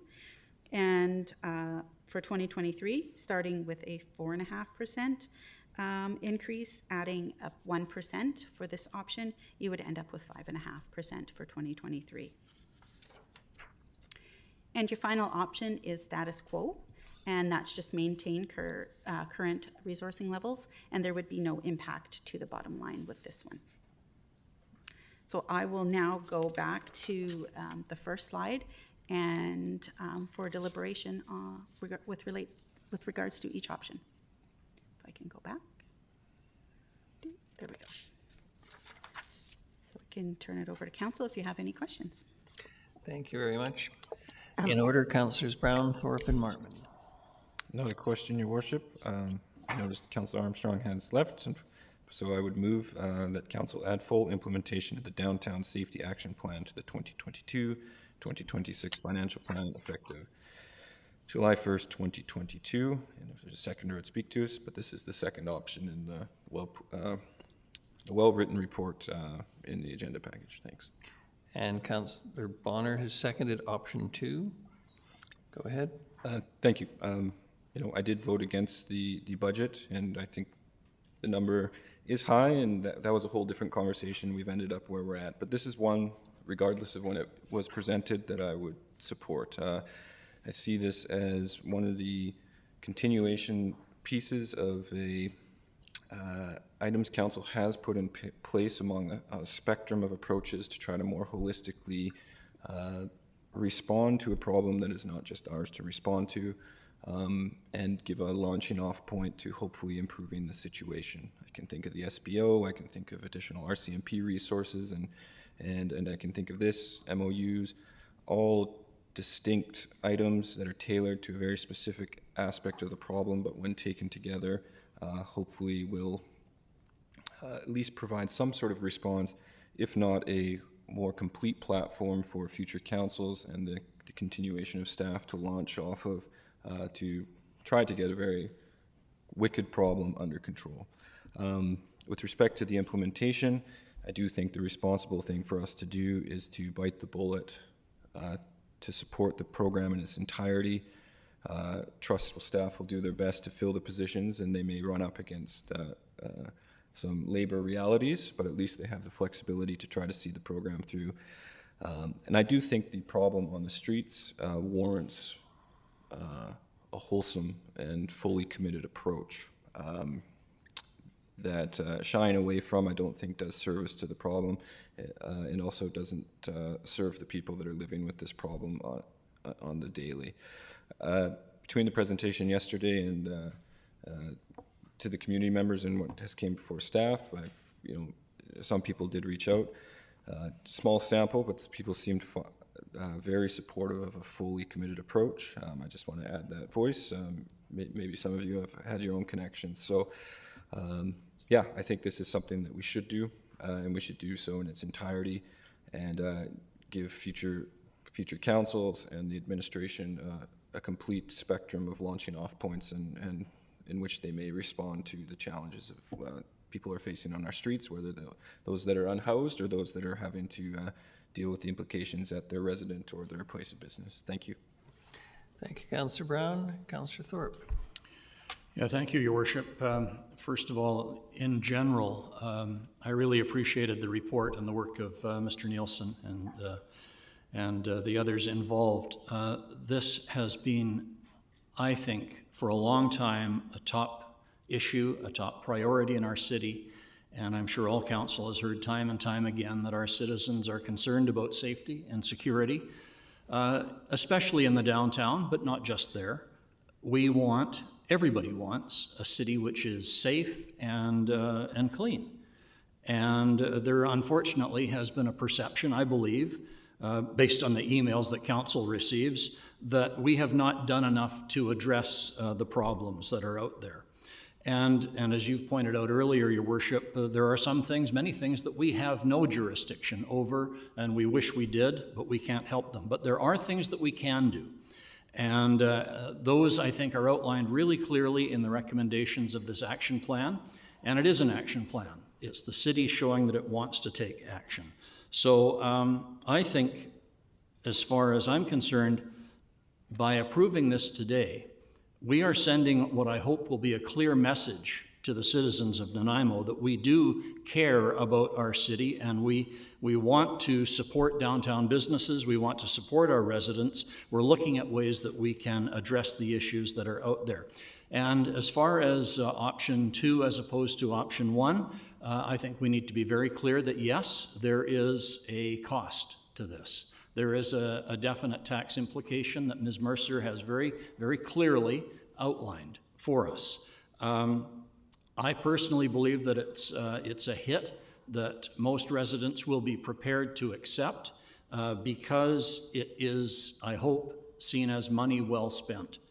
And I think this council needs to have the courage of its convictions and say, let's take the bigger hit in this tax year and a little bit lower hit next year rather than the other way around. Personally, I think next year is going to be tough on our citizens. I heard this morning that inflation is currently running at over 6%, which really is alarming.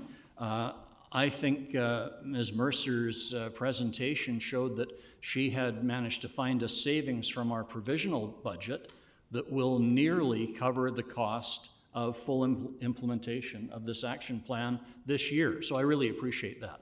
So I'm in full support of the action plan. I'm in full support of option number 2, as Councillor Brown has indicated, and I'm looking forward to moving this ahead. Thank you.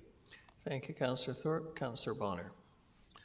Thank you, Worship. I'm also in support of the motion. I believe this is a necessary expense considering the position we're in. I fully believe that we're spending close to $2.5 million a year because the province isn't doing their job and providing the services that we need here. If I had an option, I would name this the BC government not doing its job surtax on our taxes. However, with that side of the point of the matter is, I do have some questions regarding the actual funding. And we've been given 2 options by the consultant, but we've only been given 1 option by staff in terms of how to fund this thing, and that is through taxation. And I'm going to vote for it because that's the option in front of us. I just have said this before. I said, I don't have the ability to make a political decision here on how to spend the taxpayers' money. It's this way, or it's option 3, which is nothing. So, and I am not in the position to say, okay, let's pull it out of this reserve, let's pull it out of this, so that's not my job either.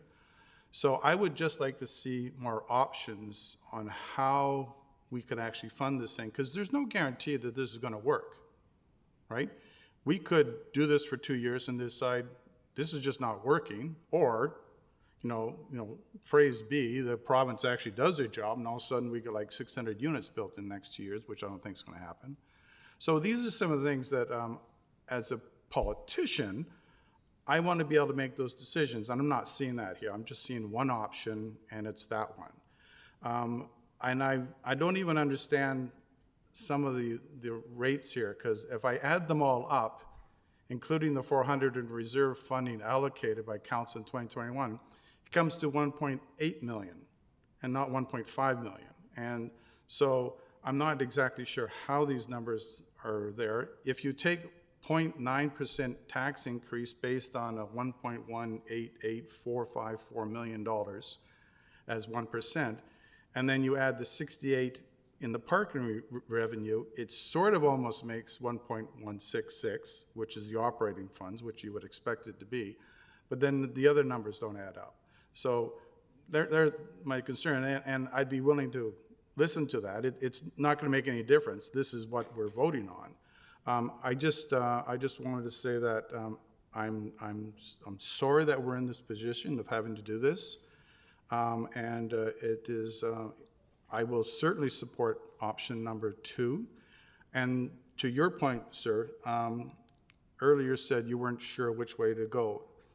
I don't want to see this thing fail because we didn't put enough resources into it. So if the recommendation from the consultant is you need this much, then I say let's bite the bullet, spend the money, get the job done as the best way we can, and then we can, obviously, as we get reports coming in, we'll be able to ascertain it there. I expect there's going to be more money to spend here, right? This is just the start, but I think it will.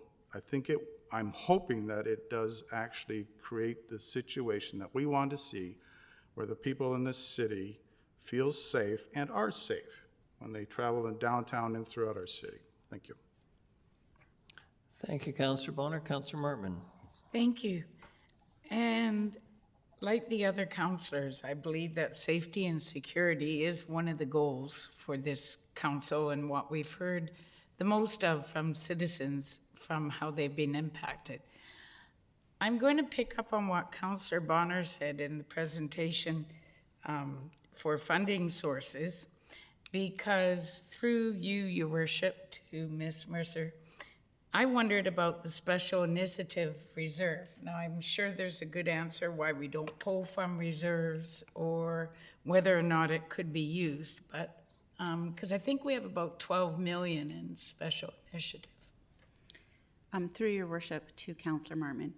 So as these are permanent ongoing operations, the best practice is not to fund from reserves. The Special Initiatives Reserve is not a ongoing funded reserve other than allocations from surplus. So we haven't put anything in there for 2021 surplus. So we are continuing to use up what was put in there from the 2020 surplus. So it doesn't have a permanent funding source, so that wouldn't be an option because eventually that's going to finish and it's going to run out, and then you're going to be funded from taxation. We have looked, so for the committee's information, we have looked at many different ways to fund this, and this is the least impactful to taxation that we have the option to do. So with, this is a permanent option. You would be creating 12 positions. So even if after 2 years you decided you didn't want to do this, we still have 12 positions plus 2 clean team positions and whatnot. So and those are all funded from taxation. We don't have a whole lot of options other than taxation as a steady revenue source. There could be grants and one thing, but those are generally one-time things, and then you'll just delay that tax increase to a future date. So that's where we're at. So hopefully that answered the questions that you had. Yes. Thank you. I just want to say with option 2, I'm optimistic that we will be able to action this quickly if this passes, that we will be able to hire the correct number of CSOs, and that the difference will be seen and felt in our city. So definitely in supportive of it. Thank you. Thank you, Councillor Gesselbrock, then Councillor Himmons. Thank you, Worship. Yeah, it's important that our community in downtown feels safe for everyone. Right now, without action, the situation is deteriorating. And given the degree and acuteness of social challenges we're facing, this program is necessary, I think, to fully implement now to improve community safety and coordination between all parties that are responding.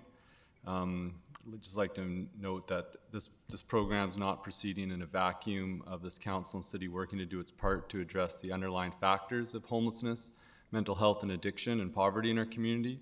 And I think it's important that we do not lose sight that without significant actions to address the underlying social challenges, any safety program will be in vain. So it's important that council continue to and should increase its efforts in resourcing its health and housing initiatives and advocating to the province for greater intervention in improving housing, mental health, and addiction supports. Thanks.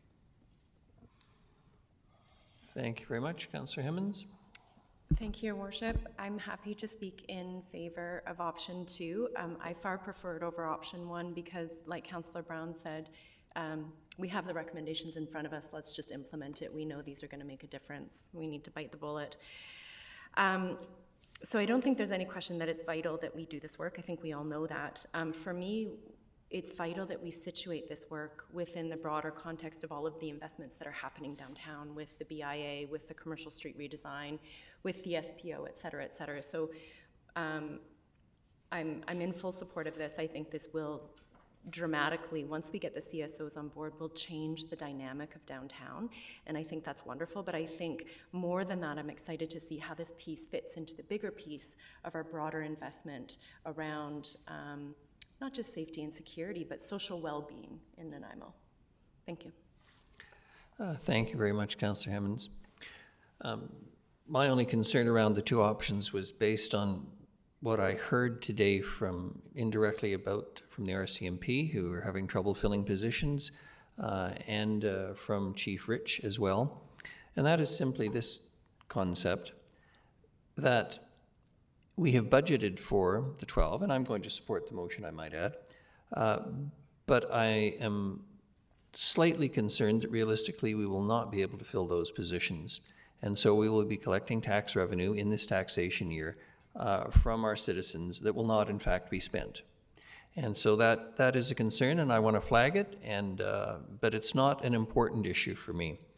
The more important issue is that as we deal at the city level as best we can with 30, 40 years of failed social policy, that has left our city looking like the downtown east side used to way back when in many portions, and that we thought was something confined to the downtown east side, has now become the sad norm in, as I've said it over and over again, virtually every community in the province of British Columbia, and indeed across this country.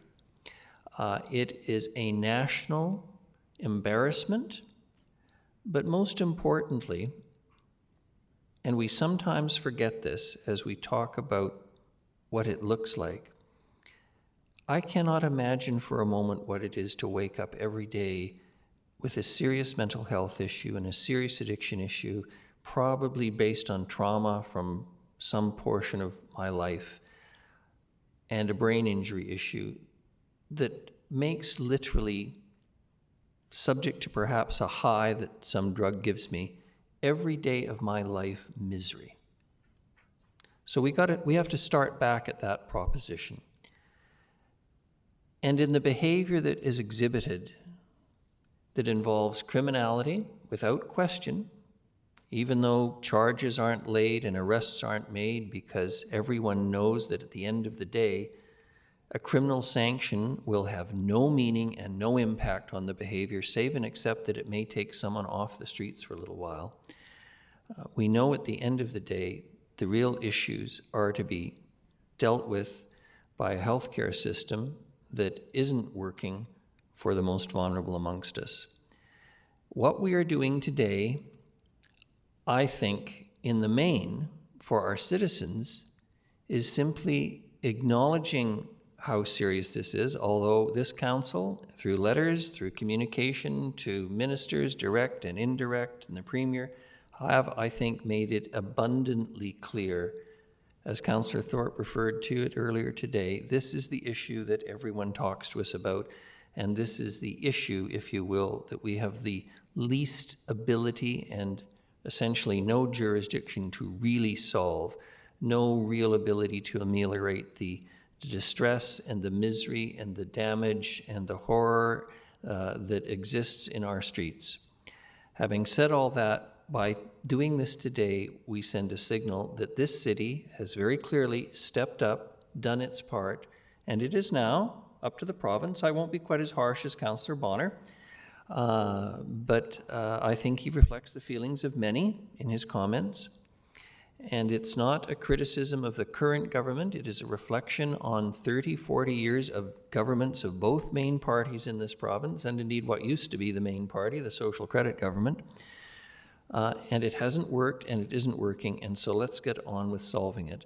I am somewhat optimistic that as we do this, as we deal with the downstream issues, as Mr. Nielsen referred to them, that the province will start to deal, as it is with the housing that we're getting, with a very serious approach to the upstream issues, which I have said over and over again is going to have to and must, for a certain portion of our street population, include secure care.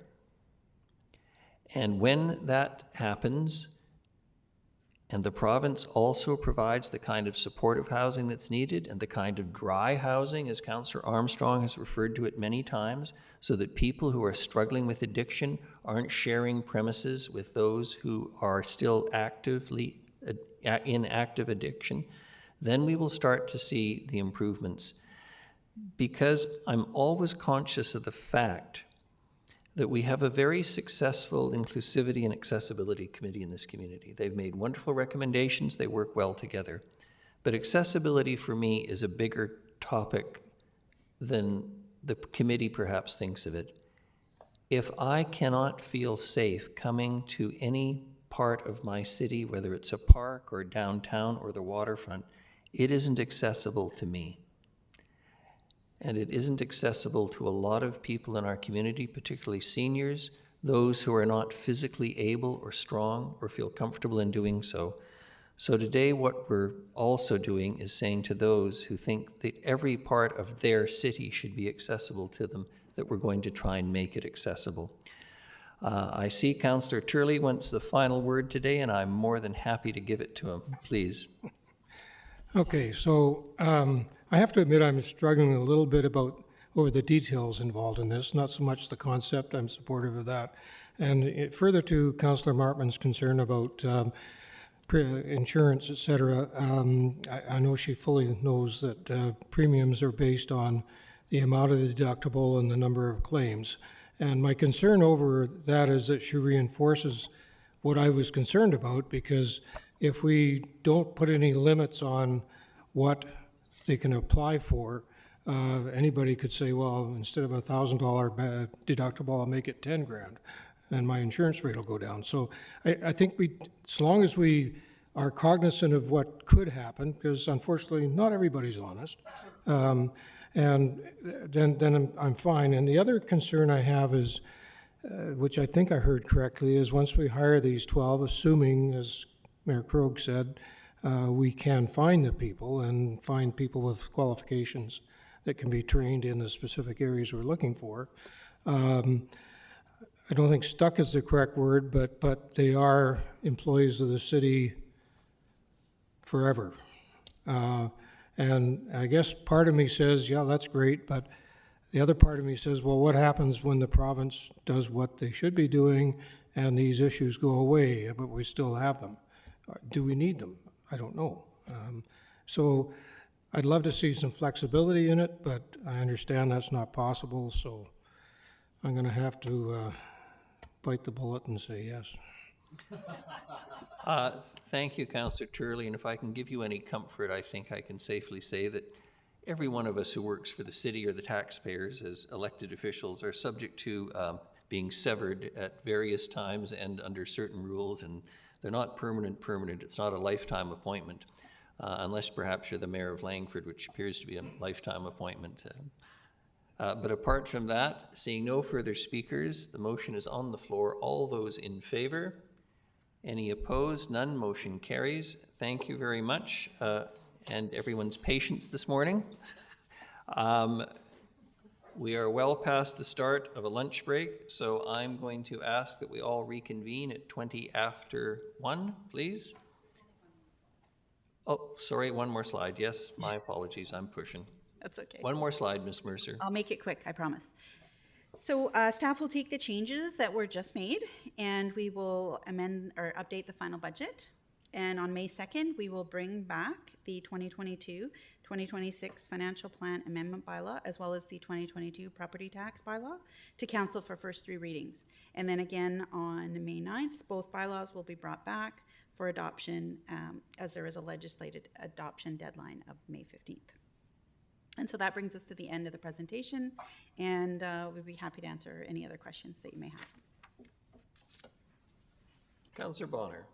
Thank you, Worship. In the last motion we passed, it mentioned July 1st as a start date. Is there any way of moving that up or just getting started on this thing right away? Or does it just sit there for 2.5 months? Your Worship, Councillor Bonner, I can answer that. We're already working hard on it. We've had numerous meetings. Yesterday, every senior management meeting will be meeting on this. There's a lot of logistics to get going. I believe we will need the assistance of Mr. Nielsen to continue in support of the initiative over the next little while. I'm looking at other resources to help us ramp up. We won't have these, and the funding that's coming for the second half of the year we'll be using some of that before we actually we won't have that fully used right off the get-go. So we're working hard on already. We have to have an action plan, setting up the internal teams. All that's already happening. We've had several meetings and we will work through it. So I think we'll be not waiting until July 1st. We'll probably be reporting back to you our first update, hopefully significance by that time. Thank you. Very good. 1:20 it is, everyone. Thank you.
Hi, Leonard Krogh here. I'm here with Karen Lindsay today. She's going to show me how to sign up for our app. Voyant Alert, the City of Nanaimo's emergency notification system.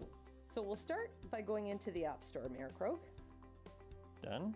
Next, you're going to hit search. And you're going to search for the app, which is Voyant Alert. So it's VOYENT. Now you see, it's already selected it.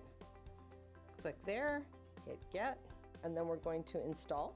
And why are we downloading this app? We're downloading that so that you can get this onto your phone system, and what it will do is it will send you a push notification out. So if the City of Nanaimo issues an emergency alert, it will actually push the notification out onto your phone. The really nice part of this app is that it's anonymous, so it goes by postal code. So we're not requesting you to put your name or personal information in. It just works off of the app through your phone system. There are also, if you have family members or friends that maybe don't have a smartphone or would like another way, you can also sign up online or call our Public Works Department, and they have phone and texting options available as well. So there's lots of options for people depending on what their needs are. Fabulous. So you can rest with some comfort knowing you can find out what's necessary and know that people who are important to you are notified. Absolutely. So now you have Voyant Alert on your phone. And now just select open. So the next thing you're going to do is you're going to tap in the postal code that it's prompting you. All right. So you just click on there and start entering. And then find on a map. So here you'll see the welcome page for the City of Nanaimo, and you want to subscribe to notifications, yes? Yes. Click that you agree to the terms, so click both to the yes for consent, and then hit next. And it's going to ask to either allow or not allow notifications, and you want to always allow. Always allow. Always allow. And the reason that is, if you don't allow, it won't push the notification out to you. So always allow. Always allow. And now you see here, you've got a message to accept that you've signed out. That's the two-factor authentication, and you're going to tap yes. And now you're in the system. Also, when you have a moment, we recommend that you pick your locations and sign up based on those locations, and then you'll get alerts from the City of Nanaimo. Karen, thank you. Everyone, sign up.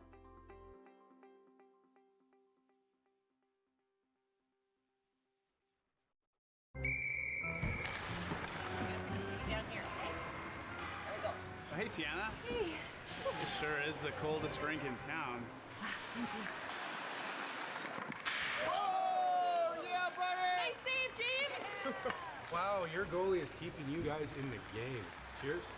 Cheers. Oh, man, that's hot. Sorry, that's the way I like it. Oh. Go, go, go, go, go, go!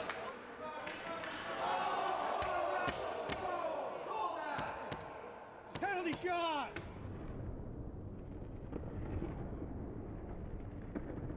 Scalds from hot drinks are a leading cause of hospitalization for children under 5. 2 minutes, stand in the front, unsportsmanlike conduct. Hot tea and coffee will cause serious burns to a child in less than a second. Got it, kid?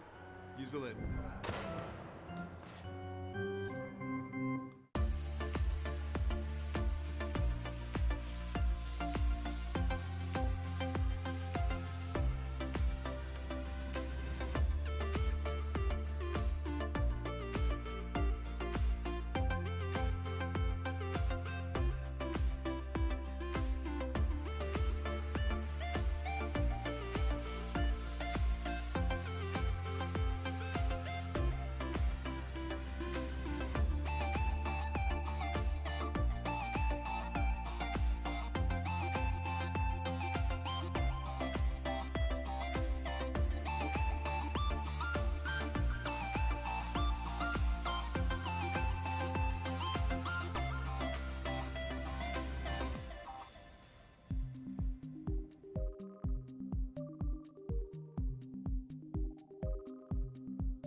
This is the 2018 redux of the lighting at Nanaimo's historic bastion. I've had the pleasure of being part of the relighting project on this amazing building in downtown Nanaimo.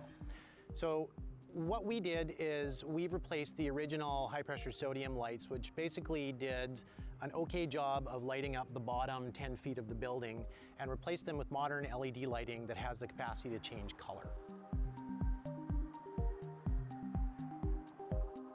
We can run through a number of different colors that we have pre-programmed here in a pink, a purple, a green. Probably my favorite on here is Rainbow Chase for Pride Week. It'll actually run all the way around the building all the time. With this new technology, organizations can now request that the bastion be lit to promote their cause by going to the City Nanaimo website and following the instructions. Go to Your Government, Bastion Lighting Requests, complete the lighting request form, and submit. You will hear from us within a couple days if your request has been approved, and the bastion will be lit in the colors that you have requested. If you have any questions, please contact the Mayor's office at 250-755-4400. So the next time you're in downtown Nanaimo at night, come on and check out the new dynamic lighting at the Bastion.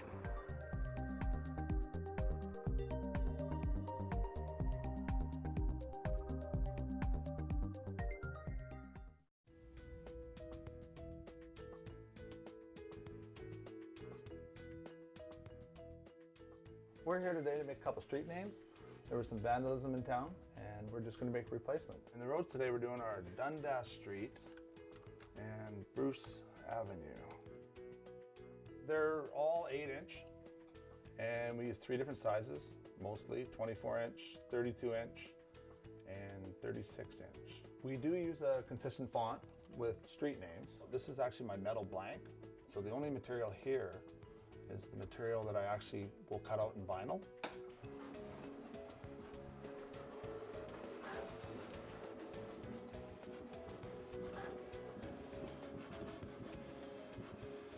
From here, we have to take out the vinyl that's not needed, which is the outer. So all we want to do is save the inside borders. From here, we actually have to put a transfer tape on it. And what this does is it allows us to take the blue vinyl and pull it away from the clear backing that it's on, so we can apply it to our aluminum blank.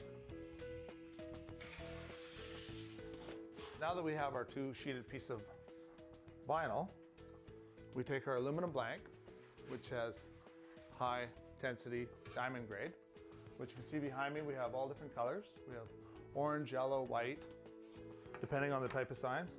Most of our white signs are regulatory, and the yellow ones are warning signs. And right here, all I'm doing is pushing the transfer tape a little tighter to the vinyl. And then from there, we peel it back, our plastic, which basically leaves us with a big sticker. We put it on the aluminum.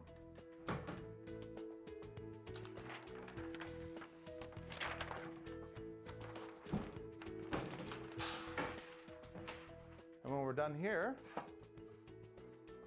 we take our transfer tape off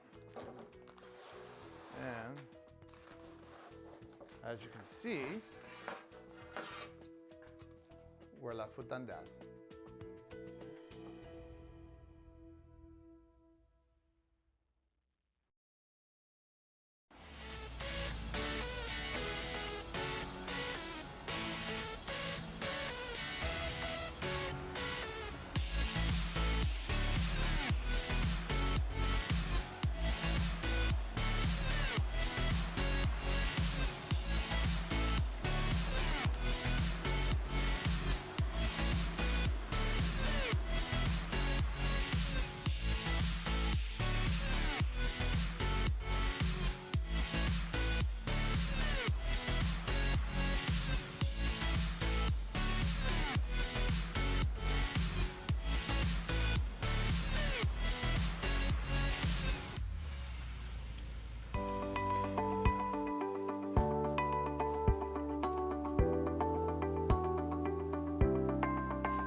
Hi, Leonard Krogh here. I'm here with Karen Lindsay today. She's going to show me how to sign up for our app. Voyant Alert, the City of Nanaimo's emergency notification system.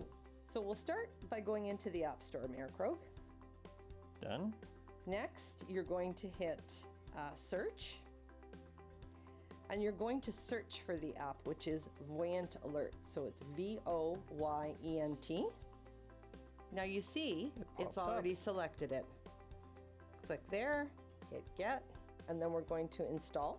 And why are we downloading this app? We're downloading that so that you can get this onto your phone system, and what it will do is it will send you a push notification out.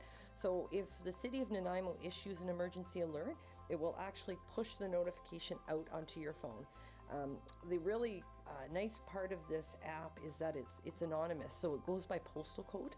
So we're not requesting you to put your name or personal information in, it just works off of the app through your phone system. There are also, if you have family members or friends that maybe don't have a smartphone or would like another way, you can also sign up online or call our Public Works Department, and they have phone and texting options available as well. So there's lots of options for people depending on what their needs are. Fabulous. So you can rest with some comfort knowing you can find out what's necessary and know that people who are important to you are notified. Absolutely. So now you have Voyant Alert on your phone. And now just select open. So the next thing you're going to do is you're going to tap in the postal code that it's prompting you. All right. So you just click on there and start entering. And then find on a map. So here you'll see the welcome page for the City of Nanaimo, and you want to subscribe to notifications, yes? Yes.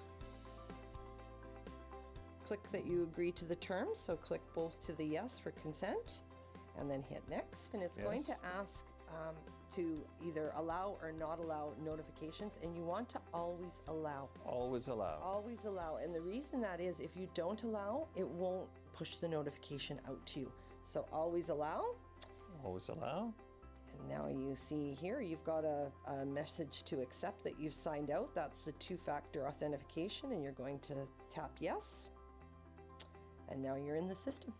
Also, when you have a moment, we recommend that you pick your locations and sign up based on those locations, and then you'll get alerts from the City of Nanaimo.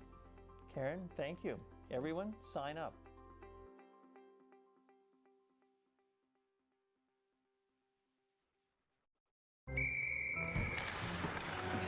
Down here, okay? There we go. Oh, hey, Tiana. Hey. This sure is the coldest rink in town. Oh, yeah, buddy! Nice save, James! Wow, your goalie is keeping you guys in the game. Cheers. Oh, man, that's hot. Sorry, that's the way I like it. Oh. Go, go, go, go, go, go!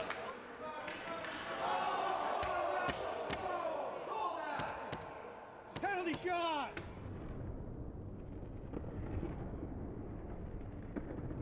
Scalds from hot drinks are a leading cause of hospitalization for children under 5. 2 minutes, down in the front, unsportsmanlike conduct. Hot tea and coffee will cause serious burns to a child in less than a second. Got it, kid? Use the lid.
This is the 2018 redux of the lighting at Nanaimo's historic bastion. I've had the pleasure of being part of the relighting project on this amazing building in downtown Nanaimo. So what we did is we replaced the original high-pressure sodium lights, which basically did an okay job of lighting up the bottom 10 feet of the building, and replaced them with modern LED lighting that has the capacity to change color. We can run through a number of different colors that we have pre-programmed here in a pink, a purple, a green. Probably my favorite on here is Rainbow Chase for Pride Week. It'll actually run all the way around the building all the time. With this new technology, organizations can now request that the bastion be lit to promote their cause by going to the City of Nanaimo website and following the instructions. Go to Your Government, Bastion Lighting Requests, complete the lighting request form, and submit. You will hear from us within a couple days if your request has been approved, and the bastion will be lit in the colors that you have requested. If you have any questions, please contact the Mayor's office at 250-755-4400. So the next time you're in downtown Nanaimo at night, come on and check out the new dynamic lighting at the Bastion.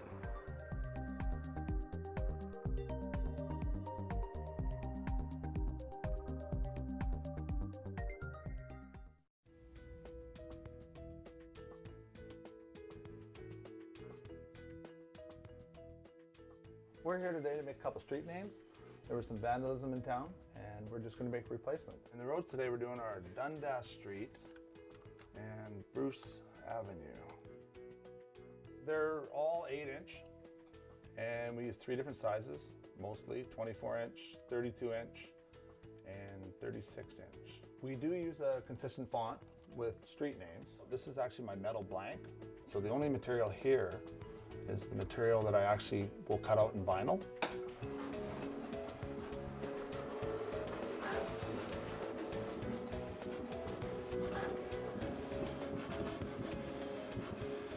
From here we have to take out the vinyl that's not needed, which is the outer. So all we want to do is save the inside borders. From here we actually have to put a transfer tape on it. And what this does is it allows us to take the blue vinyl and pull it away from the clear backing that it's on, so we can apply it to our aluminum blank. Now that we have our 2-sheeted piece of vinyl, we take our aluminum blank, which has high intensity diamond grade, which you can see behind me. We have all different colors. We have orange, yellow, white, depending on the type of signs. Most of our white signs are regulatory, and the yellow ones are warning signs. And right here, all I'm doing is pushing the transfer tape a little tighter to the vinyl. And then from there, we peel it back, our plastic, which basically leaves us with a big sticker. We put it on the aluminum.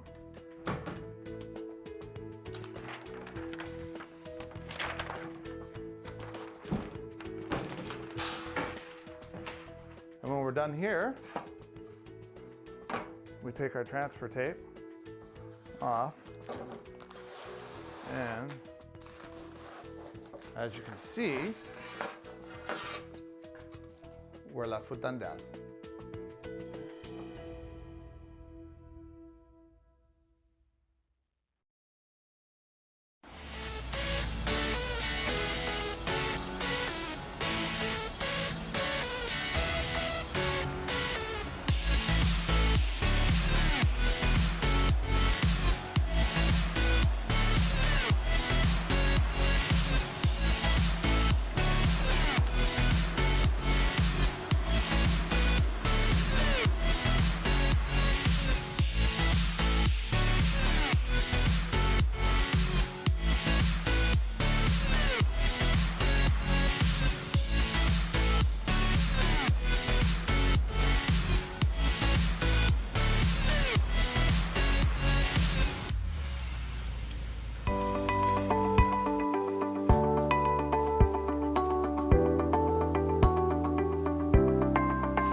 Good afternoon, everyone. If we can resume, please.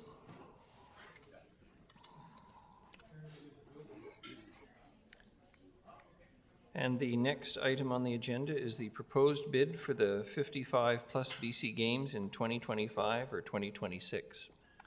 And Mr. Harding, nice to see you.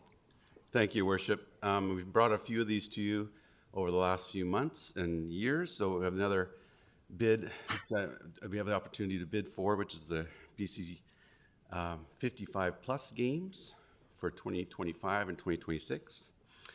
We do have a PowerPoint presentation, but given the length of today's meeting and the fact they're very self-explanatory, I'm pleased to go through them again, but really they're things the council has heard many times and the benefits of these. And you're going to hear it again Monday night when we bring back our sports tourism strategy for you. So unless council would really like me to go through it. I'm not sensing the incredible interest that I personally have, but I'll go with the flavor of the month with council, and I guess we'll skip that, Mr. Harding. Yeah, and you didn't have to have a delay for my presentation, unlike someone else's. You didn't even hear me. So, Your Worship, again, it's an opportunity to do for a bid. If the recommendation is that Finance and Audit Committee recommend the City of Nanaimo bid to host the 2025 or the 2026 55 BC Games with an expenditure of $60,000 in cash and $55,000 in kind be committed if the games are awarded. And of course, that wouldn't be committed until the years of the events. Pleased to answer any questions. Councillor Thorpe, please. Thank you, Your Worship. I do have one question, but I'll make the motion first to move the staff recommendation. Seconded, Councillor Hemmons, please. And then, if I may, Your Worship, thank you. And I hope Councillor Turley and I aren't in a conflict of interest by pushing this forward. That would make four. Oh, that was the Super Senior Games. I forgot. No, through you to Mr. Harding, I'm just wondering, can you refresh my memory on where we stand with the bid to bring the BC Summer Games here, which I thought was in a couple or 3 years, and I wondered if that would impact our ability to also host this. Yeah, we weren't awarded the grant for that. We weren't awarded those games that we came to council for previously for those for that. Well, there'll be other bid packs coming out probably this year, early next year for the next ones, and we would then recommend again trying for the BC Summer Games again. Okay, thank you. Yeah, and we also don't, just if I say we don't have the information back yet or awarding if we get the 2024 Olympic trials for the track and field. Right. So we're still hoping for those ones too. Good. Seeing no further speakers, the motion's been made. All those in favor? Any contrary? None. Motion carries. Thank you very much. The next is the sound system, Oliver Woods Community Center. Mr. Harding again, please. Worship, just again a cost advisory for council. We'll be using our facility development reserves, and of course those reserves are generated by those who pay into those facilities or use those facilities. So recommendation is just the council make the changes to the funding so we can proceed with that project. Thank you very much. Moved by Councillor Bonner, seconded by Councillor Martman. Any discussion on the motion? All those in favor? Any contrary? None. Motion carries. Park Avenue sanitary sewer upgrades. Mr. Sims, please. Thank you, Your Worship. If I could ask the attachment be brought up on the screen, that would be helpful, just as a visual. Thank you. So the sanitary sewer along Park Avenue and underneath the Cat Stream, which is coming up shortly, I hope, is getting very close to its capacity. So we've seen explosive growth in Harewood in the last... I think we're having a little technical difficulty. Maybe we could just wait a second. Thank you, please. Thank you. So you can see that there's a sewer that sort of takes a little detour south of Park Avenue within Robbins Park, and it follows the alignment of the Cat Stream, and that particular sewer is at capacity. With the growth in Harewood, 25% is one of the highest growth areas in the city. It's pretty amazing, and that growth is continuing.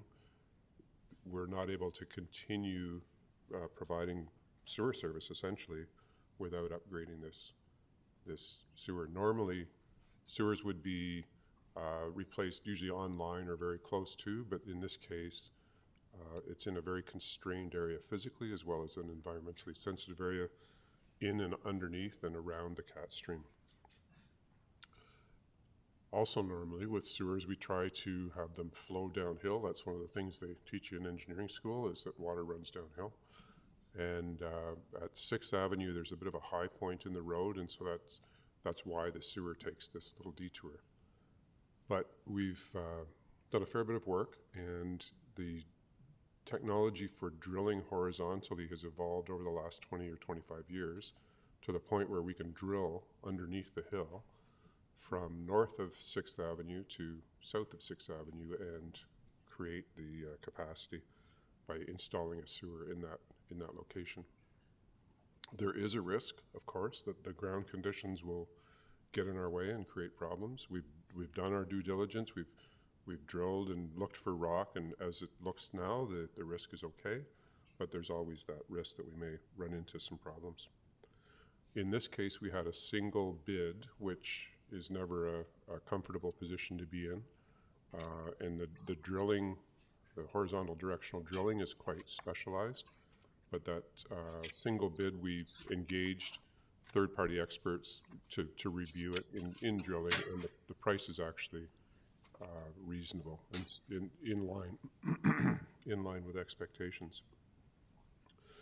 But this is the recommended motion in front of you is to increase the budget by nearly 400,000, 395, 271, and that would be from reserves, sewer reserves, to complete the project, and that will allow and support the growth that we're seeing. I'd be happy to answer any questions. Thank you very much. In order, Councillors Bonner and Councillor Turley. Thank you, Worship. Just a quick question is, if you're drilling straight through, what happens if this thing fails and you need to get to a pipe that's now 30 some odd feet possibly down in the ground in rock? We'll keep trying as one option. One of the, we have an issue, if we have rock, then there's rock cutters that we can use. We're not anticipating to hit that.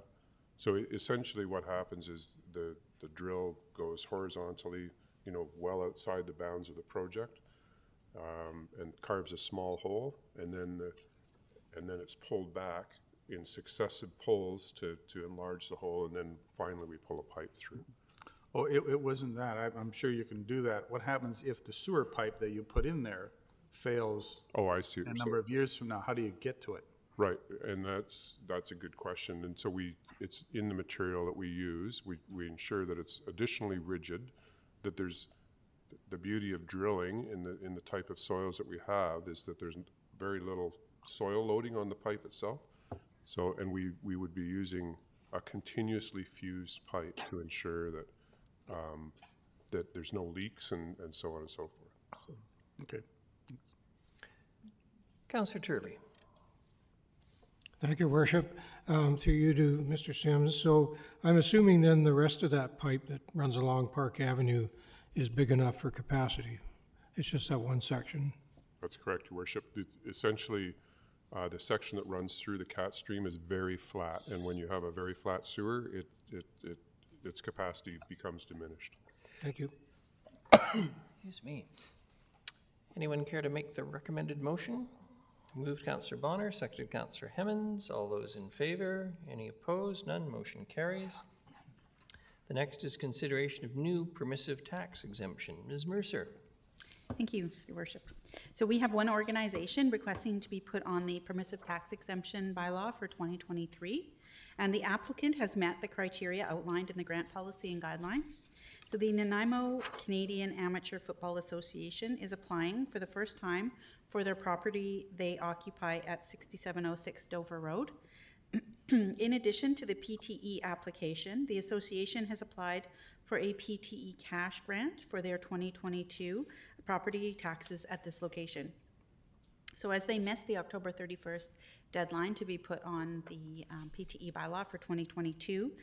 They will owe approximately $890 in property taxes for this property in 2022 and are looking for some tax relief there. $5,000 is allocated annually in the budget for PTE cash grants, and to date, nothing has been spent on this in 2022. So we are here seeking council or the committee's recommendation on how to proceed with this application. Councillor Thorpe and Councillor Turley. Thank you, Your Worship. I have two questions, if I may, through you. The first to Mr. Harding, I think it would be. So obviously this would not apply to the actual field area, which is a city field. I'm assuming it's the two cinder block buildings that are immediately behind the skate bowl? Thank you, Worship, to Councillor Thorpe. Yes, it's an outstanding long-term issue which we didn't realize was actually happening. Goes back many years. So it is the cinder block building. They have one of the buildings is actually the clubhouse, and it goes back probably 30 years that they've occupied it. They do utilize our change rooms and also the concession, but the membership, the tax exemption is just on this one building. Okay, thank you. And my second question would be to Ms. Mercer, if I may. My recollection was that if we gave a permissive tax exemption, we could not, or it was our policy not to also give a grant. Am I incorrect there, Ms. Mercer?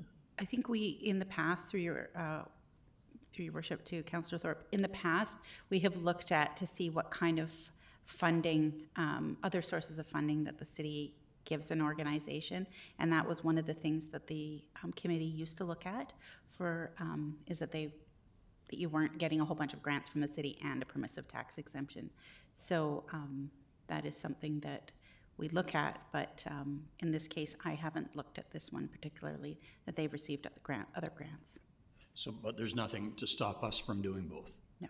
Okay, and they have not received, obviously, tax exemption in the past? Thank you. I don't think anyone made the motion yet. No. So moved. So moved, Councillor Thorpe, seconded Councillor Armstrong. All those in favor? Any opposed? None. Motion carries. The next is the Welcoming Immigrants and Refugees to Nanaimo. Mr. Lindsay.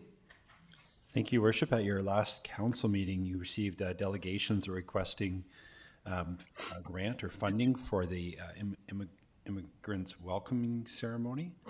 The report in front of you this afternoon confirms that there is $4,500 in your budget. There has been annually for a number of years. Wasn't spent over the last couple of years, largely due to the pandemic, but in previous years, there's the monies that have been spent included, but averaging about $2,500 a year. So there is sufficient monies in your existing budget to support this program. Happy to take any questions. Thank you very much, Councillor Thorpe. That's a holdover, Your Worship. Sorry? But if All there's right. no questions, I'll move the recommendation. Seconded Councillor Hemmons, and with thanks to Michaela Torres and former Councillors Unger and Brennan. All those in favor? Any opposed? None. Motion carries. Thank you. The next is the 2021 Annual Parking Reserve Fund Report. Thank you, Your Worship. And this will answer Councillor Turley's question that he had earlier this morning. I'll have a much more, precise answer for you. So per the legislation, the city is required to prepare information report to council on any parking statutory reserve funds that the city has by June 30th of the following year. So we currently have 2 parking statutory reserves that collect cash in lieu payments for off-street parking. So the first reserve is the Old City Neighborhood Reserve Fund, and the funds in this reserve can be used for providing new and existing off-street parking spaces. So the balance at December 31st in this reserve was $96,350. So we had no cash in lieu revenue received in 2021. $1,406 in interest was earned on the reserve, and there was no funding allocations out of the reserve. There was, however, a transfer out to our newly created off-street parking reserve fund, which is our next reserve, which is the off-street parking reserve fund, which was created in 2021. So in 2018, the city's off-street parking regulation bylaw was expanded to include funding for local transportation improvements by the city that encouraged non-automotive transportation. So the Local Government Act requires that a separate reserve fund be set up to account for this type of revenue.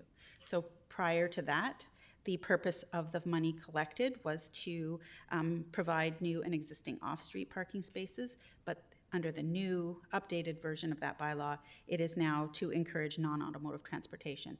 Under the Local Government Act, we're required to keep those types of revenue sources separate in each reserve, and that's why we have two reserves. So at the time, in 2018, staff weren't aware of the legislated accounting requirement, so a reserve wasn't set up at that point. But in 2021, when we noticed that we were accumulating all of the funds into one reserve, we created the new reserve and allocated all cash in lieu payments received in 2019 and 2020, and we moved that plus any associated interest to the new reserve. And so the funds in this reserve can be used for transportation infrastructure that supports walking, bicycling, public transit, or other alternative forms of transportation. So the balance at December 31st was $71,737. We had no cash in lieu revenue received. We had $1,053 in interest that was earned, and we had no funding allocations out of that reserve. So I can answer any questions that anybody has on that. Thank you very much. Councillor Marmon, moving the... There is no motion. Oh, sorry, yes. For information only. However, I just wanted... Am I speaking?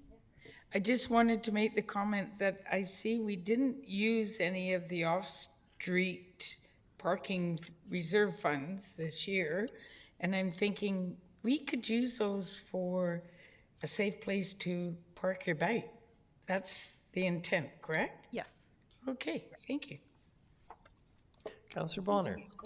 Thank you, Worship. This is actually where my first question came in today, as showed up here.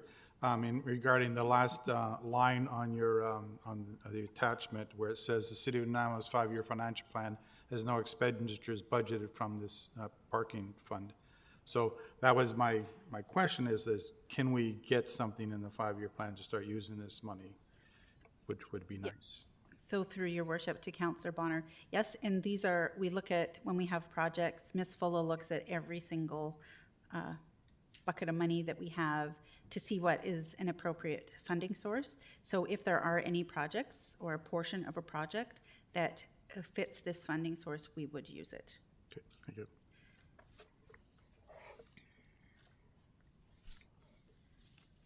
Councillor Armstrong. Thank you. Just following up on what Councillor Martman and Councillor Bonner said, is this something that we could look at for the commercial street to put in the secure bike lock? Because that's something that I think all of us hear regularly. One of the reasons they don't want to go down there is there's no place to secure their bikes. And that is something that we could, through your worship to Councillor Armstrong, that is something that we could look at as using this for a funding source for that. Thank you.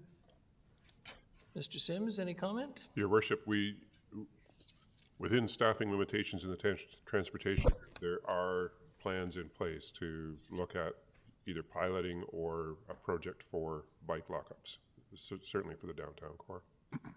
Good, thank you.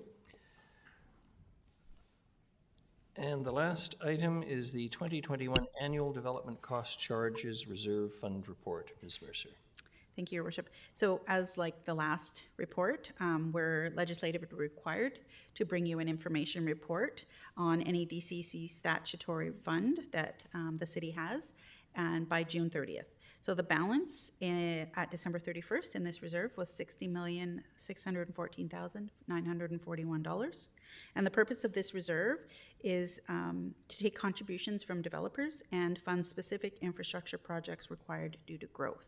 So in 2021, we had $5,274,135 in DCC revenues collected. The reserve fund earned $887,774 in interest, and $2,298,671 in funding was allocated out of this reserve to projects. And again, DCC funds can only be used for projects that are outlined in the DCC bylaws. And that's all I have for that report. Thank you very much. Not seeing any questions? Yeah, that's what I say, not seeing any questions. No other business, question period. Do we have any questions today?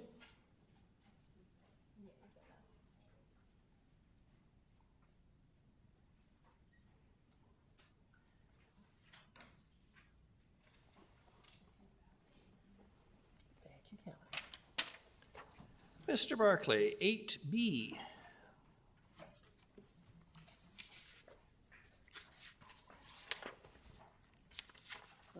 Good afternoon, Mayor and Council. It's been a long time since I've been here.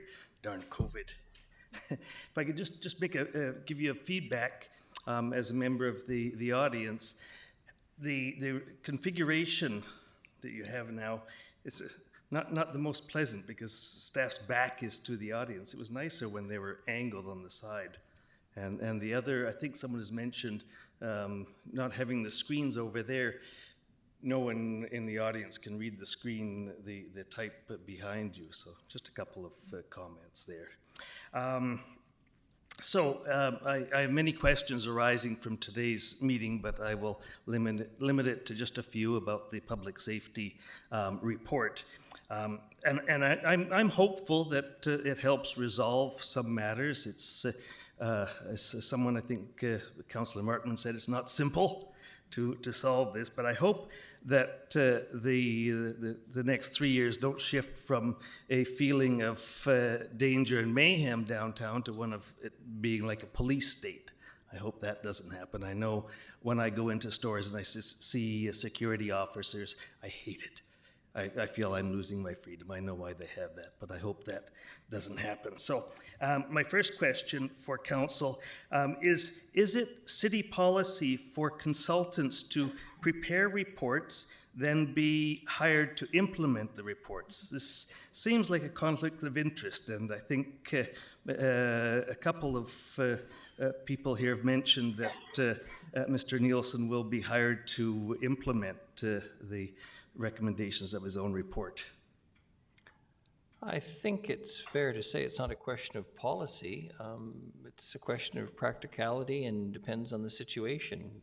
Mr. Lindsay or Ms. Gurry can correct me if I'm wrong, but there's no prohibition against it, and I don't think anyone's ever given serious thought to the question, but I look. Your Worship, no, there's nothing written in policy that would make that a conflict. However, I don't believe that, I believe Mr. Rudolph did mention something like that earlier. However, I don't believe that's written into stone, that he will be implementing the whole project. What might have been part of the whole consultation to begin with was some sort of initiation of it. So that might have been contained in his initial contract, but that would have been part of it. Thank you. Okay, and a secondary question to that is, so the council about a year ago budgeted $50,000 for this report. Maybe Ms. Mercer could answer if that $50,000 was in fact what was paid for the report. Ms. Mercer.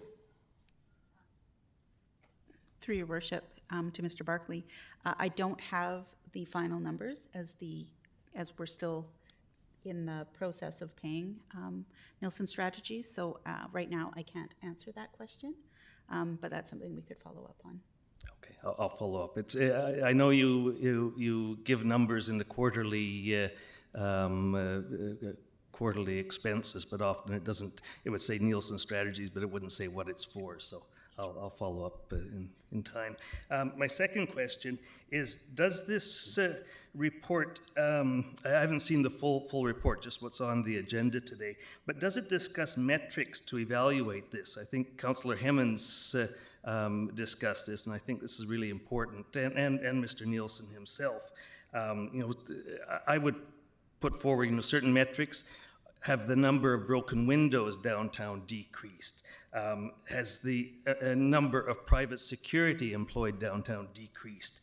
Have the RCMP reports, have the number, Mr. Shaw mentioned, have the weekly calls from Kevin Shaw to the city decreased? So is that specifically in the report, a way of evaluating this and adjusting it as necessary? Councillor Hemmons. Thank you, Your Worship. I heard very clearly that we'll be embedding evaluation and data and metrics into the program. And personally, I'd like to have a line that says the calls from Mr. Shaw have decreased. I think it's a good metric. Okay.